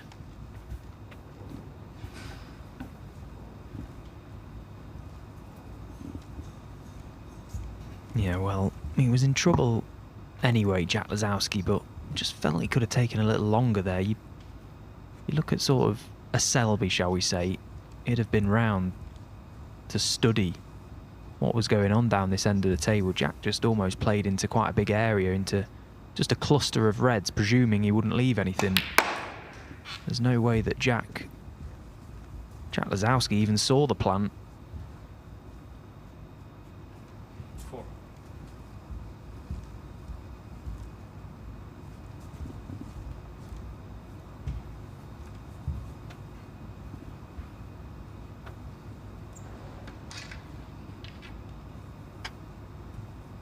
But as I say, he was in trouble. Jack Jones did play a very nice safety shot, actually. The reds are already quite open. Very few areas of the table that you could actually find refuge. So another good chance for the Welshman now.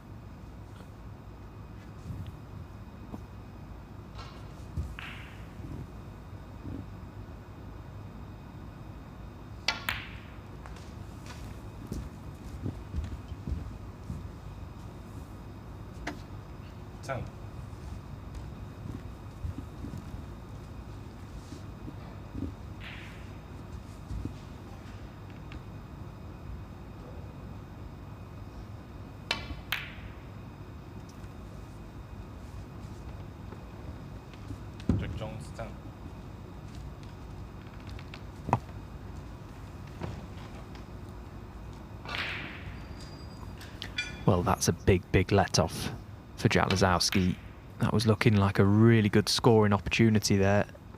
That miss has come completely out of the blue.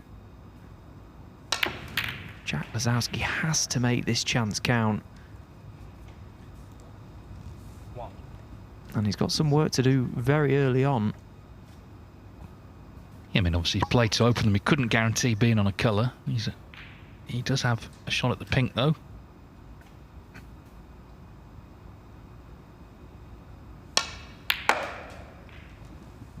Surely he's going to be on something here.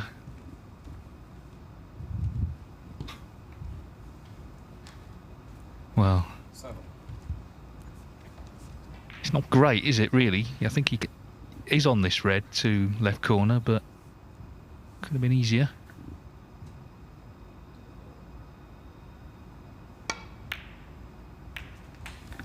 No problem. So now he's nicely in.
Well, he's got very little to do now, Jack Lisowski, to win this frame.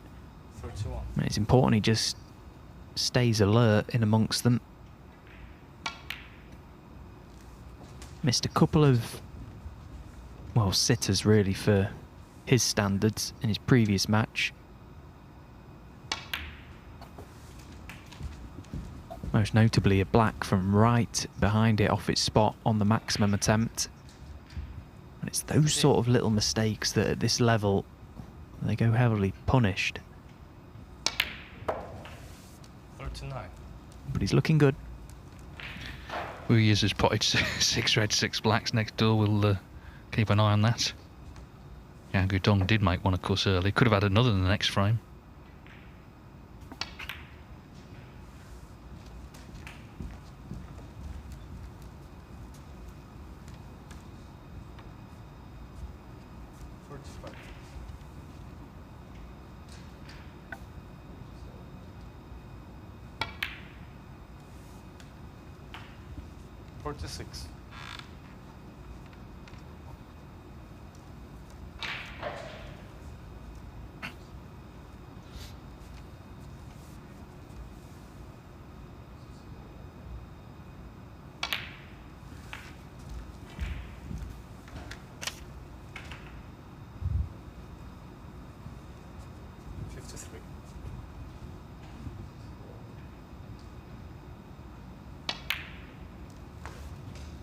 Beautiful.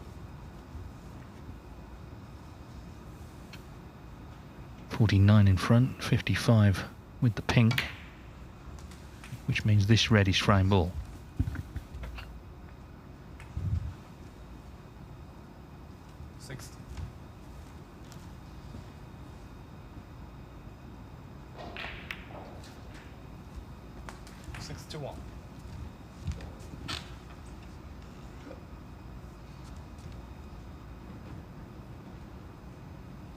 Just to say, Williams has not made the maximum next door, but anyway, Lisowski's won this frame.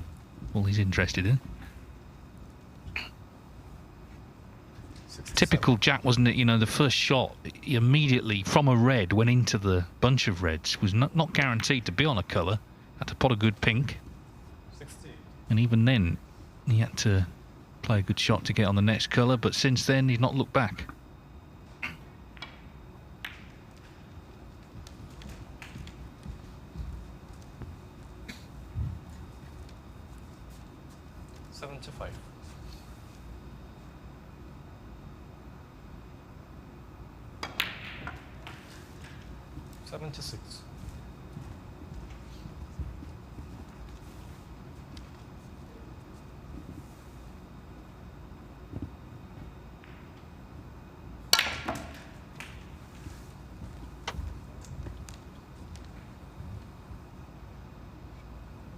33.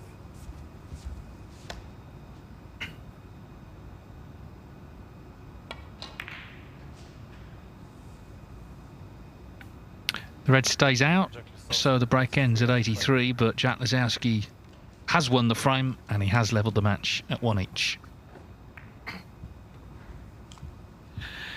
So yeah, we're getting excited for table 2. Wu Yize broke down on 64, and Oliver Lyons, of course, there's enough on for him to steal the frame. 1-0 down.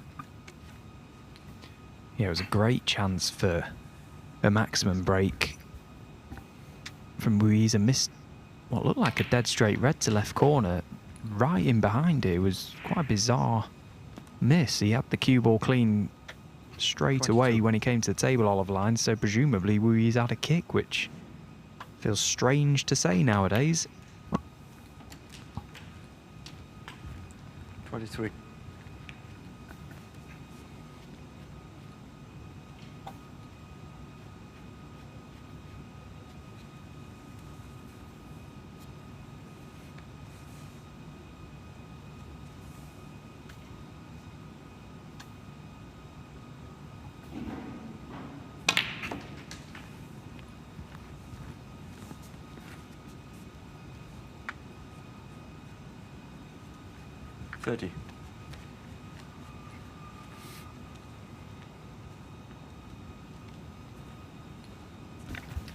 Well, that frame's still in the balance, but here on table 1 it's already 1 each. Jack Jones won the opener, Jack Lisowski the second.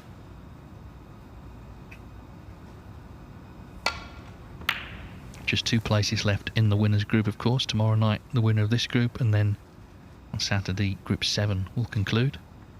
And we'll be back for the winners group in the middle of February.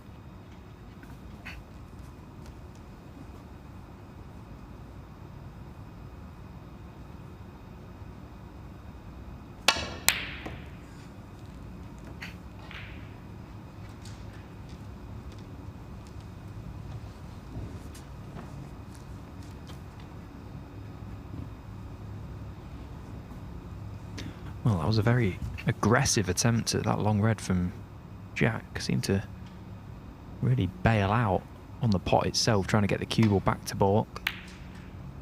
Make the shot 10 times harder playing it at that sort of pace, that low in the cue ball.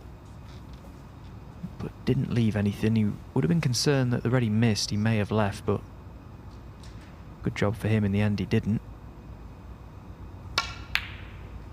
That's a really well cued shot.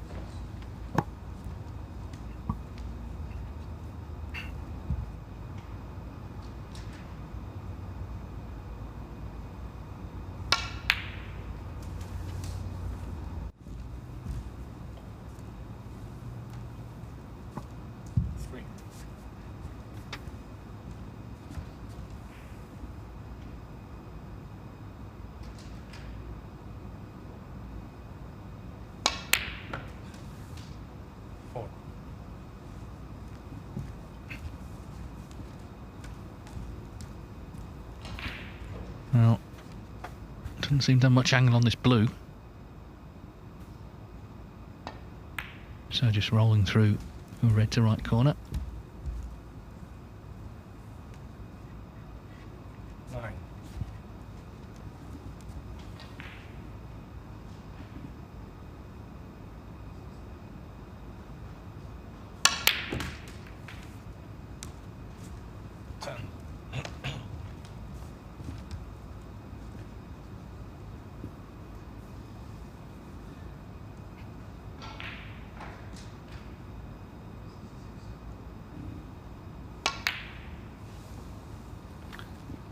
Well, it's always a bit of an adventure, isn't it? And the adventure's over in terms of that visit.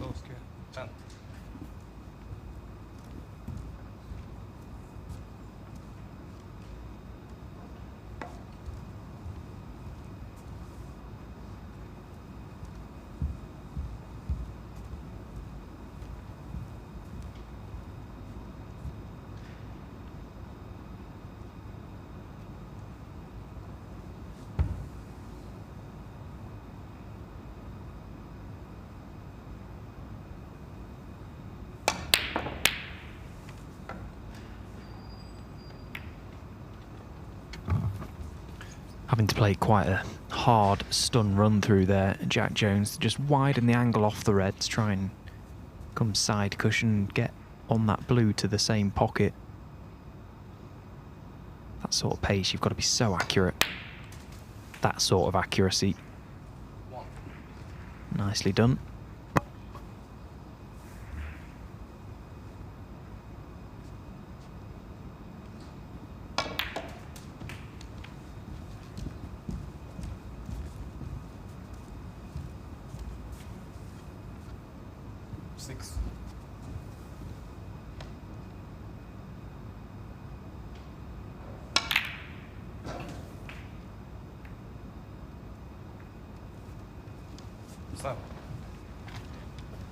Well, he's played the positive shot, and in terms of position, it's worked out really nicely. It seems to have... Well, it seems a theme of Jack Lisowski's day today, that he's just going to go into the reds at any given opportunity. He's been into the pack so many times already today, looking to get them open, as you say, staying positive. The trouble is, what's let him down is that he has made the odd mistake once he's got the balls open, and that's been his downfall, because then his opponent has picked him off. 15.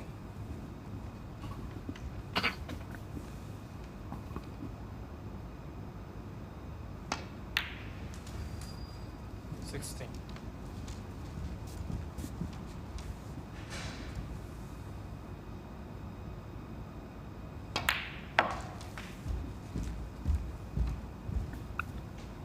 Worth marking your cards for 11 o'clock tomorrow morning local time, where Jack Lisowski plays Zhao Tong on this table.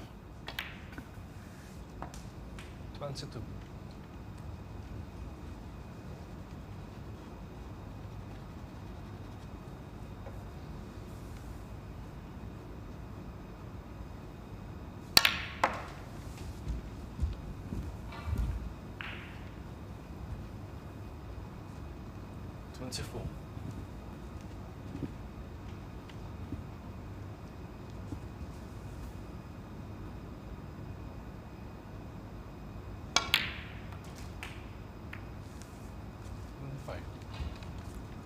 Well, that was a lovely shot that Jack has just played. Always a little bit of a gamble when you go around the back of the black, but felt that he had the natural angle there to just move that red away and stay on the black in the process, and once again straight into the reds, and now has them absolutely perfect. 23.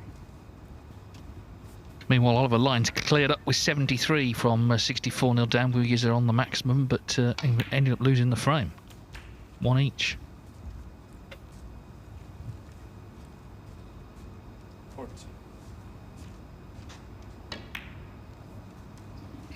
41.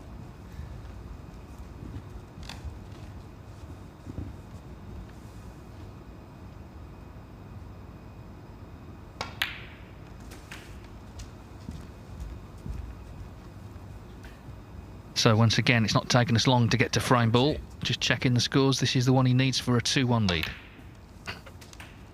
49. And he's doubled his tally in terms of frames won today, but of course he wants points on the board as well. The only player so far yet to get a win.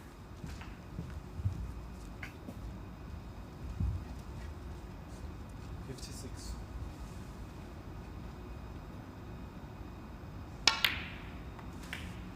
57.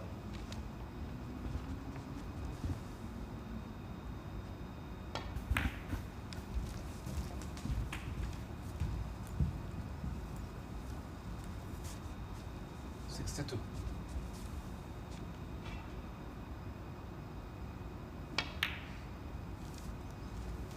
63.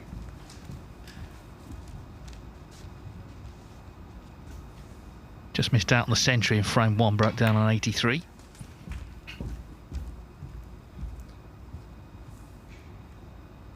60.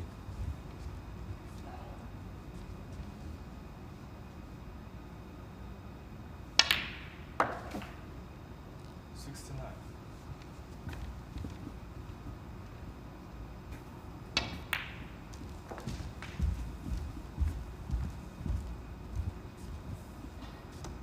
74. Lovely to watch, isn't it, when he gets in amongst them in this sort of rhythm. As you say, he's lightning fast, just gets on with it, but it's amazing. This is the sort of pace that most players in practice play at, but not everyone, for whatever reason, can seem to produce the same in a match. 79.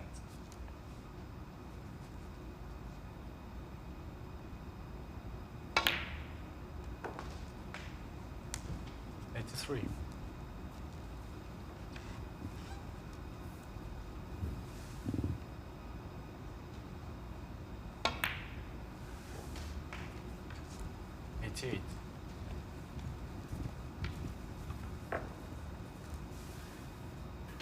Pink and black for the ton. 94. He's 22nd of the season. Lovely stuff from Jack Lisowski. Terrific clearance, and he is 2-1 up in this match. This is why we have young referees here, because at the pace some of these matches are being played, they would wear some of the old ones out, I think. Anyway, table 2, Wu Yizi, he doesn't hang about either. 1 each though with Ollie Lyons, who made that clearance. 73 from 64-0 down. Natalia Gradinari, who's refereeing here, her son Vladislav, I notice, is in the knockout phase of the World Snooker Federation Championship in Bulgaria, so exciting few days coming up for the family. 9. Yeah, her interests are definitely shared at the minute between this event and the one in Bulgaria.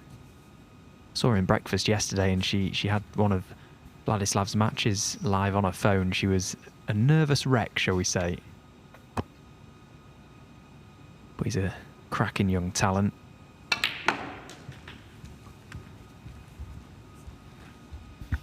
Yeah, of course, the winner will get a tour card, a 2-year tour card. 16.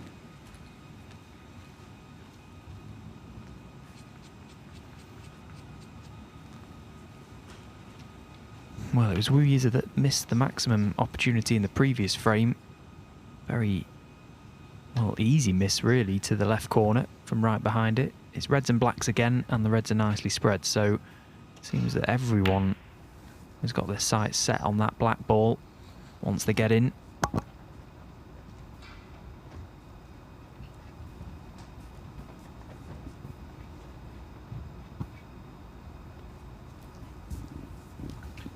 Yeah, it was Fan Zhengyi, wasn't it, here at the ranking event version of the Championship League, who made the first of the season. But I don't think we envisaged, you know, it would be in January, there'd be 19 of them.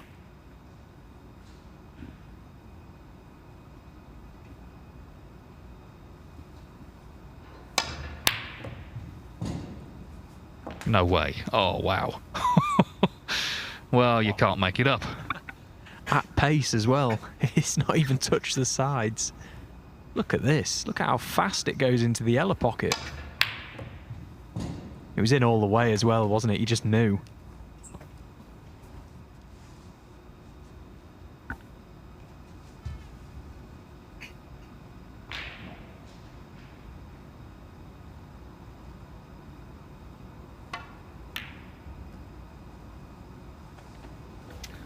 Couldn't take advantage, though, of the fortune.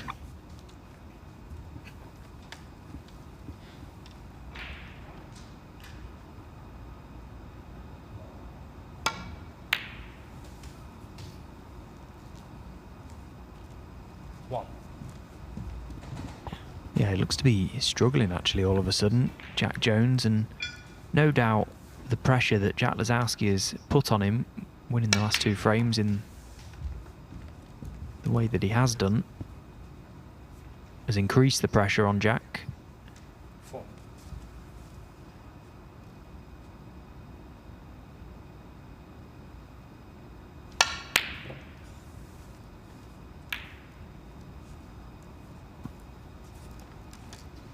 Lisowski, 4.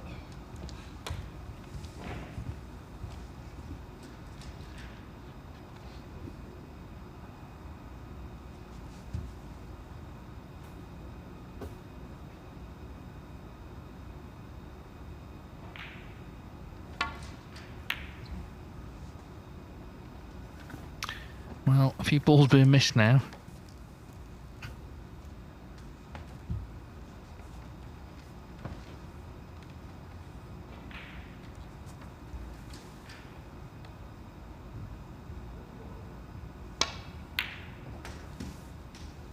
One.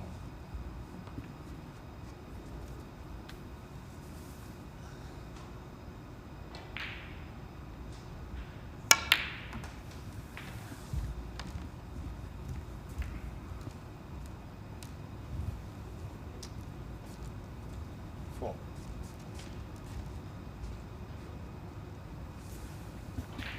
Just caught the blue, so not on anything.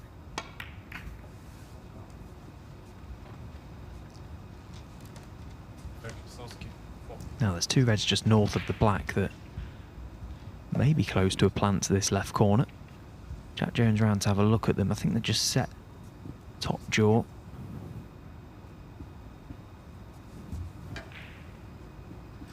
Well, they look close from that angle. Yeah, it was always top jaw from the angle that he was coming at them from. But just avoiding the yellow has made it a pretty good shot. Oh dear. Hold on to your hats.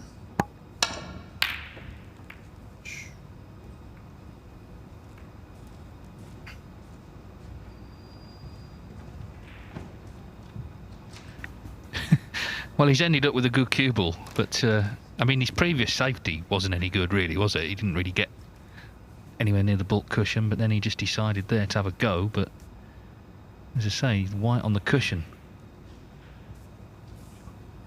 Yeah, I don't really know why he's played that shot there, Jack Lisowski, 2-1 up. I can only imagine it was played out of frustration, but he's had an absolute lash up at that red, knowing that the cue ball was going through the pack, but look at where his cue ball's come to rest. This is a smelly one for Jack Jones.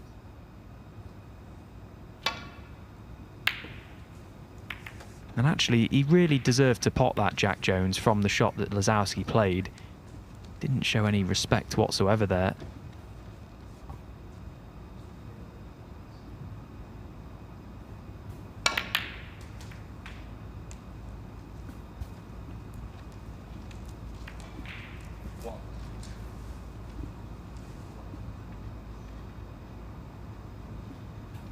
Well, a bit like buses, maximum attempts just seem to come along one after another. Wu Yiza broke down on 64 in the last frame, but he's still on reds and blacks here in frame 3. And of course, the difference is because he didn't get that frame 1, he's won this frame already, so he can really focus here.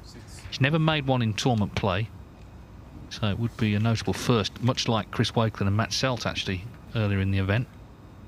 Nice break, 144. 89.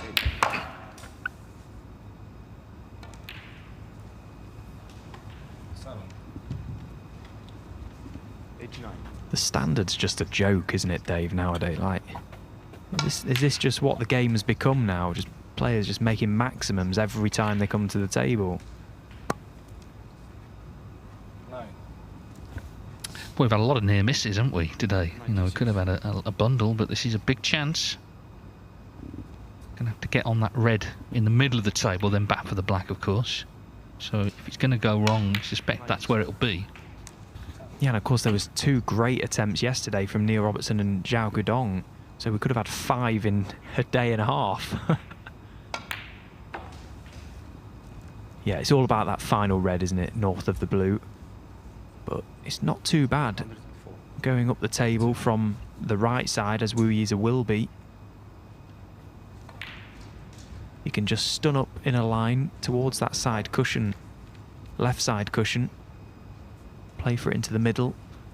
Possibility to land on it to the corner.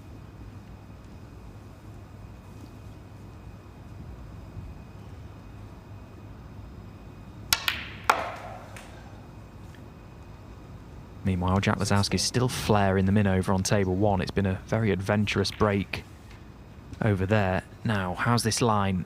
Needs the cue ball to pull up. Oh, he's played an absolute perler. It was a risky way of playing that shot, but he's landed perfect.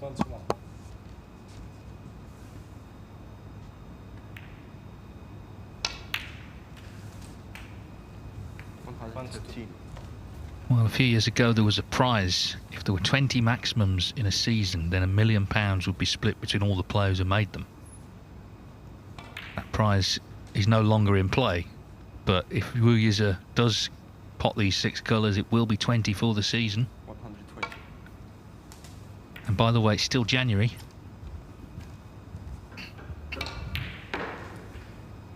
How's Ollie feeling, by the way?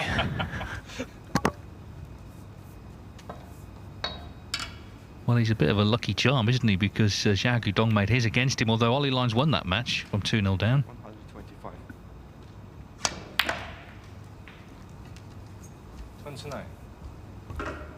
Two very different breaks going on here. The maximum and Jack Lisowski's seen every bit of the table and keeps knocking them in. Jack hasn't played one positional shot yet on table 1, but he keeps knocking them in, as you say. Finally misses. So blue, pink and black. A big moment for Wu Yize. First maximum in tournament play. Won't be the last, surely. What a talent. What a day we're having here. Centuries flying in. Xiao Guodong made a maximum earlier on. He's got a little smile on his face. He looks over at Ollie. He knows he's not going to miss the black. Big moment for Wu Yize. Well done. First maximum break in tournament play, and the second one we've seen here in Leicester today. It's raining maximums this season, and that's 20 now. It's your turn next, Stephen, I think. Come on, Dave, that's a bit far. You're the only one left who's not made one. Mind you, the way they are flying in, anyone's got a chance these days. Unbelievable standard. As you say, the centuries are absolutely flying in, but strangely, the maximum attempts, every time we go to a table, it seemed to be reds and blacks. 5. Well, this has been a rather more chaotic frame while all that was going on. Lisowski got in front, but we saw him miss that green. Ooh, and then Jack Jones misses that regulation pink. That was a surprise. So after all that, Lisowski 31 in front now. If you can just keep a bit of control, it's a big chance to win the match. 1.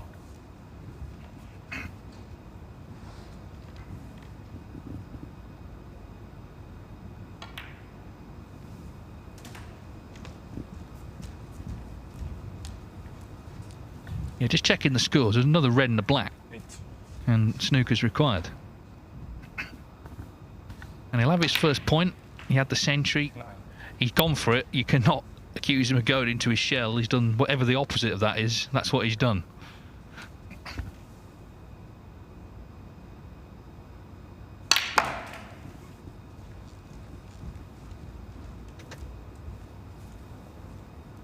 So he joins the players on a single point. So as it stands right now, every player, he's on 1 point.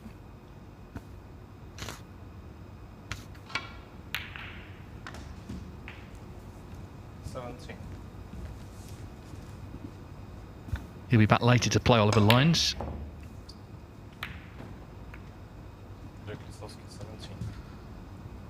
He's done his job. He's got the win. That's what he came to do here. And as I say, he will return later. But next up, it's an all-Chinese affair. The world champion Jia Xingtong taking on Zhang. That will follow in 5 minutes.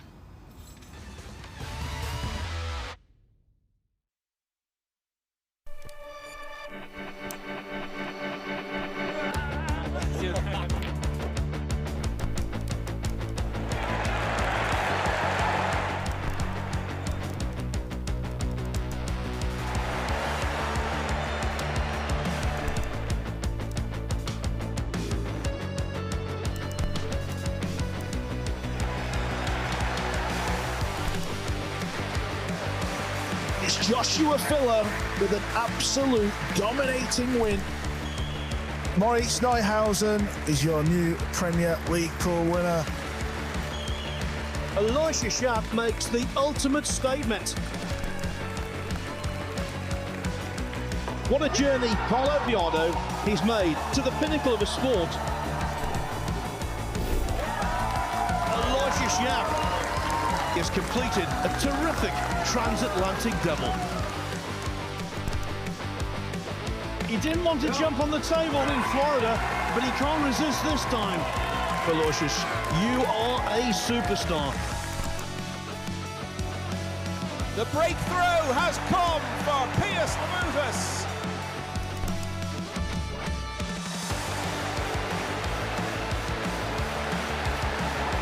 Team Asia, they've won the Reyes Cup again.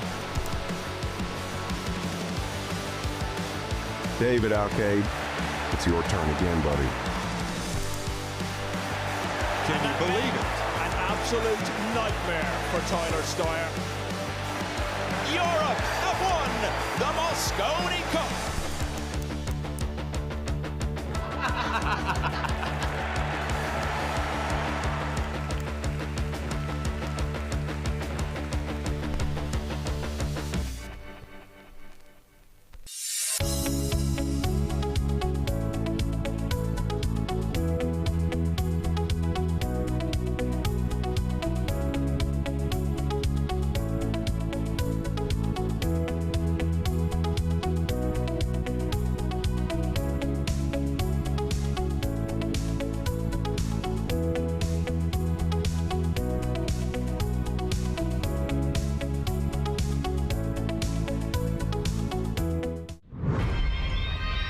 I'm Barry Hearn, president of Matchroom Sport.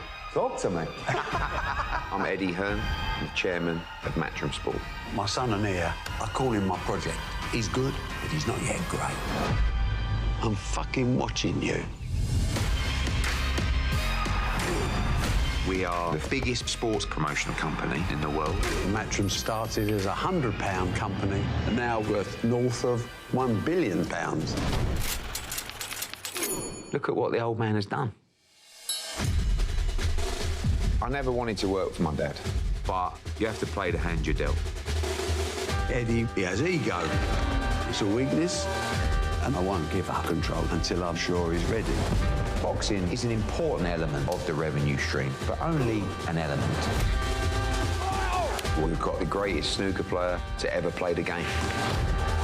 The biggest profit earner is darts.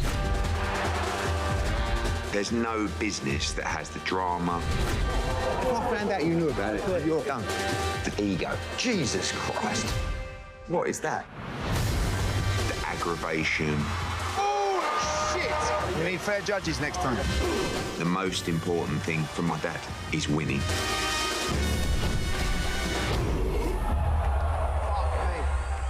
The world's come crashing down on us. I mean, what's going to make you feel better? Please, could I get a packet of pickled onion Monster Munch? We need to talk about Conor Benn. We need to get him back in a ring. Yeah! How you getting on with Jake Paul? He's taken a number of shots at me. Come talk! Come talk! Come talk! And I ain't going to back down. Show me what you've got. I'm going to make our company bigger and better than ever. Let's go! Global domination. Nothing less.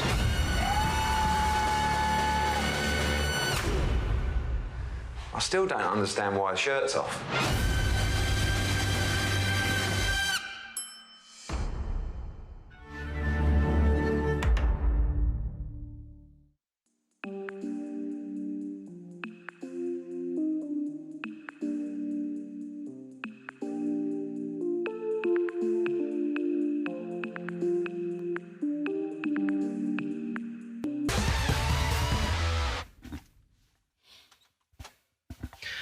What a day this has been. What a rare mood they're in. The players, that is.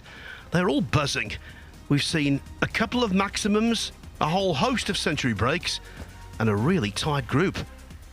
Look at that. All on 1 point.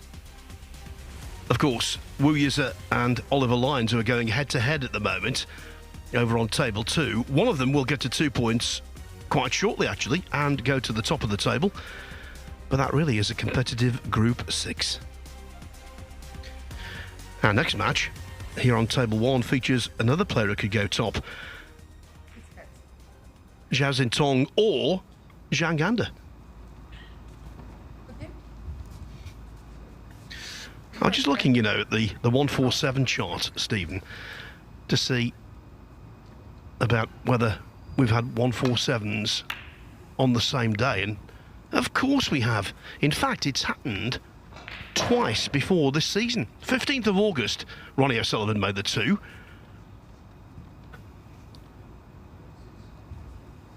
7th of October, in the Zhang Grand Prix, Judd Trump and Aaron Hill both achieved break building perfection. So it's the 3rd time this season where 2 maximums have been made on the same day in pro competition. Yeah, how have I not remembered that? I was commentating on that match when Ronnie made the 2, and I was sat here thinking, have there been 2 maximums on the same day? Obviously there have been, yeah. Incredible. The players, as you say, are absolutely buzzing.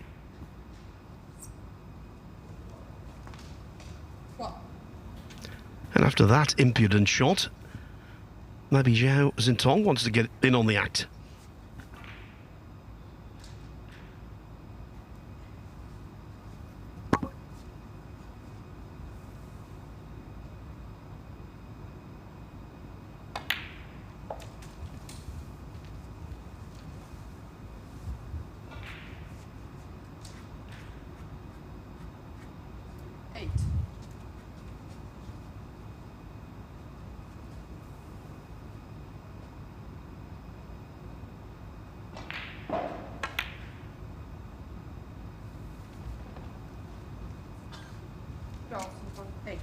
Well, the first red to middle was very well played. The second one, not so much.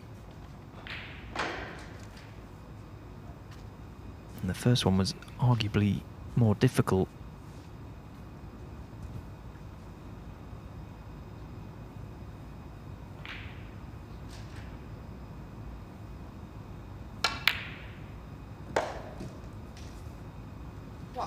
Well, that was very well played.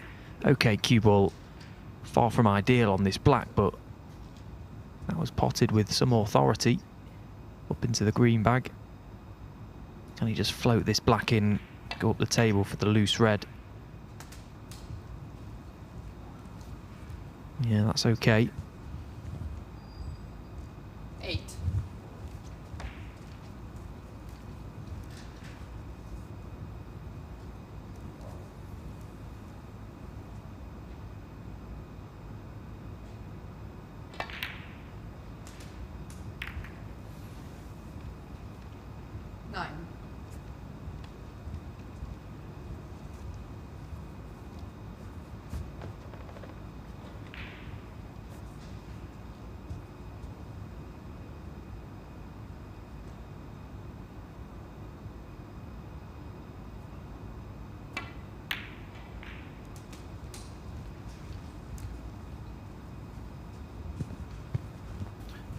True clash of styles, this.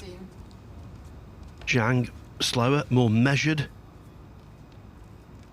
and a little more defensive.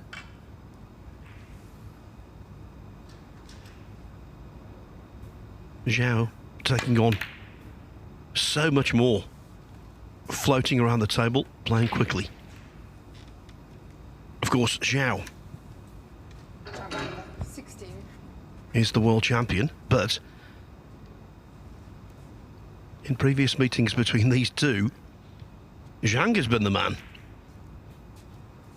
2 victories, 10 years apart, 5-3 and 6-2.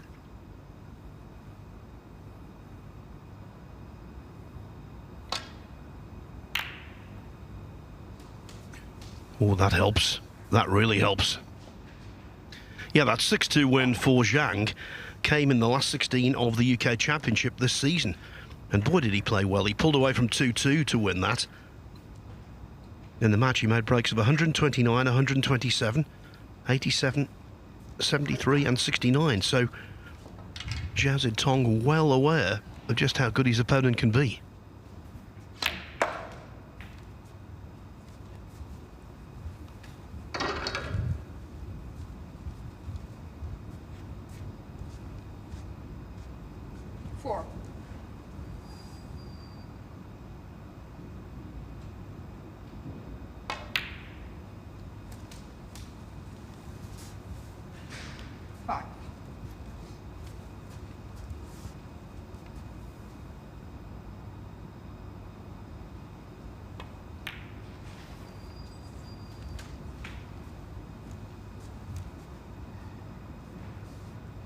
12.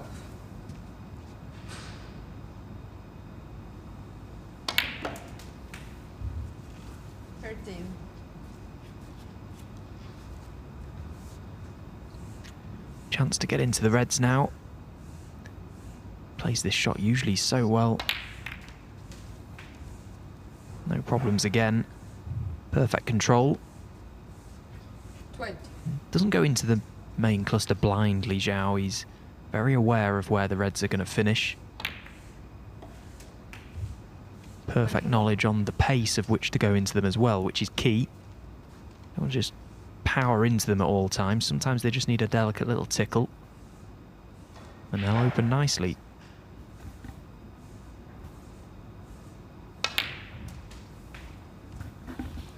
Yeah, one thing I've noticed with Xiao, because he plays, as you say, at the right pace into the bunch, not only does he open them nicely and give himself options, but really does he knock a red inadvertently towards a cushion.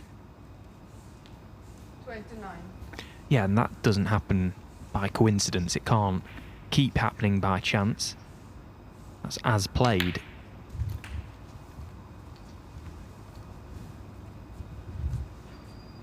Because the more reds he's got in open play, 36. the more options he's got available to him. And the byproduct of that is that he scores very quickly and very heavily. 37. It's annoyingly good, Phil.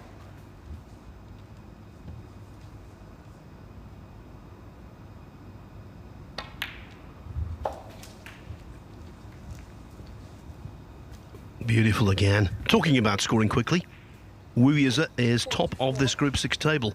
He's just beaten Oliver Lyons 3-1, finished off after he's 1-4-7 in the third frame with a mundane 98 in the fourth.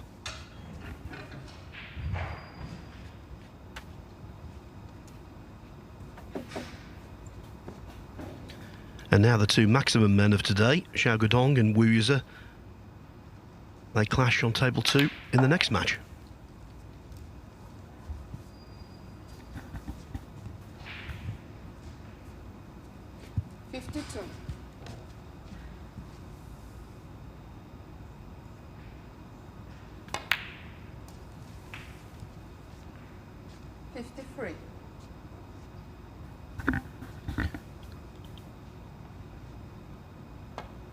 By choosing to pot the blue, which made total sense, Xiao needs one more red and any colour. 58.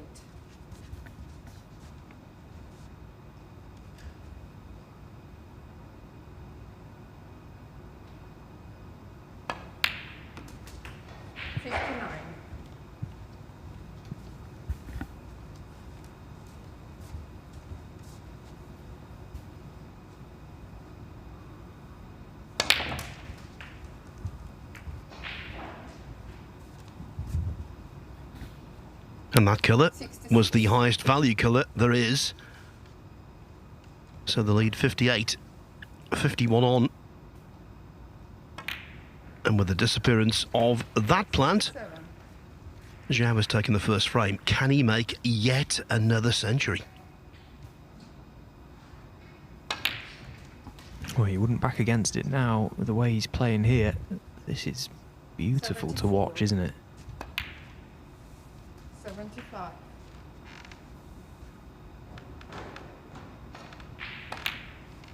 Again, part of the reason why he plays at this pace, he's not doing it on purpose, it's just his natural way of playing, but his cue ball is so perfect that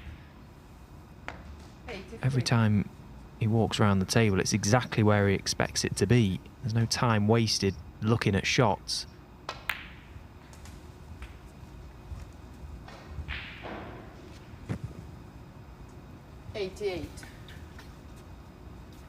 This idea crops up every so often. You hear people say we should institute a shot clock in snooker.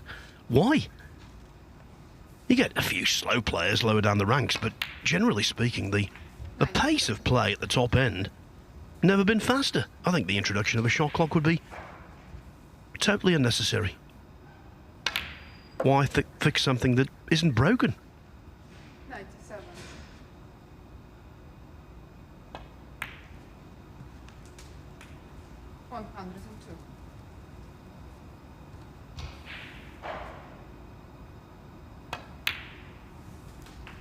108.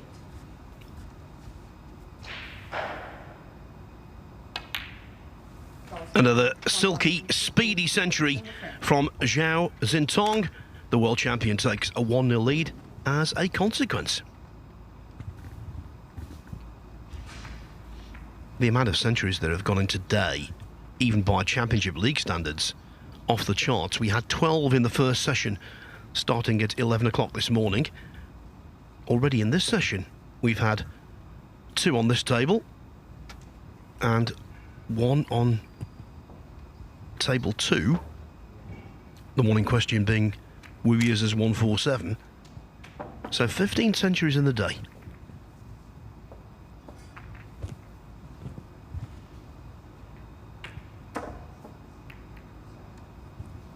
This is Zhao Zintong's last match of the day. And if you were to win it 2 out of 3, as Meatloaf said, ain't bad. We'll see a double header from him on table 1, on this table, starting out tomorrow morning. He takes on Jack Lisowski and Wu Yi. That won't detain us unduly.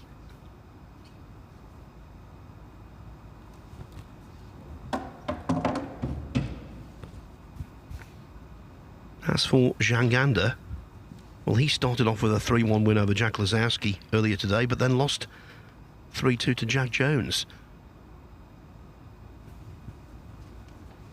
Second frame. Done on that work.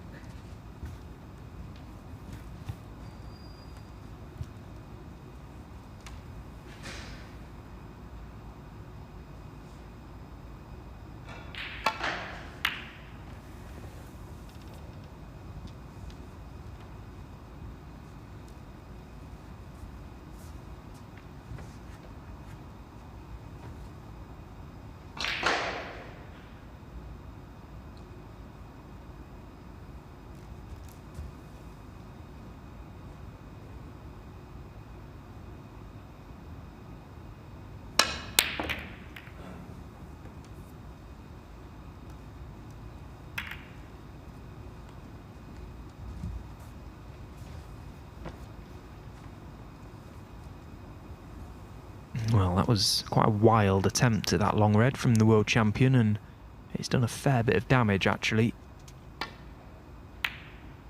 Well, I was saying it done a fair bit of damage because that red was well within the reach of Zhang, and he's missed it somehow.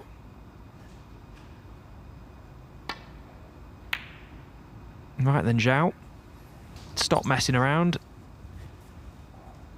Get your own maximum on the board.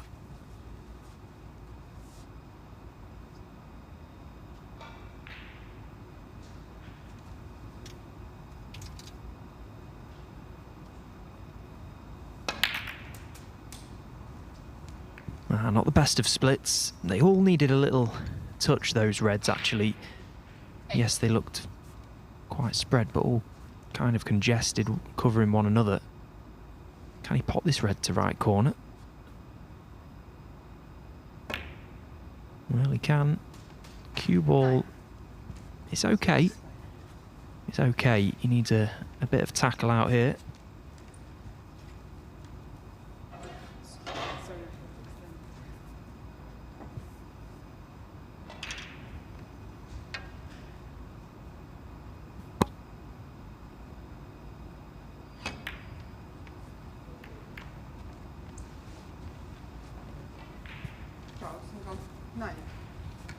Not surprised he missed that using the spider.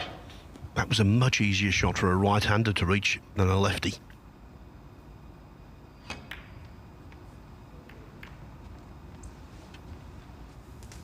One.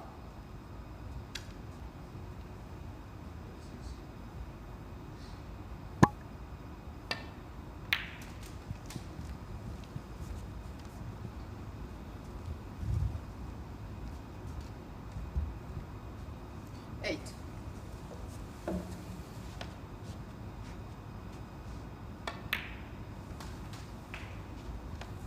Nine.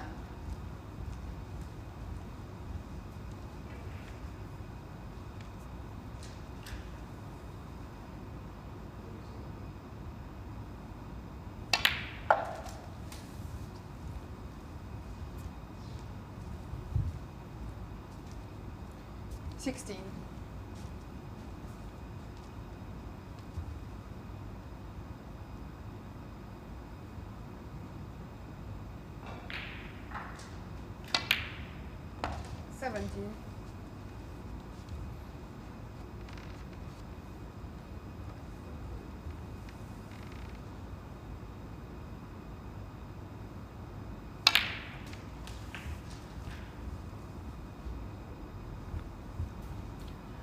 Well, it was a very promising chance for Zhao before he messed it up.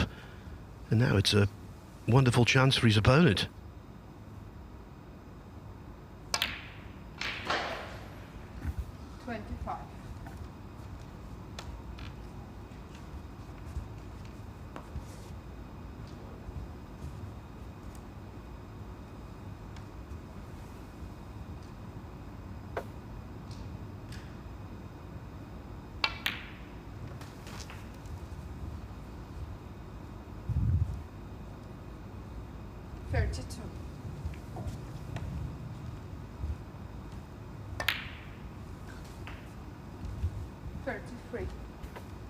The meeting of the maximum men, Zhao and Wu Yize, is underway on table 2.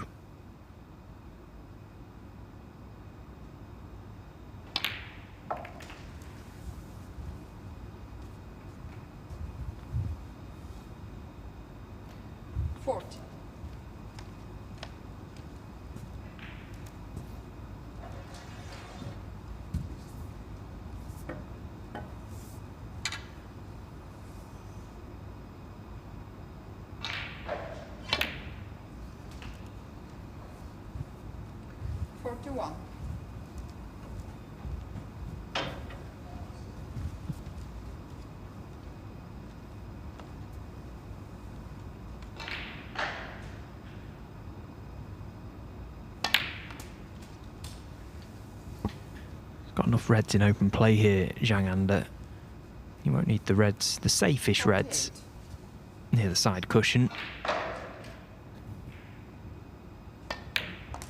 This all came about really from the bad split from Zhao Xingtong. Probably one of the very few times that he went into the main cluster of reds, not really knowing what was going to be the outcome. Had to trust a little bit to luck. 54. And then eventually missed the black with the spider, a nasty shot to be faced with. 55.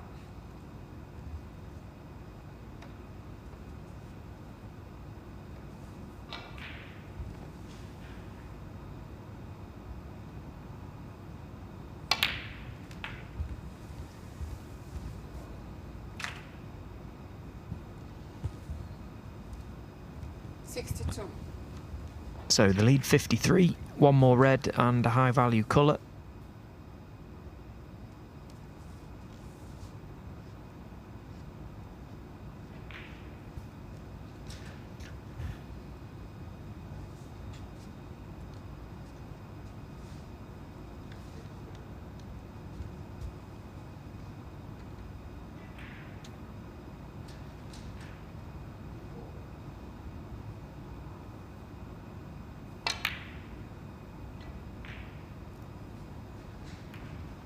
But that red has eluded him, so Zhao Xingtong comes back to the table.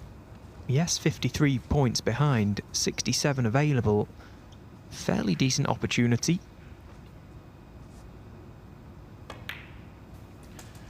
He's certainly not complaining. Zhang came in a positional halfway house, but even then I was surprised he missed the red. Now, the only awkward red on the table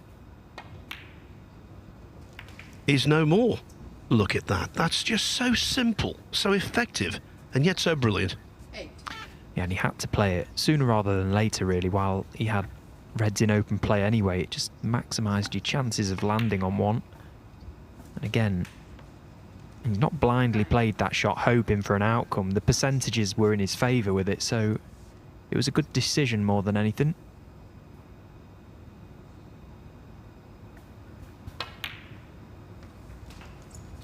In a flash, I can tell you, Wu Yize has taken the first frame from Zhao. Not sure of the frame-winning break yet. I'll let you know as soon as I know.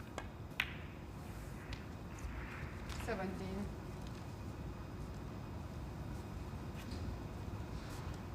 Here, just no stumbling block, it seems, to a clearance.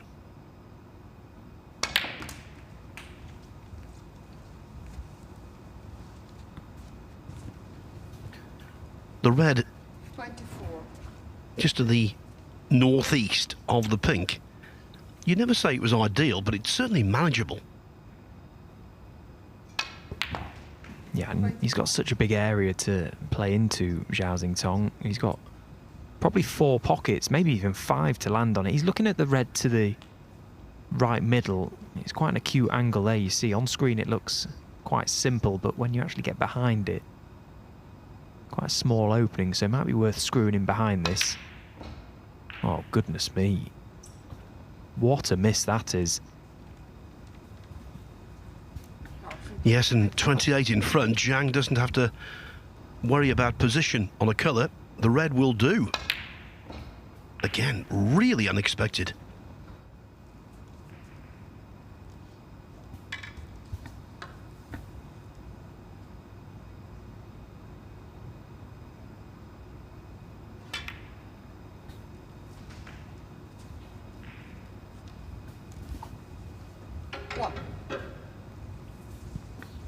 Well, he's had a couple of scares in this frame, Zhang Anda, but it looks as though he's going to secure it, certainly if he pots this black.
It really did look as though Zhao Xintong was capable and was in to land a hammer blow and to go 2-0 ahead. But he missed the pink, to everyone's surprise, and Zhang Anda was able to tidy up to draw level at 1-1. Over on table 2, I can tell you that Wu Yi's red-hot form continues. He won the first frame against Zhao Guodong with a break of 92. So remember, Wu already a 3-1 winner over Jack Lisowski, then 3-1 against Oliver Lines. If he were to win this match, he'd be looking good overnight.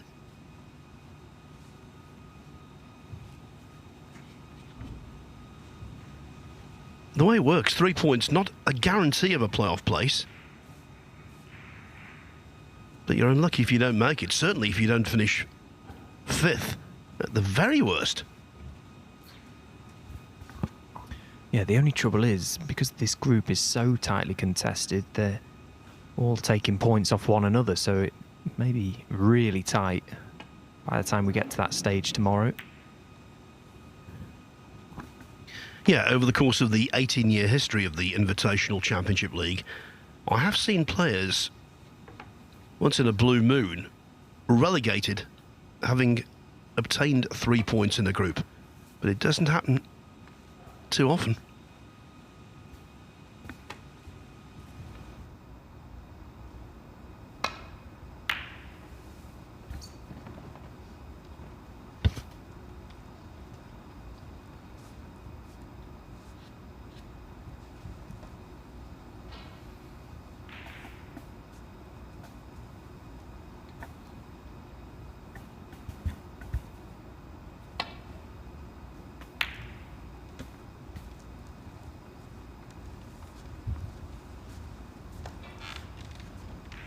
Well, he potted a red into the right middle, not too dissimilar to this in the opening frame, Zhao Xintong.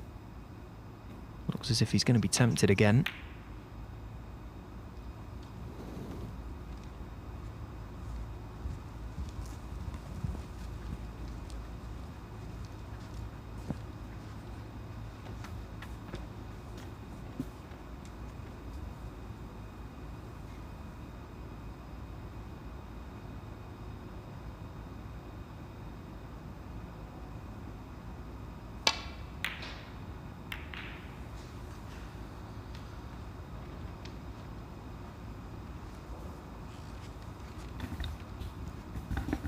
Caught that badly, overcutted by quite some way.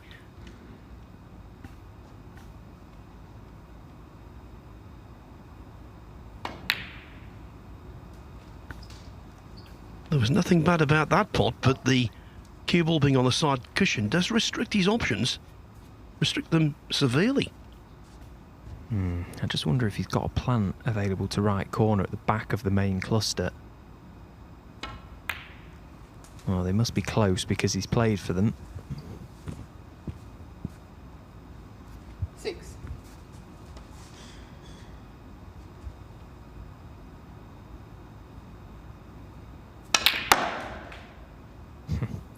Well, in fact, 7. it did need making. He played it very, very positively. Didn't shy away there, although he's not brought as many reds into play as he perhaps thought. It doesn't matter when you can just knock them in off the lampshades from anywhere. Just keep the break going anyway. 12.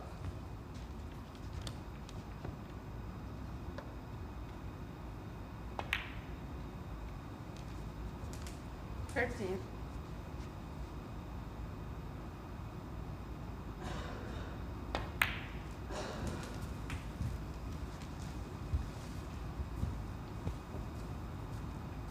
18.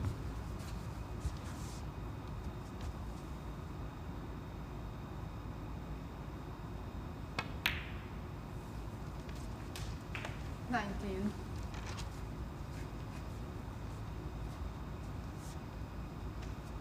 'Well, maybe a chance to go into them again with screw. Again, so perfectly played. 26.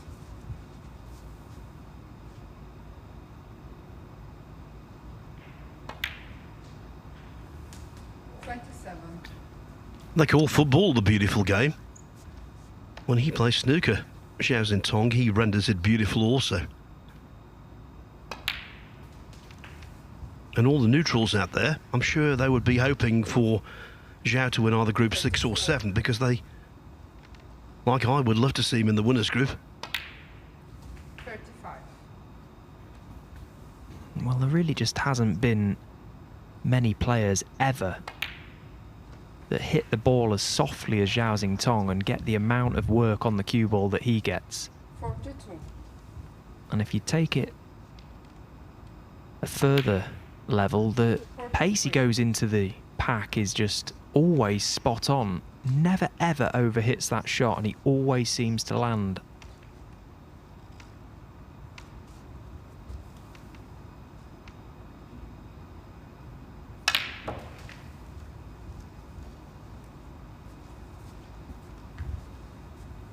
Just a tremendous break builder. The game just comes so easy to him. Yes, and I think that's one of the reasons why he will be such a handful at the Crucible this year as he was last year, because the Crucible takes an awful lot out of you. If you can play like this, it's such an advantage. Classic example from last season was Chris Wakelin. I thought his performances in the first 58. 2 matches there were brilliant, but basically because he'd never been to the quarterfinals before, he ran out of steam. Whereas Xiao, he plays with such economy of effort. It's not such an issue, mental or physical stamina. But you've got to take into consideration the curse, Phil. He's going to be really bothered by the curse, I feel. 66. Probably doesn't know it exists. 67. Yeah, he just looks like he's in his own little world out there. Selby said it quite well last night. He walks around the table like he's in his slippers in his living room. That's exactly what it looks like. It's just so casual. Not a care in the world. Yeah, by the way, if you don't know what the curse is, it's the so-called Crucible curse. We've had players successfully defend the title at the Crucible, of course, but never a first-time winner. A first-time winner has never gone back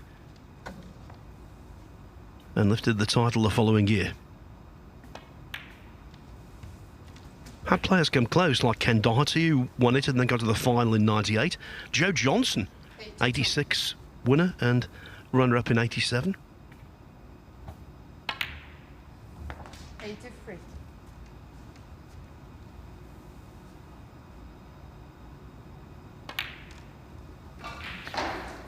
From my perspective, I think the curse is on the guy who draws him in the first round. Yeah, absolutely. Whoever draws him is cursed. 91. Lovely little positional shot from the previous black, purposely leaving his cue ball low on that red, knowing that that was his free option to bring the red into play. And you can chalk up another ton, Phil. 98. 99.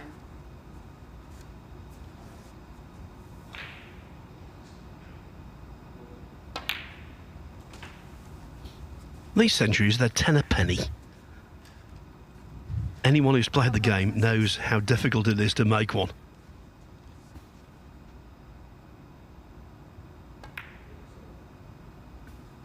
The positional shot off the black was a beauty, and I'm glad that red went in.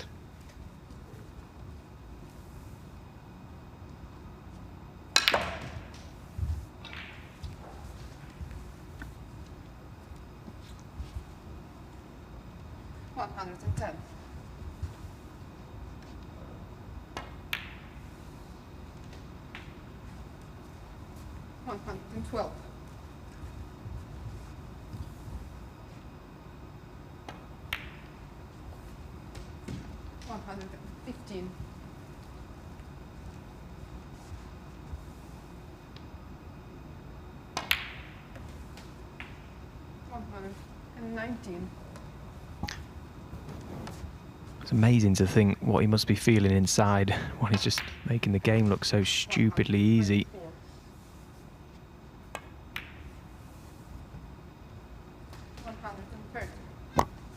And to think this time last year he was on the Q-Tour. 137 from Zhao Zintong. Add that to his breakup 115 in the first frame. He leads Jang under 2-1. Also in the groove, Wu Yize 1-0 up on Zhao Gudong. And as you can see, leading by 51 handily in the second frame. Over the course of the years, we've seen an awful lot of occasions where someone has made a 147 and it's affected their concentration quite badly. Doesn't seem to be the case with Wu.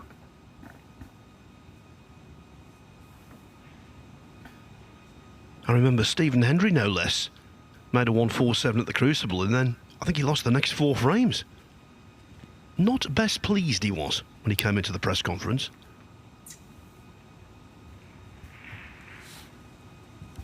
He did win the match in question, though.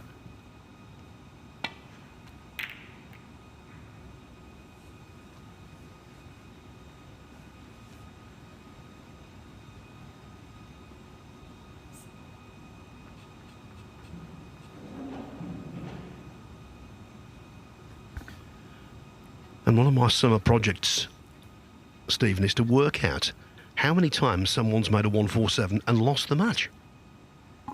It's a lot, let me tell you, a lot. Well, good luck with that one, Phil.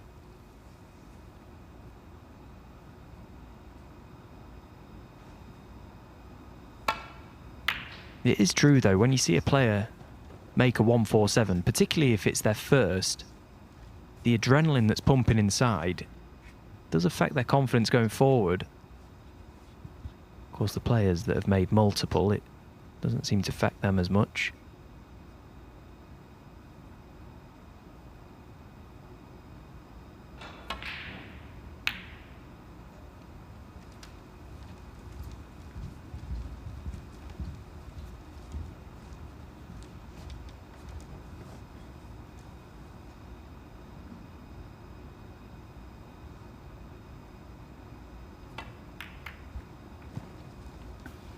Just realised that, you know, self-awareness and all that. One of my summer projects is to work out how many times someone's made a 147 and lost. People listening must be thinking, how boring is that? You've obviously not got any other plans then, Phil. Well, I have got plenty, actually, but yeah. Hey, listen, don't do yourself a disjustice. It's people like you that keep this game going, so every credit to you. We'd be lost without you, Phil. Put it that way, you and Dave. Well, listen, I'm not in the same league statistically as Dave.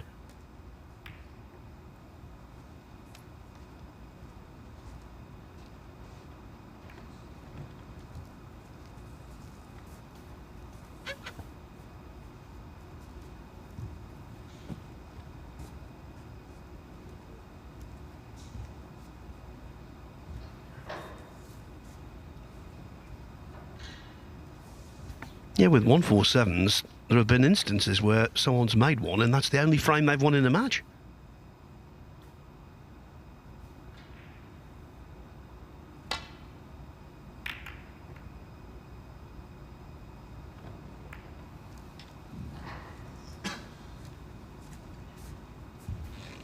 Well, had he have missed the blue there, Zhang under, it was looking like a pretty decent line, but as it happens, he has left the red available to left corner for Zhao Xingtong. Cue ball compromise going into the reds though, trusting a little bit to luck. Oh, goodness me. What a shot he's played there. Well, clearly he was really concerned that he might leave a lot if he missed the pot. How aggressive is this?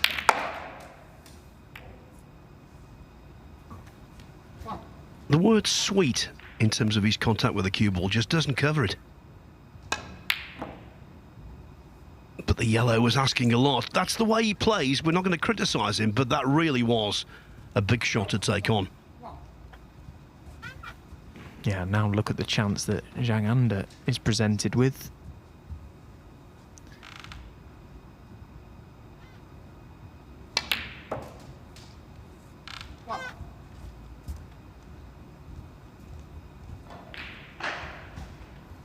His sights will be set on freeing the black into both corner pockets as soon as possible.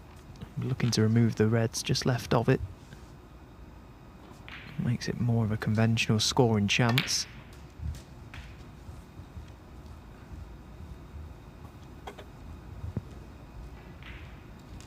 Eight.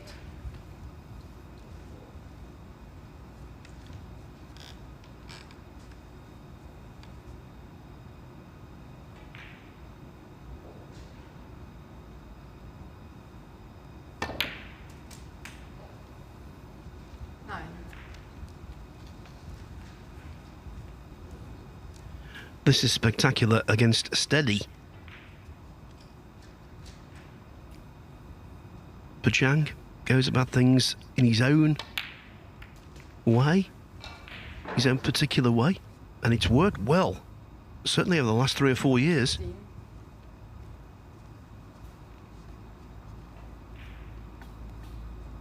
Also working well, Wu Yize, who now leads Xiao Guodong 2-0. 17.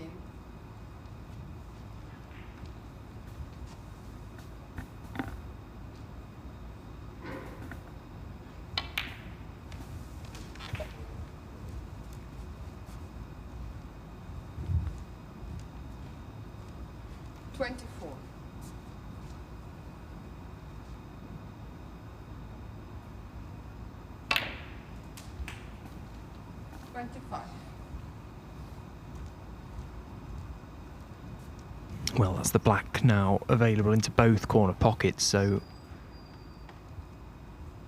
not Not many more stumbling blocks on this table for Zhang. And it was a gift that he needed to arrive from his opponent.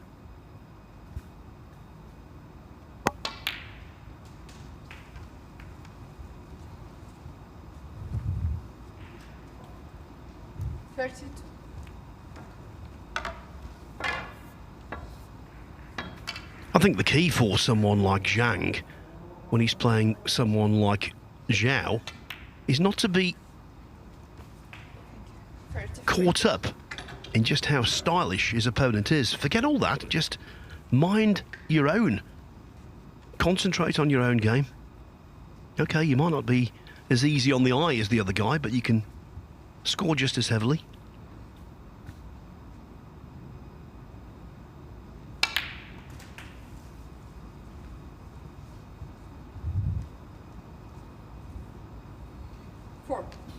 I think it's easy when a player is coming up against a stylist to be a little caught up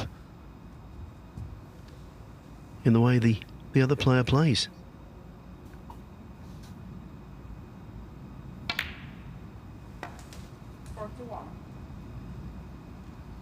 One thing I have noticed with Zhang Anda, and it's a pretty pointless observation, but you don't see it all that often. You can see the arrows on his cue when he plays. That's the...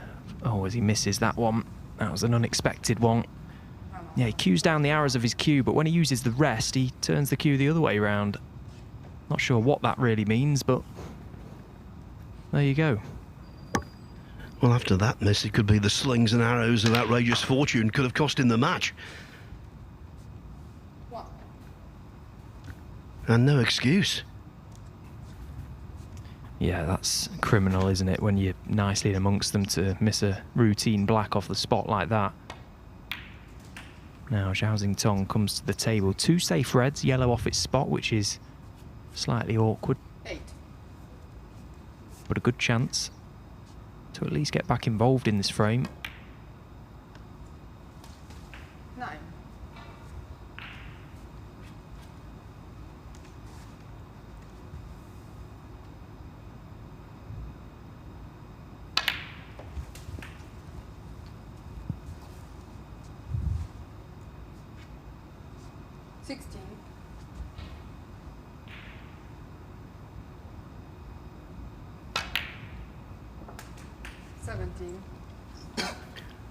Only half the colours on their spots.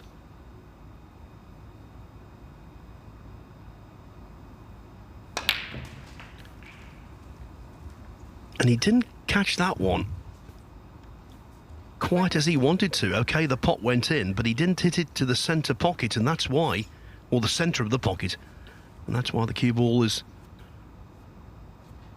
not worked out for him.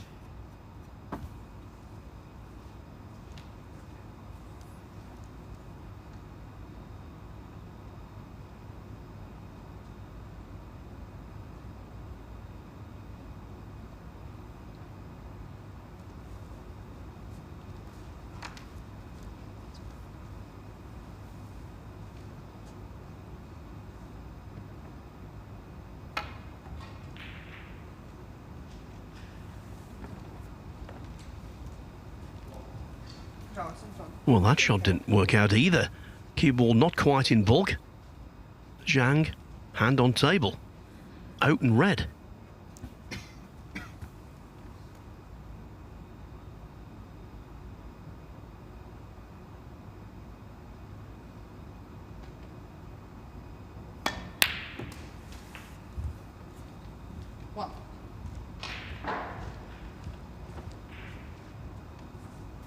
Having already established a 17-point lead, make that 24 when this one goes in. He will need one of the awkward 2 reds. 8.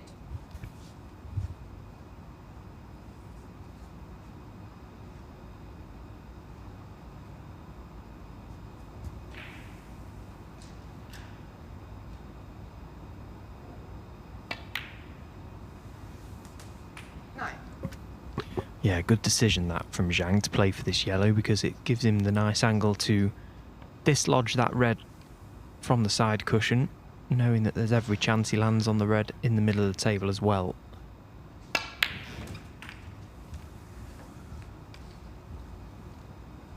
Didn't quite catch it from the cushion as he intended.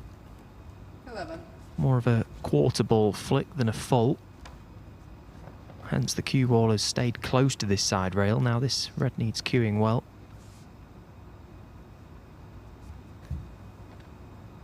But this really does feel like frame ball for Zhang now.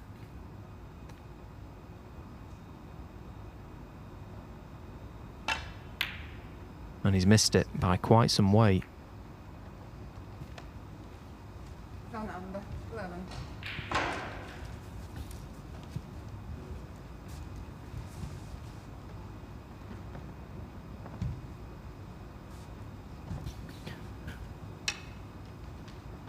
Xiao taking the opportunity not only to play safe,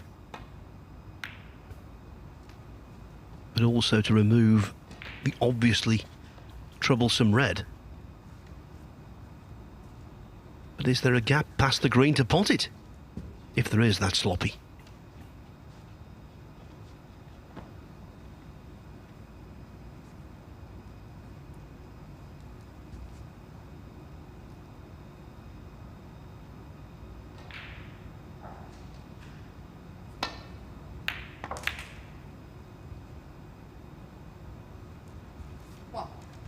Well, not on the black, so the frame's still alive.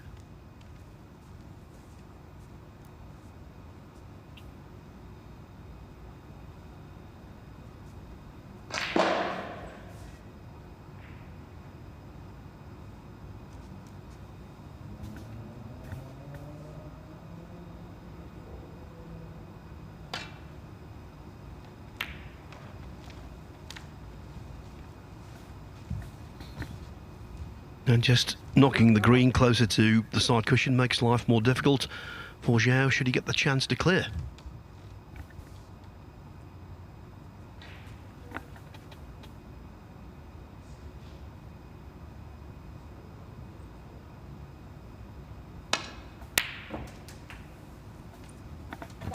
Wow, what a pot that is.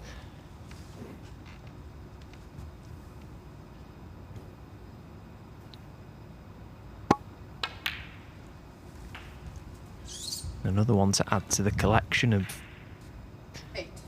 Brilliant long reds from Zhao Xingtong.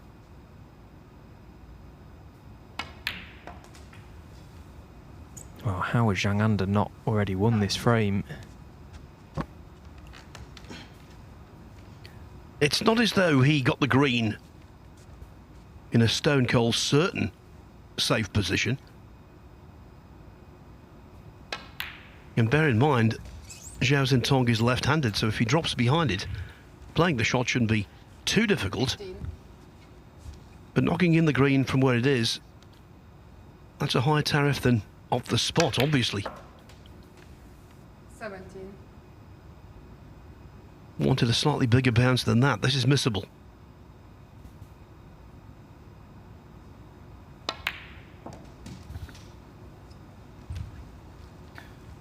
I've got no faith.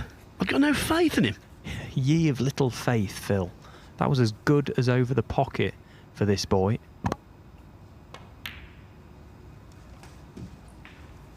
$24.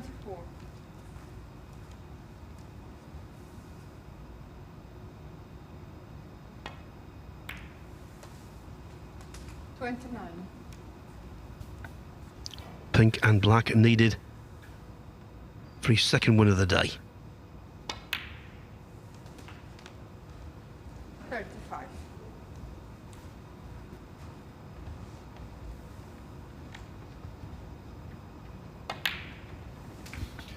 Zhao Xintong, the world champion, thrusts himself back into the playoff picture in Group 6 of the BetVictor Championship League.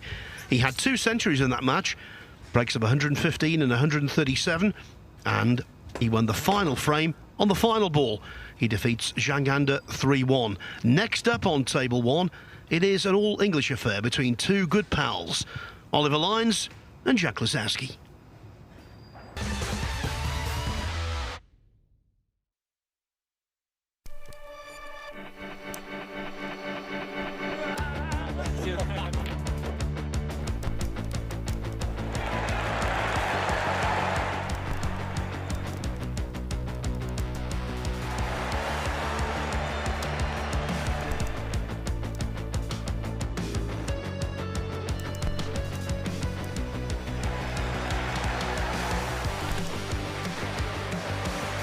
It's Joshua Filler with an absolute dominating win. Moritz Neuhausen is your new Premier League Tour winner. Elisha Schaap makes the ultimate statement. What a journey Paulo Biardo he's made to the pinnacle of a sport. Elisha Schaap has completed a terrific transatlantic double. He didn't want to jump on the table in Florida, but he can't resist this time. Aloysius, you are a superstar. The breakthrough has come for Piers Lamutus.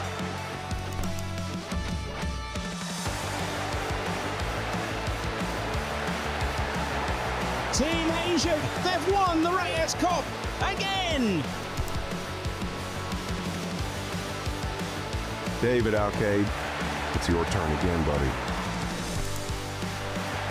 Can you believe it? An absolute nightmare for Tyler Steyer. Europe have won the Mosconi Cup.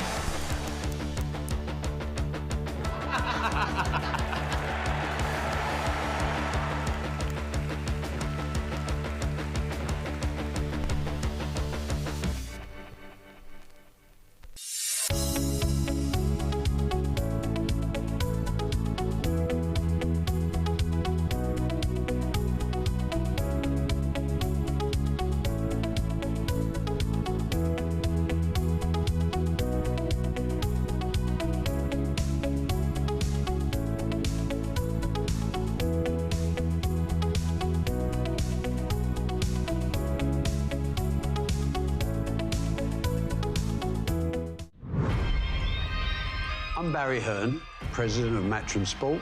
Talk to me. I'm Eddie Hearn, I'm the chairman of Matchroom Sport. My son and heir, I call him my project. He's good, but he's not yet great. I'm fucking watching you. We are the biggest sports promotional company in the world. Matchroom started as a £100 company and now worth north of £1 billion. Look at what the old man has done. I never wanted to work for my dad, but you have to play the hand you're dealt. Eddie, he has ego. It's a weakness, and I won't give up control until I'm sure he's ready. Boxing is an important element of the revenue stream, but only an element.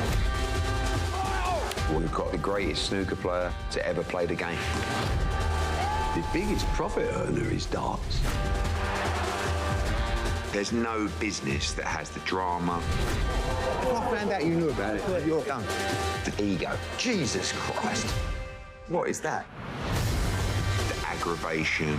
Oh, shit! You need fair judges next time. The most important thing for my dad is winning.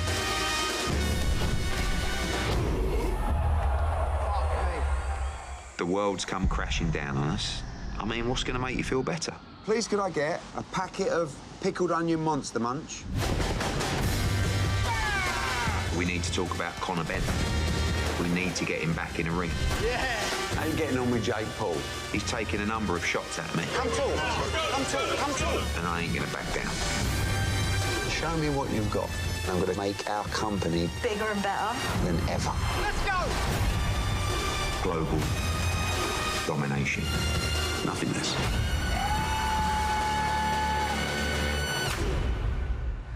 I still don't understand why the shirt's off.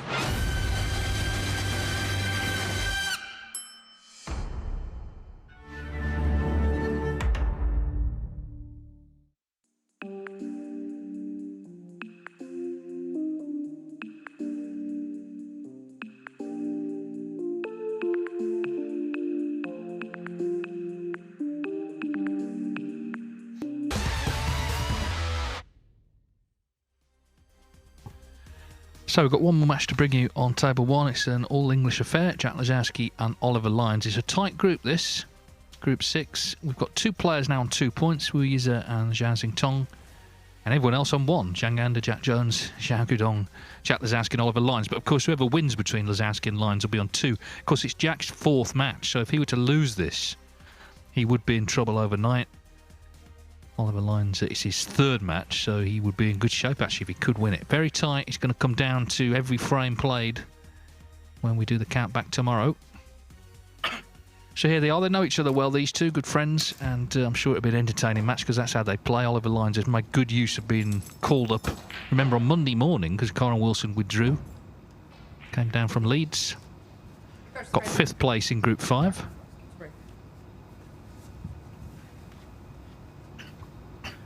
First meeting for a little over 5 years. In anything.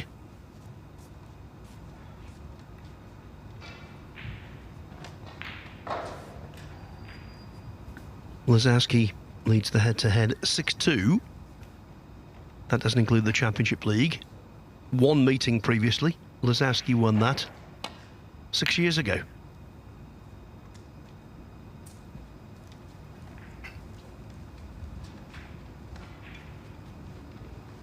Well, here we are, 6:30 local time, starting the last match on this table. But as you pointed out, Phil, we haven't had a 3-0, so I mean that shows how quick the frames have been.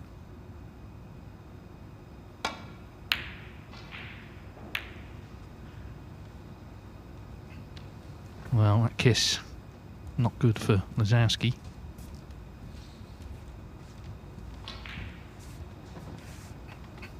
Assuming Lyons can see the potting angle of the red, which I think he can.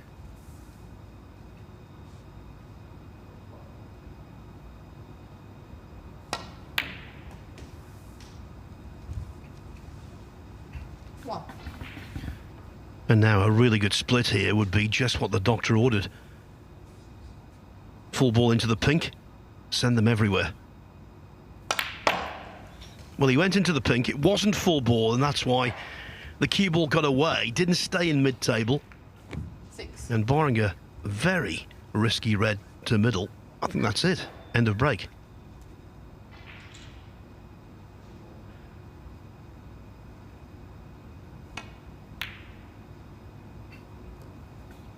That really was risky. I think it underlines the approach these two will have to this contest. Well, it kind of underlines the way the group's being played. There's not a lot being turned down. There's plenty being potted, of course. But it means the table will be open. This also partly explains the scoring. The table just seems to be open all the time. What? Well, I've got some good news, Phil. I can save you spending your summer slaving over the stats because I can tell you how many players have lost the match where they've made a maximum. I'm really intrigued. Now, I'm just going to have a guess and say around 25%? 8. Well, you're basically spot on. There's been 237 maximums and 57 times the players lost the match. So, yeah, basically a quarter. 9. And every time someone has made a 147 and lost, and they're asked by the media which they would prefer, I think 99% of them would say, I wanted to win. Anyway, you haven't got time to do all that in the summer because you're going to be here for 4 weeks with the other Championship League. Good point. Where, by the way, the standard isn't as high because the stakes are much higher. And we get a lot more normal snooker in that.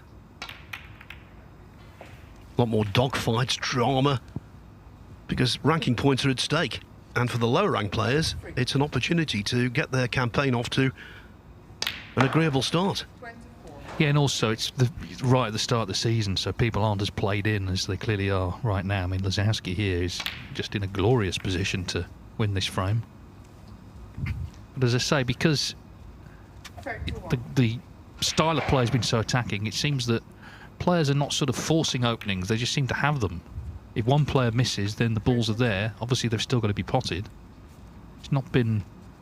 I mean, it's Alan McManus's birthday, you know, the great tactician, but it's not really been a feast for fans of that style of play, has it, today? 39. 40. Yeah, I love variety, of course. That's what makes snooker so appealing. But when you see the guys open their shoulders like this and play with such attacking intent, I think it's terrific to watch, especially when all of these breaks go in.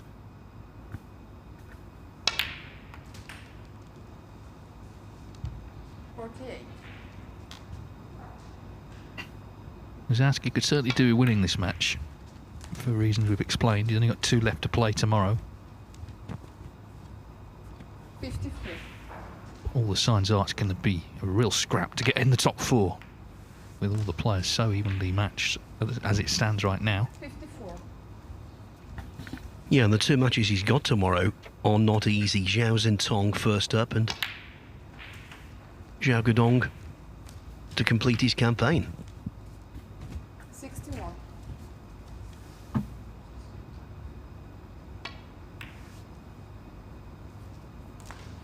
62.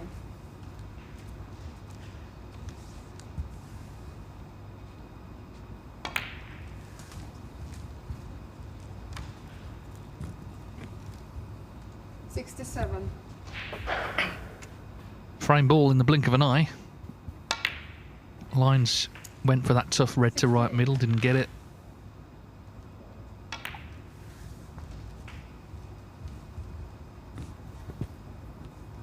$73.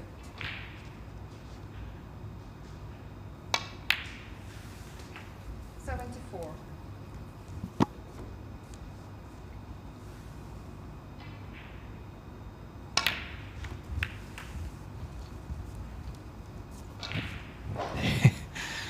8. Much like Zhao Zintong, who we just saw beat Jang 3-1. Jack Lisowski, you never turn the TV off, would you, if he was on? Because he's a delight to watch. Can be frustrating at times, but he's got a beautiful style around the table. Absolutely, just like Zhao Zintong, aesthetically 86. a delight. 87. There was never a debate for many a year who was the best player without a ranking title before Lisowski won in Northern Ireland. It was him. Now more of a debate. 94. But he's not involved. The monkey is off the back. 95.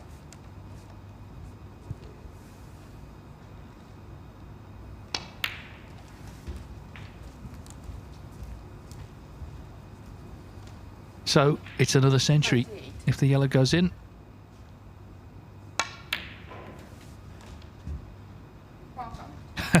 Well, it's going to be 100 exactly because he snookered on the green. But that was a quick kill in the opening frame for Lisowski, who leads Oliver Lyons 1-0.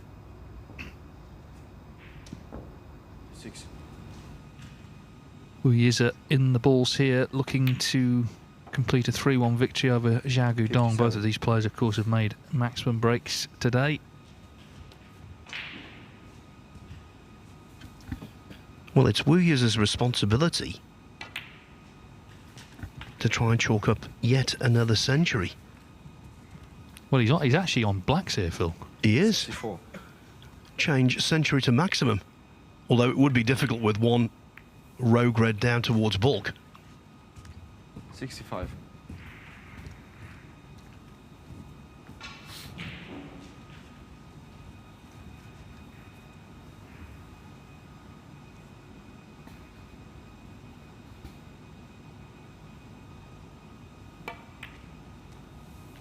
The point I was getting at is he knocks that in beautifully. Every single match apart from this one today has featured a century. 72.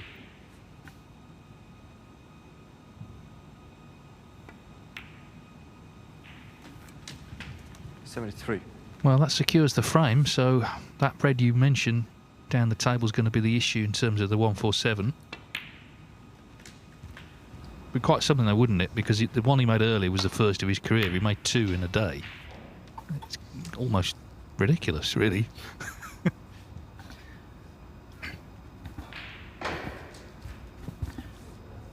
Can't imagine there's ever been 3 147s on the tour in the same day. That would be unprecedented.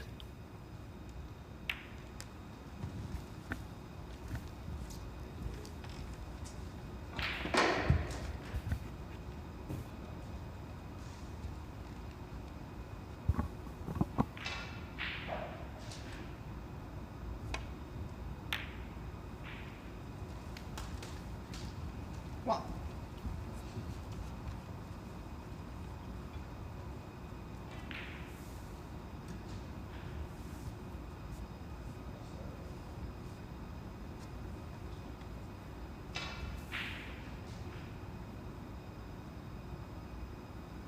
Well, we'll keep an eye on table 1, obviously, but Wu Yi's has come into the crunch. This is the red.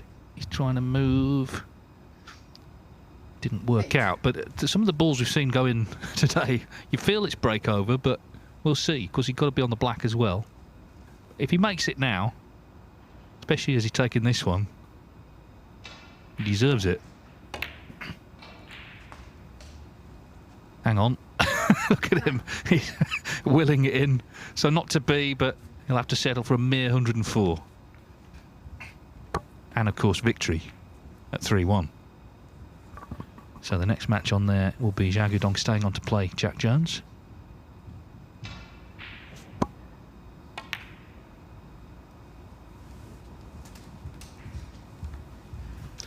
One of the big reasons why Xiao Guodong made the playoffs in Group 5 yesterday was because in his last match on Monday on Table 2, he beat this man, Oliver Lyons, 3-0, playing very nicely. 15. So that final contest of the day across the arena could be really important.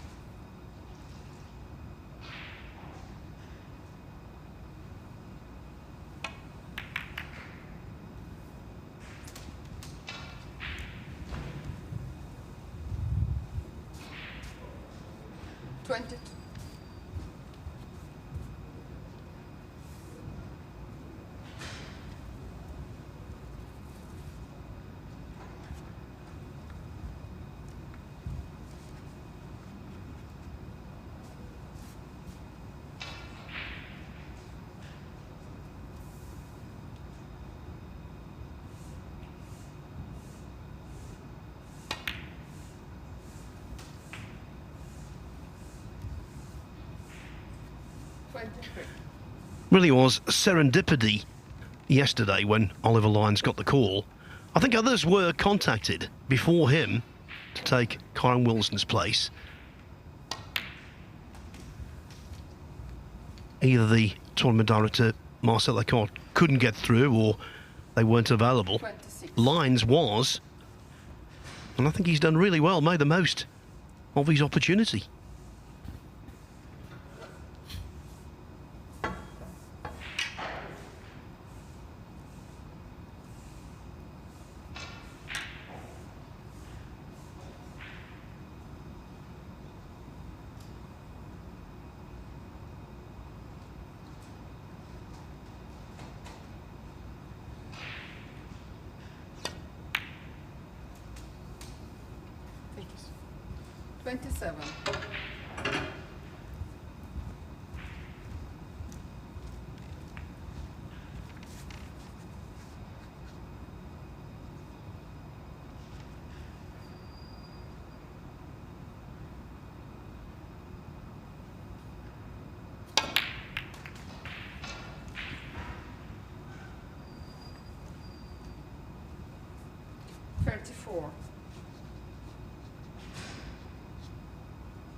Delicately done,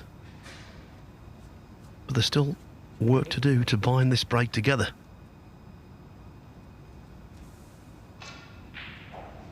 This could be the crucial shot.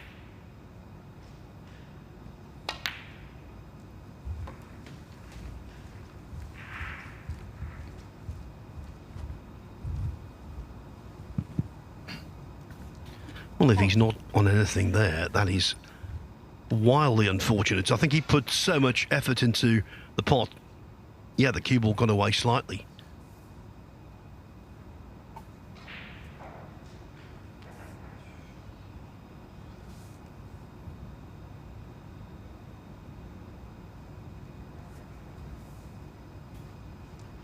for the red nearest the middle pocket.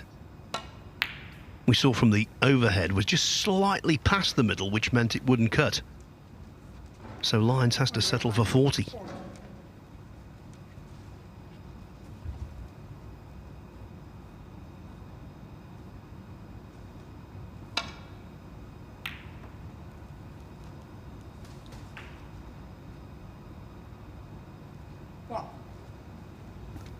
Dave, that's almost unfair. Oliver played the right shot. What did Jack do? Knock in one.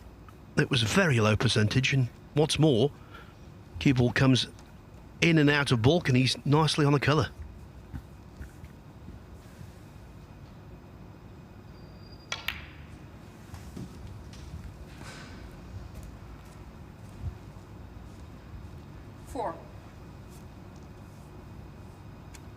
Yeah, Oliver Lyons will be concerned. He's going well. 5. Been unlucky not to land on a red, and then sits down thinking, well, okay, we might have a couple of safety shots here. Not a bit of it. Lisowski knocks one in.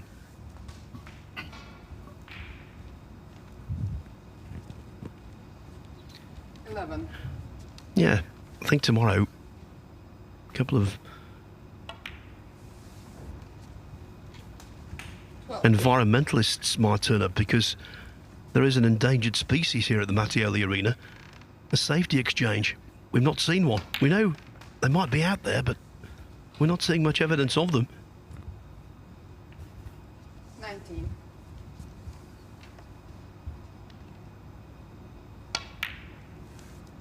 Great.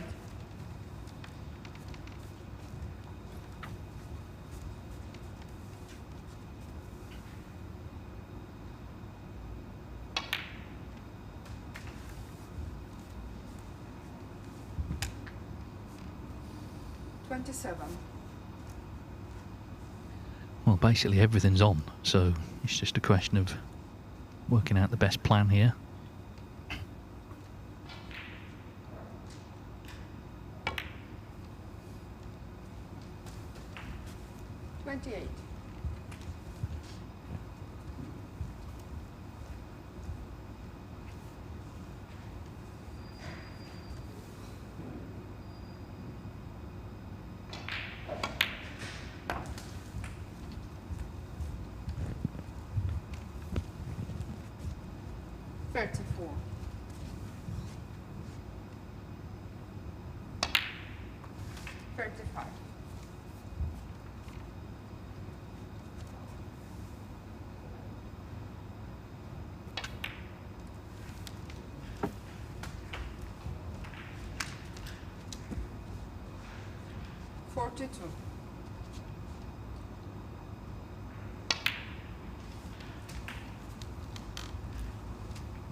Just has to mind his work now. It feels like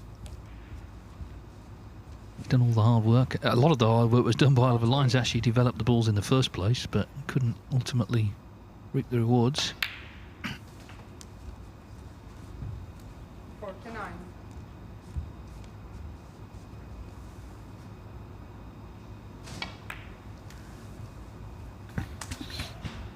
In recent years, the Championship League, either Invitational or ranking, hasn't been a happy hunting ground for Jack Lisowski. I was about to say, could things change? And then that simple one fails to drop.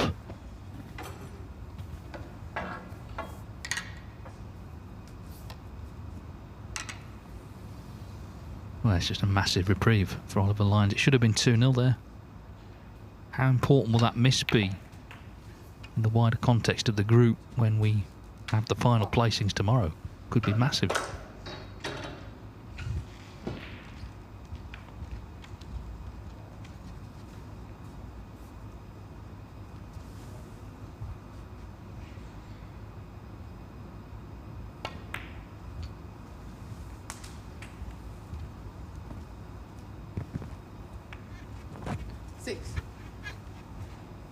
Behind Lines, so he needs yellow to pink.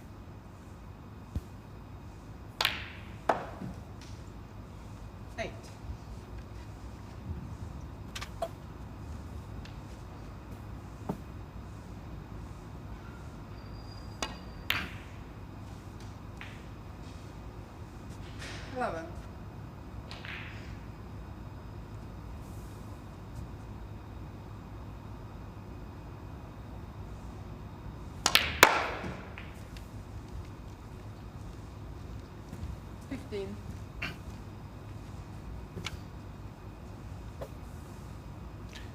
Well, I'm sure as he was sat watching in his seat, he assumed that the frame was gone, but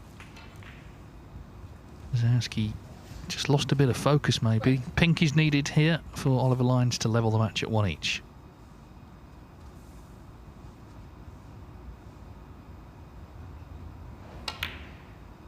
Yeah, he was a bit unlucky the way he broke down actually, so maybe he feels justice done. Either way, he's won the frame and it's 1 apiece.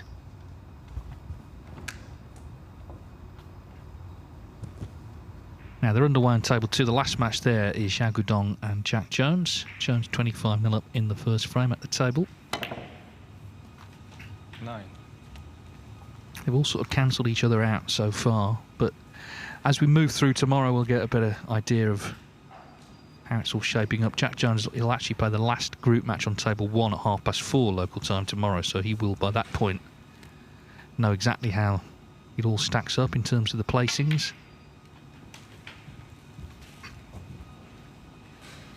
Yeah, the one major beneficiary of the day, Wu Yize, first 147. And he's sitting pretty at the top of the table, but all of the others, well, couldn't really be a lot tighter.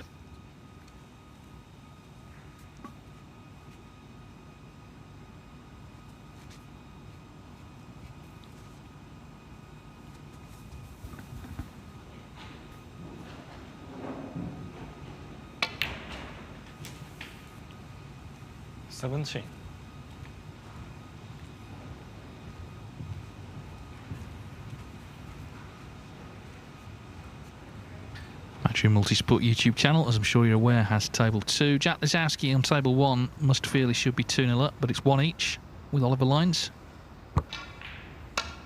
It's the last red there out of nowhere, really.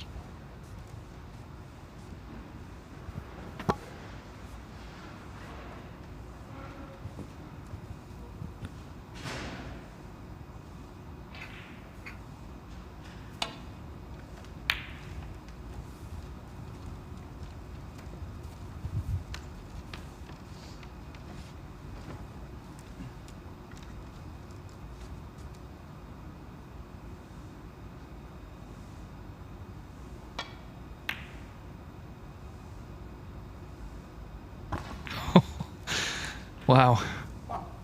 Had to think about it, didn't it? I think he felt he got this. And he was right, it just took its time.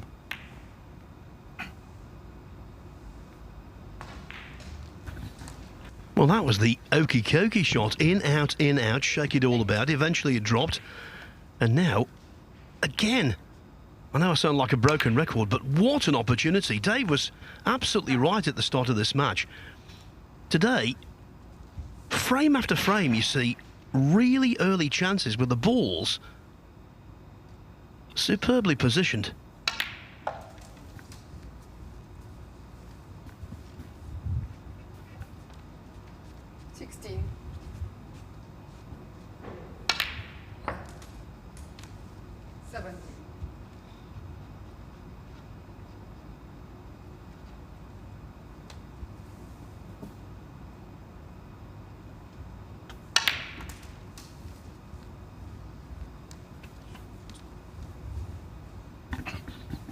Played deep screw and reverse side, but he didn't really take. No, he didn't play on this one, but it doesn't mean he won't knock it in. Sweet as a nut.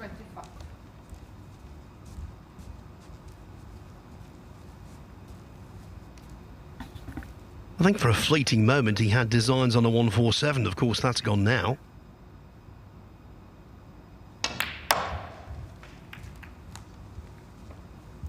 This is something he's done all day. Even when the reds have actually been quite open, it seems they can never be open enough. He's kept going into them, just trying to get everything really into the open.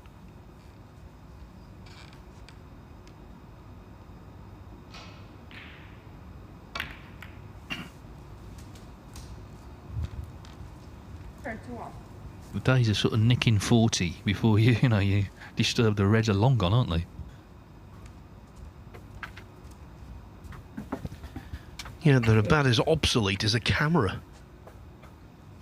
that isn't in a phone.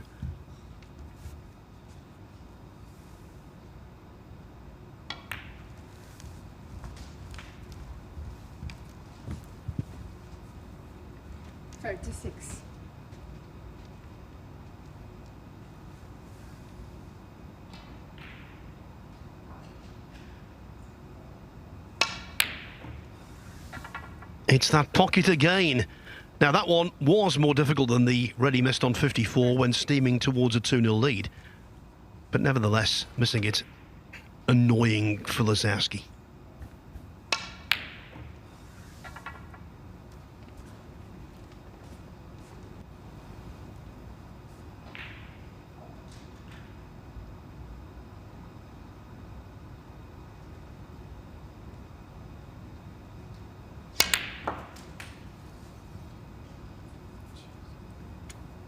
Well, you saw the real care with which he played that shot.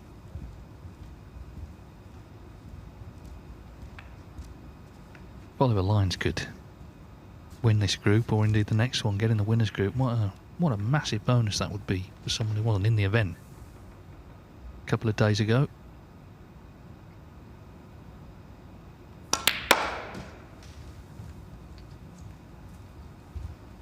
Sometimes players move up, so say you're in group 6, you come in group 5, but he wasn't in the event at all.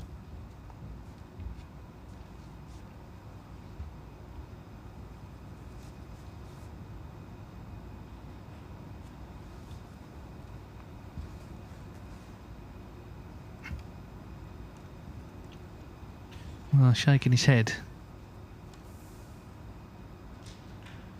Reds covering one another.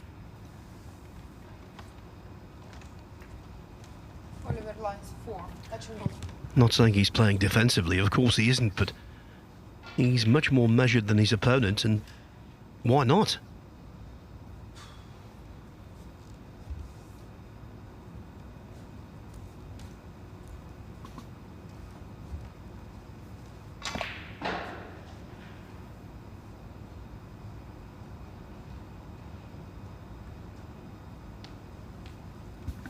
It's touching, so he could play that shot.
Lisowski placing great trust in the table, and that trust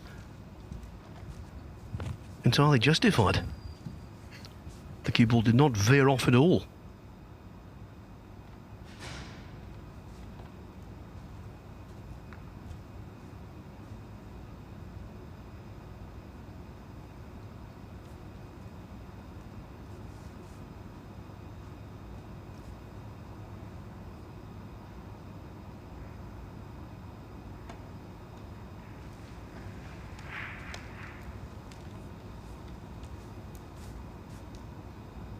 As the world number 58, Oliver Lyons is the lowest ranked player in this group. But he doesn't look out of place.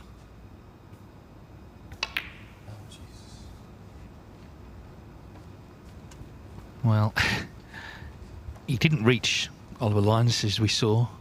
Lisowski, though, got the double kiss. playing that attempted safety, so he stuck him nicely in. So strange sort of way he's got in, but he'll take it.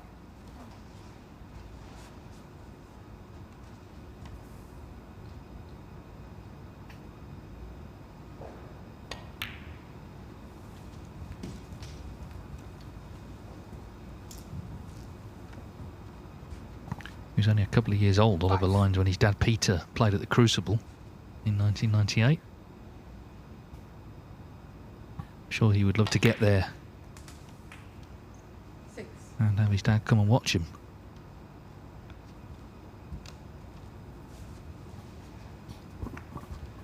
And all of this match practice is invaluable.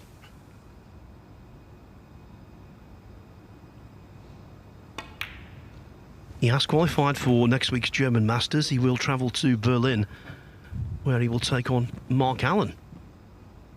And Allen has been quite outspoken about the Tempodrome Arena, saying it's not his favourite because of the multi-table situation. So maybe, with all of this excellent play he's got under his belt in Groups 5, 6 and maybe even Group 7, maybe Ollie Lyons could be a shrewd bet. Swan Neck Rest making a guest appearance.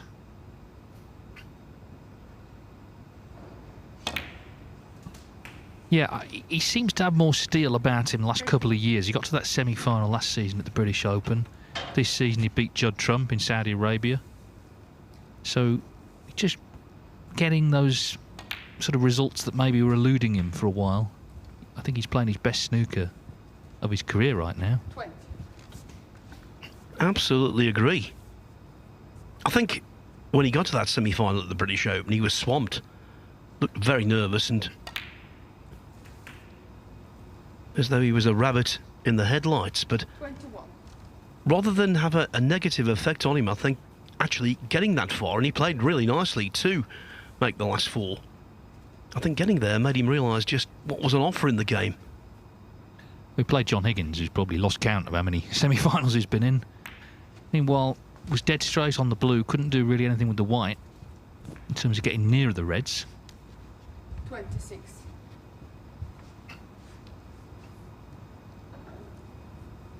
Now he's getting the rest out.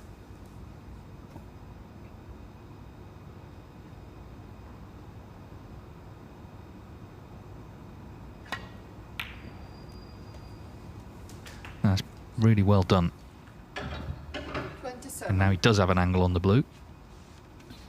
Yeah, what a classy shot that was. Not just the pot, but look at the position, as Dave said. Couldn't have placed that with his hand any better.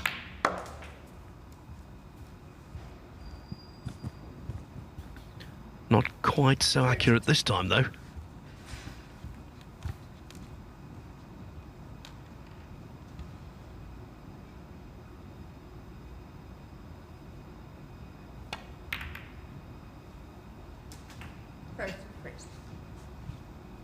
Well, this next shot feels like the big one now because the reds are waiting.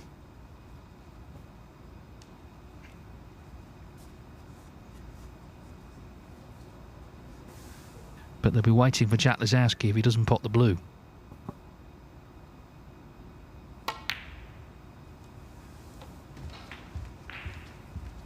Yeah, calmly done.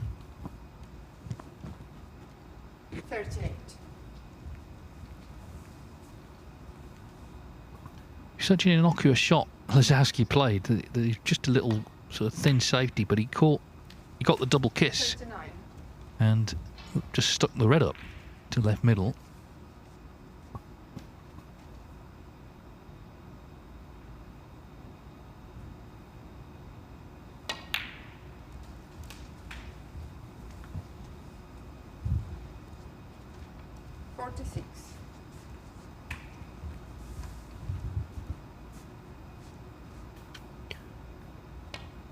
The break goes to 47. Black, red, presumably black. And Lisowski will need a snooker.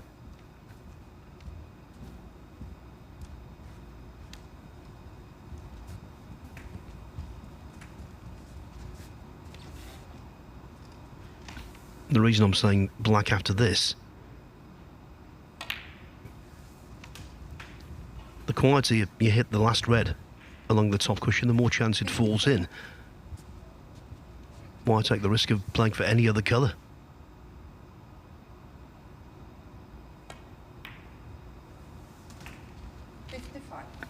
And he's got the angle on the black anyway to go up for the yellow to absolutely seal it.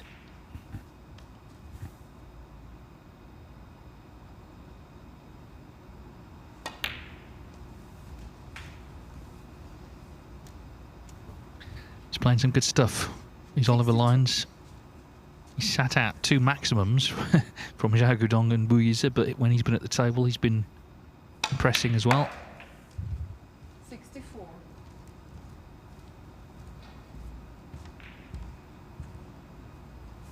Yeah, and coming back from 2-0 down to Zhao Gudong, he made breaks of 136, 82 and 102.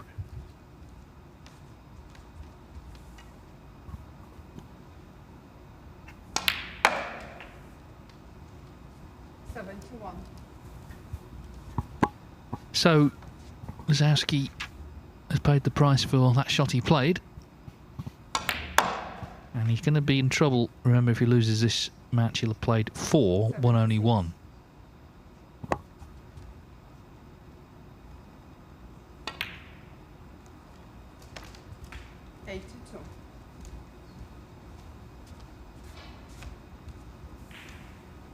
Good stuff from lines, this. Very nice.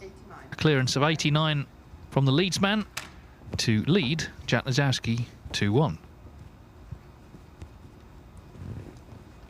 Can he put the match away and get his second point on the board? Jack Jones won the first frame against Zhao Gudong, and here they are at the start of the next last match on table 2. Matchroom Multisport YouTube channel with the live coverage. That could be a real swing contest in terms of who makes the playoffs tomorrow.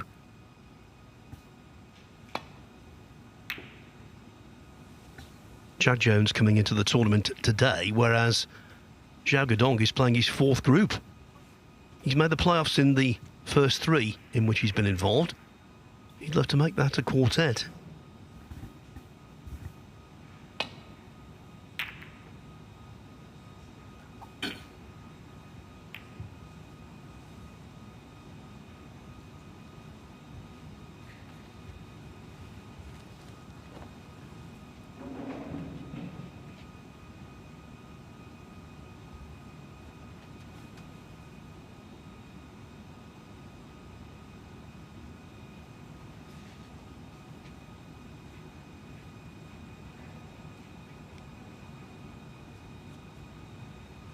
So early stages of frame 2, we'll keep you informed about that one, but Oliver Lyons breaking off here in frame 4 of this match. 2-1 up, looking for one more frame to take the win. And remember, he's got 3 matches to play tomorrow. Plays Jack Jones, Xiao Xingtong and Zhang Anda. Lisowski just 2 against Xingtong and Zhao Gudong.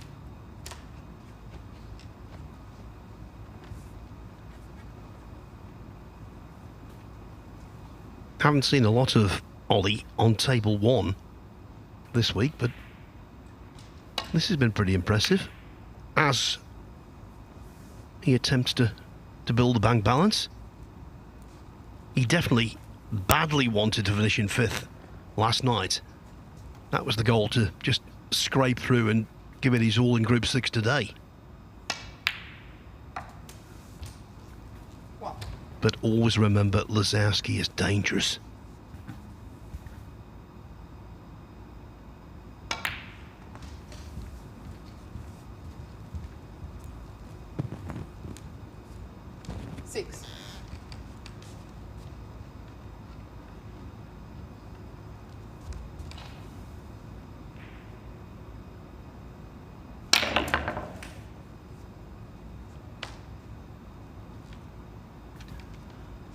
Well, you do that, intentionally jump the white ball over the pack to get out of potential trouble. No one is better at it than Lisowski. Not sure that was the intention there, though, but it worked out okay.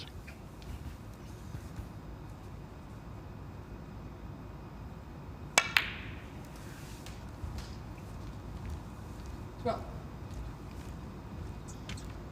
It's been like one of those sort of toys that's been wound up today.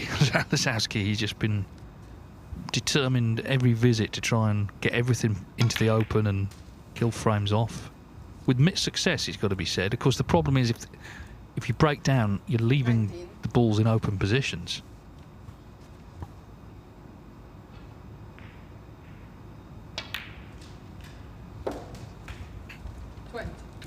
Yeah, he comes into the Championship League with a mindset of attack, attack, attack. Unprepared to compromise, and that's why not had the best fortunes. Even though he's got all the shots. Oh yeah, when it works, it's an absolute dream, and it's worked there. So now he's got everything where he wants it. Again, it's about focus now, about concentration. Golden chance for 2-2.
Jack Lisowski, the world number 22, purely on ability.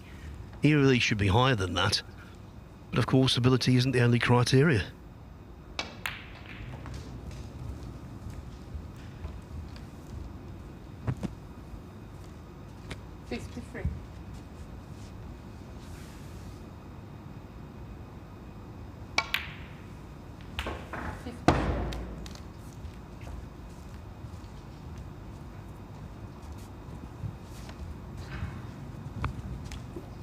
Well, I think one of the balls has run under the table. To be fair, they are taking some punishment.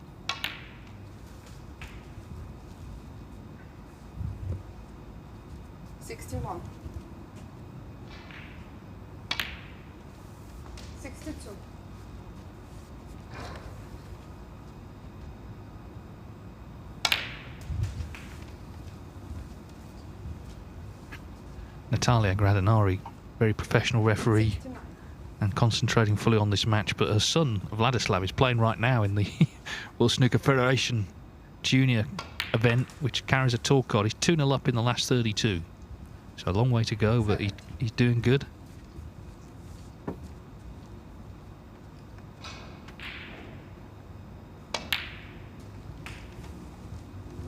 And Jack Lisowski has just breathlessly run through this frame. As I say, when it works, it's awesome to watch. He got in with a great red. Was determined as quickly as possible to get reds open, and has reaped the rewards of that approach here. 78.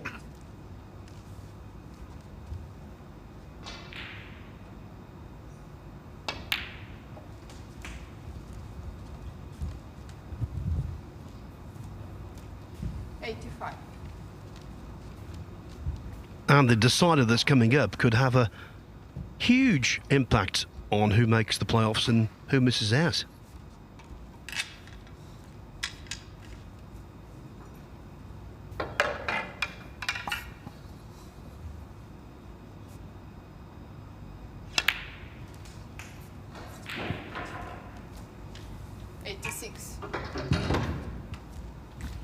The fourth match of the day that's gone all the way.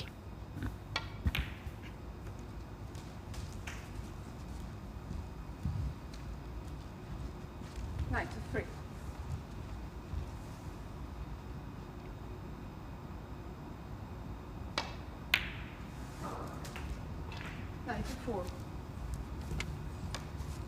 So yet another century on the horizon. The black needed. Made one in the first frame, of course. 101. Cheeky double. Jack Lisowski, 101. Wasn't far away. 101 from Jack Lisowski in the blink of an eye.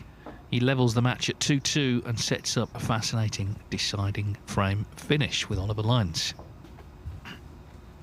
Table 2. Still in this second frame. Not that much has happened since we were last here. Jack Jones 1-0 up and leading by 7 points. Still plenty of reds on here. 10 reds, in fact.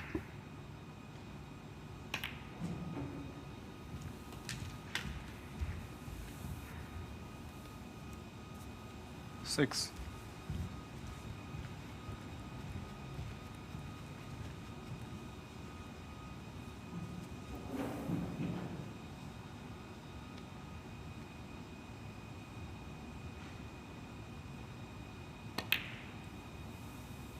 Oh, he's missed that one.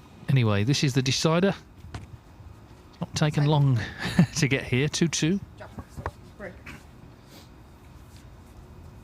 Lisowski could really do winning this frame. Otherwise, 1 point out of 4. Not looking good overnight. If he wins it, he'll go up to 2, of course. Oliver Lyons has got 3 matches tomorrow rather than the 2 that Lisowski's got. So he's still in the mix. But again, if he were to win this, he'd be in good shape. 2 points.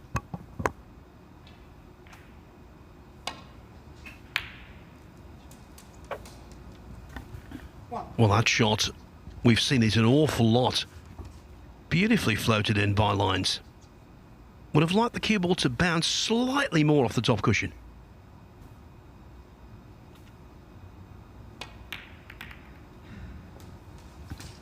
But that works very well. 8.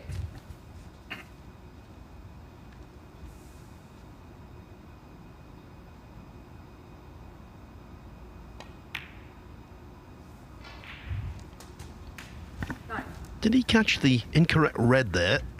The secondary red did move.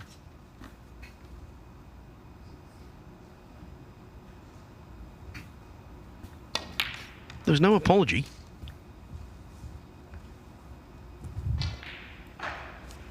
$16.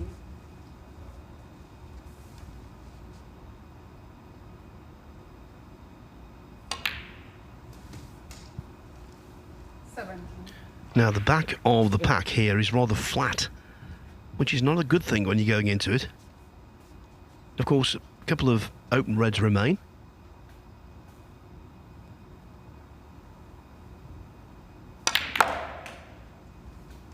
Yeah, not surprised about that. Lyons chose to try and split them at the earliest available opportunity.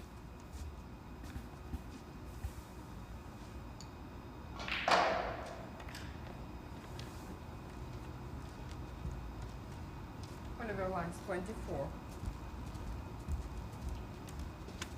Well, there's already a red in bulk, so we may see red start getting pushed down there, the safety down this end. Well, there's not a plant, surely, to the yellow pocket. That's incredible if that's set. He's having a look. Playing it.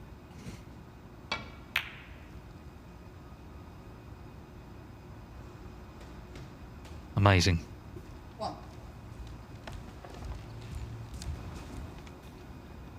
Oliver Lyons feeling doubly aggrieved. Can you believe it?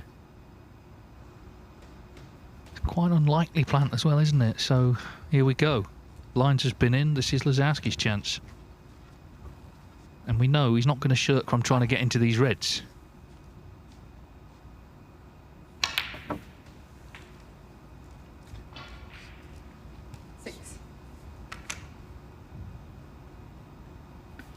With the new chalk, cue balls don't pick up much of it, so you don't see the referees being asked to clean the cue ball anywhere near as often as they used to.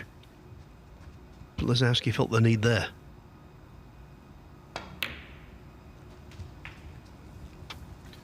And that sounded like a bit of a clunky contact.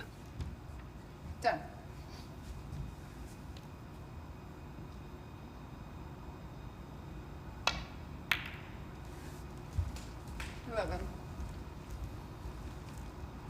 Is that plant going to lead to a rich harvest?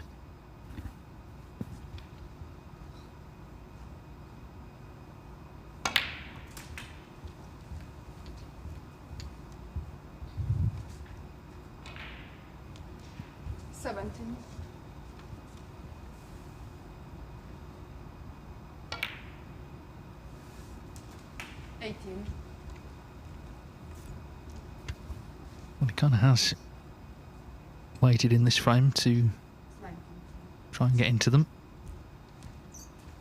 Just having a look at how they might split.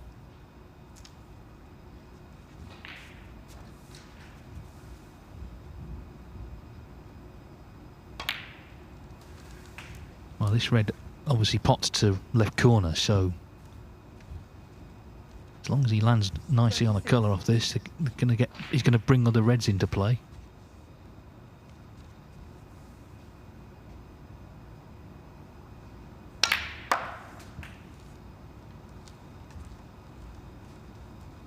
Could be the winning shot. He's got everything into place, and now it's about staying in.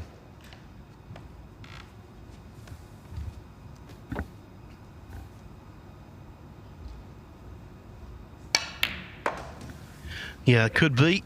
I would say should be. But what happened in the second frame, a cautionary tale. Lisowski, well on the way to 2-0, missed a real easy red to this pocket, actually.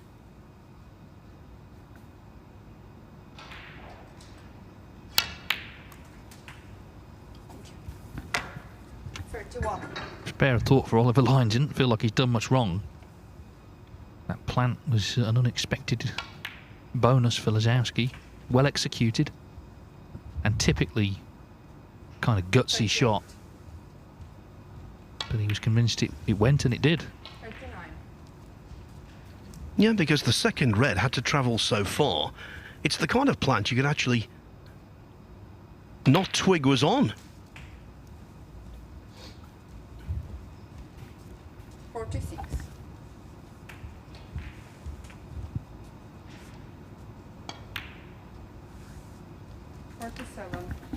Fast and furious, quickly getting back into the playoff conversation in Group 6.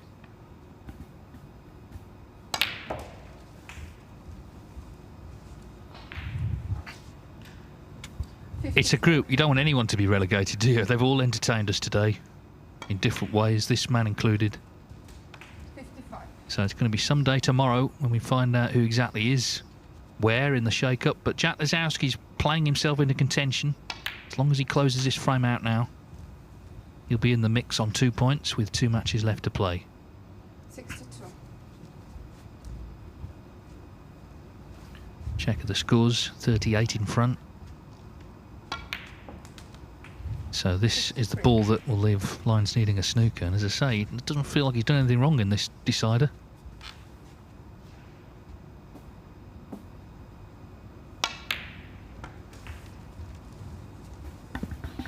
The action at the Mattioli Arena in the first 3 days of this 6-day segment is being somewhat rationed. Every night we finished before 8 o'clock local time, and that's again the case here. Lisowski, speed merchant extraordinaire. 75.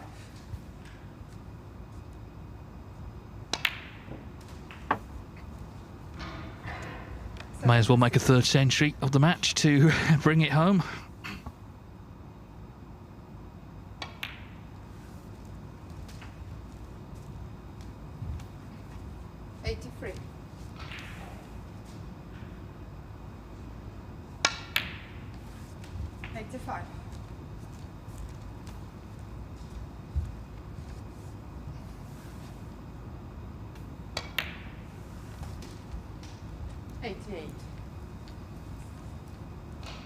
Oliver Lyons by no means out of it, because of course he's only played 3 matches, so he could still get to 4 points if he wins his last 3. It'll all come out in the wash tomorrow. Lisowski will be on first at 11 o'clock against Xiao Tong, so that'll be a great way to launch the day. Getting quicker and quicker, isn't he? Beautiful break to win it. 103, his 3rd century. There's the handshake. It was a match played in good spirits, as you'd expect, and it was high quality, but Jack Lisowski turned it on in the last couple of frames, and as I say, it didn't feel like Oliver Lyons did a lot wrong there. 3-2 to Lisowski in the last match on table 1. So this is how it stands right now, because there is still the match going on between Jack Jones and Zhao Guodong, so there will be a slight change. One of them get to 2 points, but Wu Yize sitting pretty with 3 wins out of 3. Jack Lisowski and Jia Xingtong on 2 points, and the rest on 1. So just 2 points separating the 7 players. Every frame tomorrow is going to count. It's been such a heavy scoring, high quality day. 2 maximums, centuries flying in left, right and centre. I'm sure it'll continue tomorrow, although on day 2 it can get a little bit more tense, of course, with the playoffs looming. We start at 11 on table 1 with Xiao Xingtong and Jack Lisowski. Zhao Guodong, Zhang Anda will be the first match on table 2. So we'll see you for that. Looking forward to it. It's been a great day here.